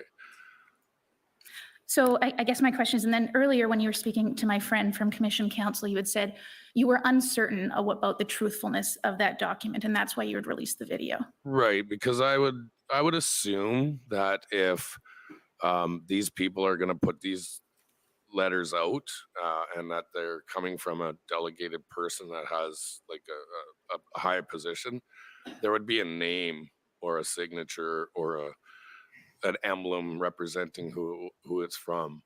And from my knowledge, we didn't know where it came from. An intense. So I guess that's my question is it a pattern for you to release videos like this without first confirming the authenticity of the information before I had a it? habit of that. I would act without knowledge. But there is an absolute disconnect between myself and their rooms that they had. And I acted alone. Okay, that's all my questions. Thank you, and thank you, Mr. Commissioner. The Government of Canada has no Thank you. questions. Will be settled in court, I Next assume. is the CCLA. Okay, well, we went through all the adversarial parties, so now we're going to go to the CCLA, the JCCF. I believe Convoy Council, Freedom Court has skipped questions. Good evening, Commissioner and Mr. King. My name's Eva Krajewska on behalf of the Canadian Civil Liberties Association, and I don't have any questions for Mr. King. CCLA has no questions about his bank account even? What about his bank account, though? Democracy Fund or Citizens for Freedom. The CCLA has asked everyone about their Commissioner bank Antoine account. Dailly for Citizens for Freedom. No questions for this witness. Thank you. No questions for Pat King? Okay. And I apologize, I've forgotten your name, counsel for Mr. King. Any questions? Anything that concerns you about the documentation or want to put to your client? Thank you. No, Natasha. They're not scared of the answers, Rebecca. That's unfair to say it that way, but Sorry, I forgot your name, so I apologize. I feel kind of sad that the CCLA didn't any ask him about his bank re-examination? accounts. Nope. Okay, well, that It seems like, completes your evidence, think Mr. King. Makes Pat King kind of you're public free to enemy go. number one. Can I ask for one thing? There's some evidence that I had given to the commission that Well, I don't know if his needed bank how to that be works, but brought out that I would have appreciated that it got to the public and they got to see it.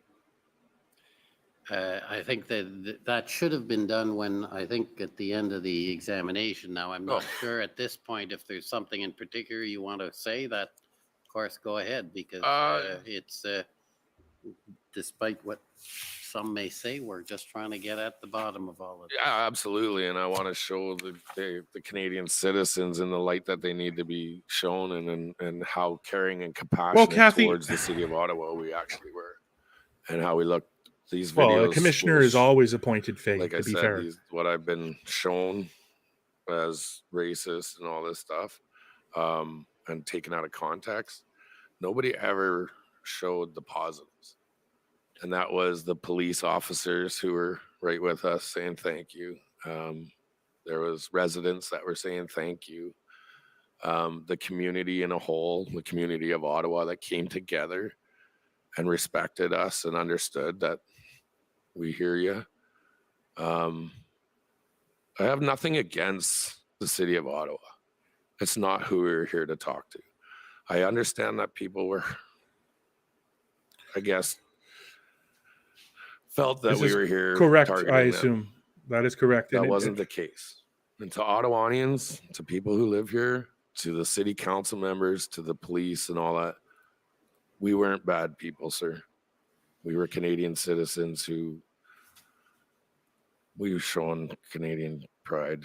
And we were nice and we were good people. We're good people. Well, if it's any consolation, there's been evidence about the various convoy participants on all these issues. There are more witnesses coming. We're just trying to put out a full picture. I'll weigh it all at the end, and the evidence will be there, and I'm going to make some findings and prepare a report. Thank you very much. But there are others coming. So with that, I will adjourn for the day. We have a big day tomorrow. There will be, I think it'll go a little later even than most. I hope we'll have no difficulties tomorrow because that just slows up the Guys, yes, process. please respect the hearing. So please, I know it's we'll so be back, difficult to contain your tomorrow at, emotions. 9:30. But if you like The I'm doing commission this is adjourned. La commission est commentary adjournée. stream here. If you want to yell into the void, do a commentary stream, do something like this.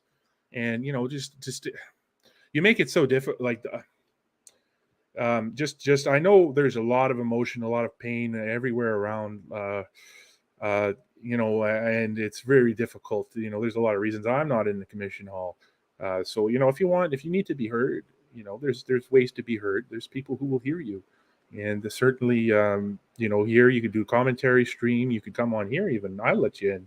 You need to say something to a bunch of people. Come on in. Just in that hearing setting there in that commission hall, we get in our country, we're supposed to have a framework of laws that we listen to. And, we have to have a basic respect for our system of justice. And if we don't, then we really don't have much of a country at all. And I know that's really difficult, but that's where I'm coming from here. And I know I've made criticisms of the commissioner, and there's times he's done things that I thought were, I don't agree with. And then there's other times where it's a different side of things. But if you're going to have a lot of heated emotions, maybe being in the commission hall isn't the very best place to be. I'm sorry. But we don't know who is yelling, Michelle, and it really doesn't make much of a difference. I feel like those emotions are held by so many different various peoples in different ways. And like I said, I've criticized the commission, the commissioner, everything about it. So, reach out if you need a platform to vent something. Come on over here. We got a lunch break. We got a lot of time in between things, and I do feel bad that Pat King did not get. He did not get to really. The CCLA didn't ask him any questions. They have asked every single witness so far about their bank accounts and the effect it's had on their life. And I would have liked to hear that from Pat King. I would have liked to hear what the effects of that were on his life. He kind of let it out with Mr. Champ, but we didn't really get to hear that. So I'm kind of, I know there's different reasons why the different legal entities do the things that they do, and it's beyond a lot of us often. We don't see the strategies, we don't see the reasonings, we don't see this, but I really felt like maybe he should have at least gotten the CCLA to ask that question. I mean, I know it's not their obligation or anything like that. It's just, it kind of almost made me feel a bit sad because, he didn't get to really express, what has happened in that regard to him, in regards to his bank accounts there. And of course, his counselor isn't a party here, so she never got to ask him anything. There was a lot of emotions there, especially with Mr. Champ. And like I said, I think that exchange should have stopped 2 or 3, 4 minutes earlier. And yeah, this just honestly leaves me feeling just sad. It makes me sad that this is how today went on. There's a lot of pain there, and Champ says his residents don't get to express themselves, and certainly I hope they're going to have their litigation in court. So that's quite the expression, I think. And the police have talked a lot about the things that they thought were hard for residents. The things that some of them even had personal experience in the department and shared some of those experiences in a very professional police-like way. I think one of the people talked about a friend's experience downtown with the noise and everything. So, it's so unfortunate that this is where we are as a country. It's actually very unfortunate that this is where things have come to. I can't help but imagine what it would have been like if we had a different government, and I'm not going to, just a government that listened to people a little bit more and who didn't just back everyone else into a corner and just put Canadians against Canadians and these politics of division on a lot of politics of division all around, because it's easy to, when you do that, it's easy to score political points and to get to advance yourself and to galvanize your base and to really motivate them. But it has a cost, and it has a cost when the Liberals do it. It has a cost when the Conservatives do it. Look at this country, man. We're hurting. That's all I seen a man up there, and a man he didn't really get to do very much, say very much, share very much. Very unfortunate. The CCLA didn't even ask him any. And then Paul, you feel the pain there, with the different concerns. And what a leader is supposed to do? A leader is supposed to bring a country together and supposed to represent. Yes, they have their party and stuff, but ideally they have a little bit of reach over for everyone in some reasonable way. And, some people are definitely better at doing that than others. I don't know what else to say. That was a lot. I thought we were going to be going at least another hour. Emotions are running high. People aren't being heard. And some cheap points being made there about certain things, protests being bigger than this protest. Well, I would like to say to that, if that were the case, then obviously we wouldn't be here having the first, we wouldn't be talking about this at the first ever Public Order Emergency Commission, would we? So obviously there's a talk about historic, significance and impact and size and participation. And obviously $20 million doesn't material.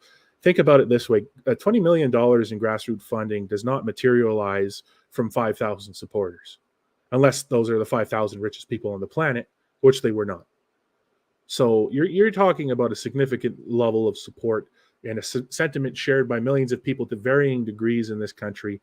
And it's not wise to just diminish their concerns and the way that they've been mistreated this last few years. And their voice truly was in Ottawa. They were heard in Ottawa.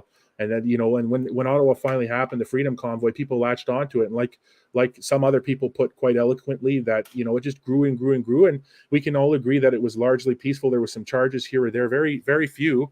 And I've got the exact number here. But again, these don't actually break down who was charged. I know some people were working on that, and we got the of the 533 charges laid according to the Ottawa Police Institutional Report on the Freedom Convoy, and that's it. It doesn't say who it is. It just says Freedom Convoy charges. It means like anyone in that area arrested, assumedly in the entire area. There's no qualifier on who got charged, who's counted in those charge tables. So 466 charges, 87% were laid during the Emergencies Act declaration between February 14th and February 23rd. 87% of the charges. And then we have 73% of the charges, 192 and 196 on the separate police action days were laid on the police action on February 18th and February 19th.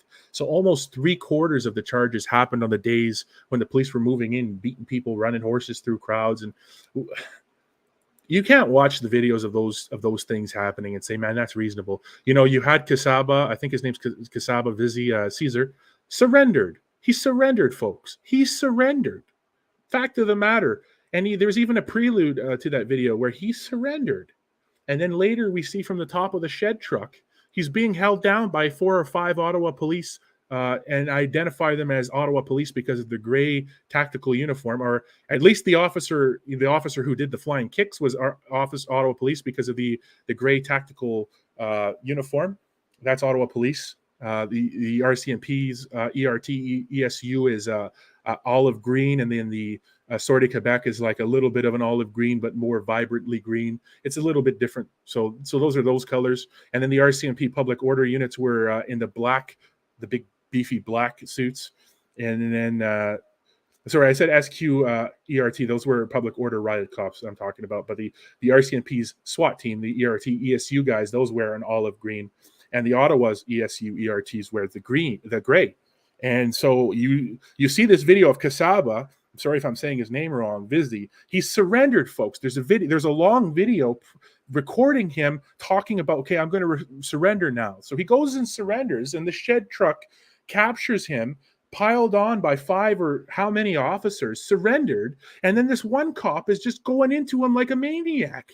6, 7, 8, 9, huge flying knee kicks to a guy who has a video of him peacefully surrendering. He explains how he's surrendering and how he's not going to fight. And then I think that video ends, he gets on his knees and he has himself like this. So from him being on his knees in the snow like this to in the middle of Metcalfe and Wellington, piled on by 5 officers and being pile driven by an Ottawa ESU unit, which I identify via the camouflage of the uniform.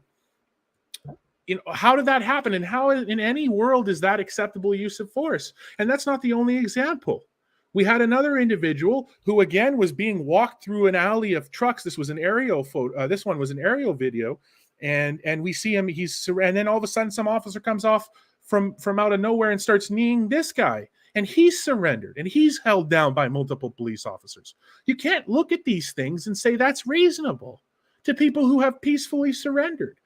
So there's a whole bunch of a mess here. There's a big mess, and there's hurt feelings all around, and just not good any way you try to spin it. So, and then, man, it's just hard to talk about and hard to put it, but the emotions are high and people are divided, and the Freedom Convoy had a lot of grassroots support. You didn't raise 20 million without it. And you have, a significant portion of the population sympathetic to it in varying degrees, just because that's how it works. There's not going to be everyone marching in the street protesting. You're going to have varying levels of support for those things. And people are going to support in different ways. Some people are going to give a couple bucks. Some people are going to watch live streams. Some people are going to get in their car and go down there.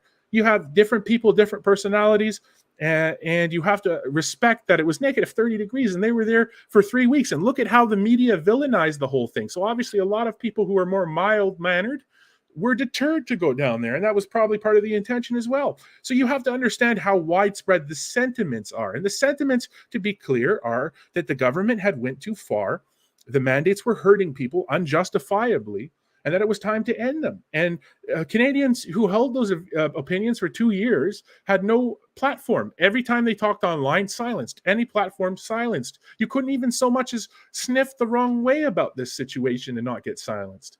So after 2 years of that, having MPs throw their letters into the garbage, like Brigitte Belton testified, she wrote 32 letters, having letter after letter rejected, phone call rejected, everyone, big subset of people said, okay, it's time to go and actually bring this protest to Ottawa. They did that, and they got a huge amount of support for doing that. Huge. So that's what I have to say about this for tonight, guys. And I'm not trying to chastise anyone, but we got to understand that this commission, we got to let it, we got to give it a bit of breathing room when it comes to these things, and really let these things play out, because we are learning quite a bit of really good truths. And I know that a lot of the things we're hearing and a lot of the ways other people say things are very upsetting. We want to say, no, you're wrong. No, you're this. Make a commentary stream, make videos, make Facebook posts, share your perspective as you are legally entitled to do so, but do it in a way, where you're not inside of the courtroom. And I'm not saying I never did anything that I shouldn't have, or that I never, questioned the commissioner, but I'm not going to go into the hearing and do it there. We have to respect that our basic, fundamental pillar of our society is a respect for the basic idea of the rule of law. And we really have to accept that. That's democracy. That's that's literally a pillar of of democracy, and we have to believe in the power to do these changes from within and institutionally and through all the different processes. And I know that's tough. I know people want to see results today. They want to see whatever, but you got to let these things play out. The facts come out. You got to let the healing get done, and you got to understand that the forces at play are very great, and that at the end of the day, our country is worth fighting for. Our country is worth respecting, and the respect for our country sometimes means swallowing ourselves, swallowing our pride, and letting the machinations and the mechanisms of our country propel themselves forward. We did our part, we showed up in Ottawa, we made our voices heard. The mandates by large are gone, and persistent peaceful, legal, lawful protesting, as it had been done throughout, has kept them gone, and we should be proud of those accomplishments. I am. Thanks for joining in today, and that was a very emotional and heavy session. I hope tomorrow was easier. See you then. 9:30 tomorrow morning. Have a good day.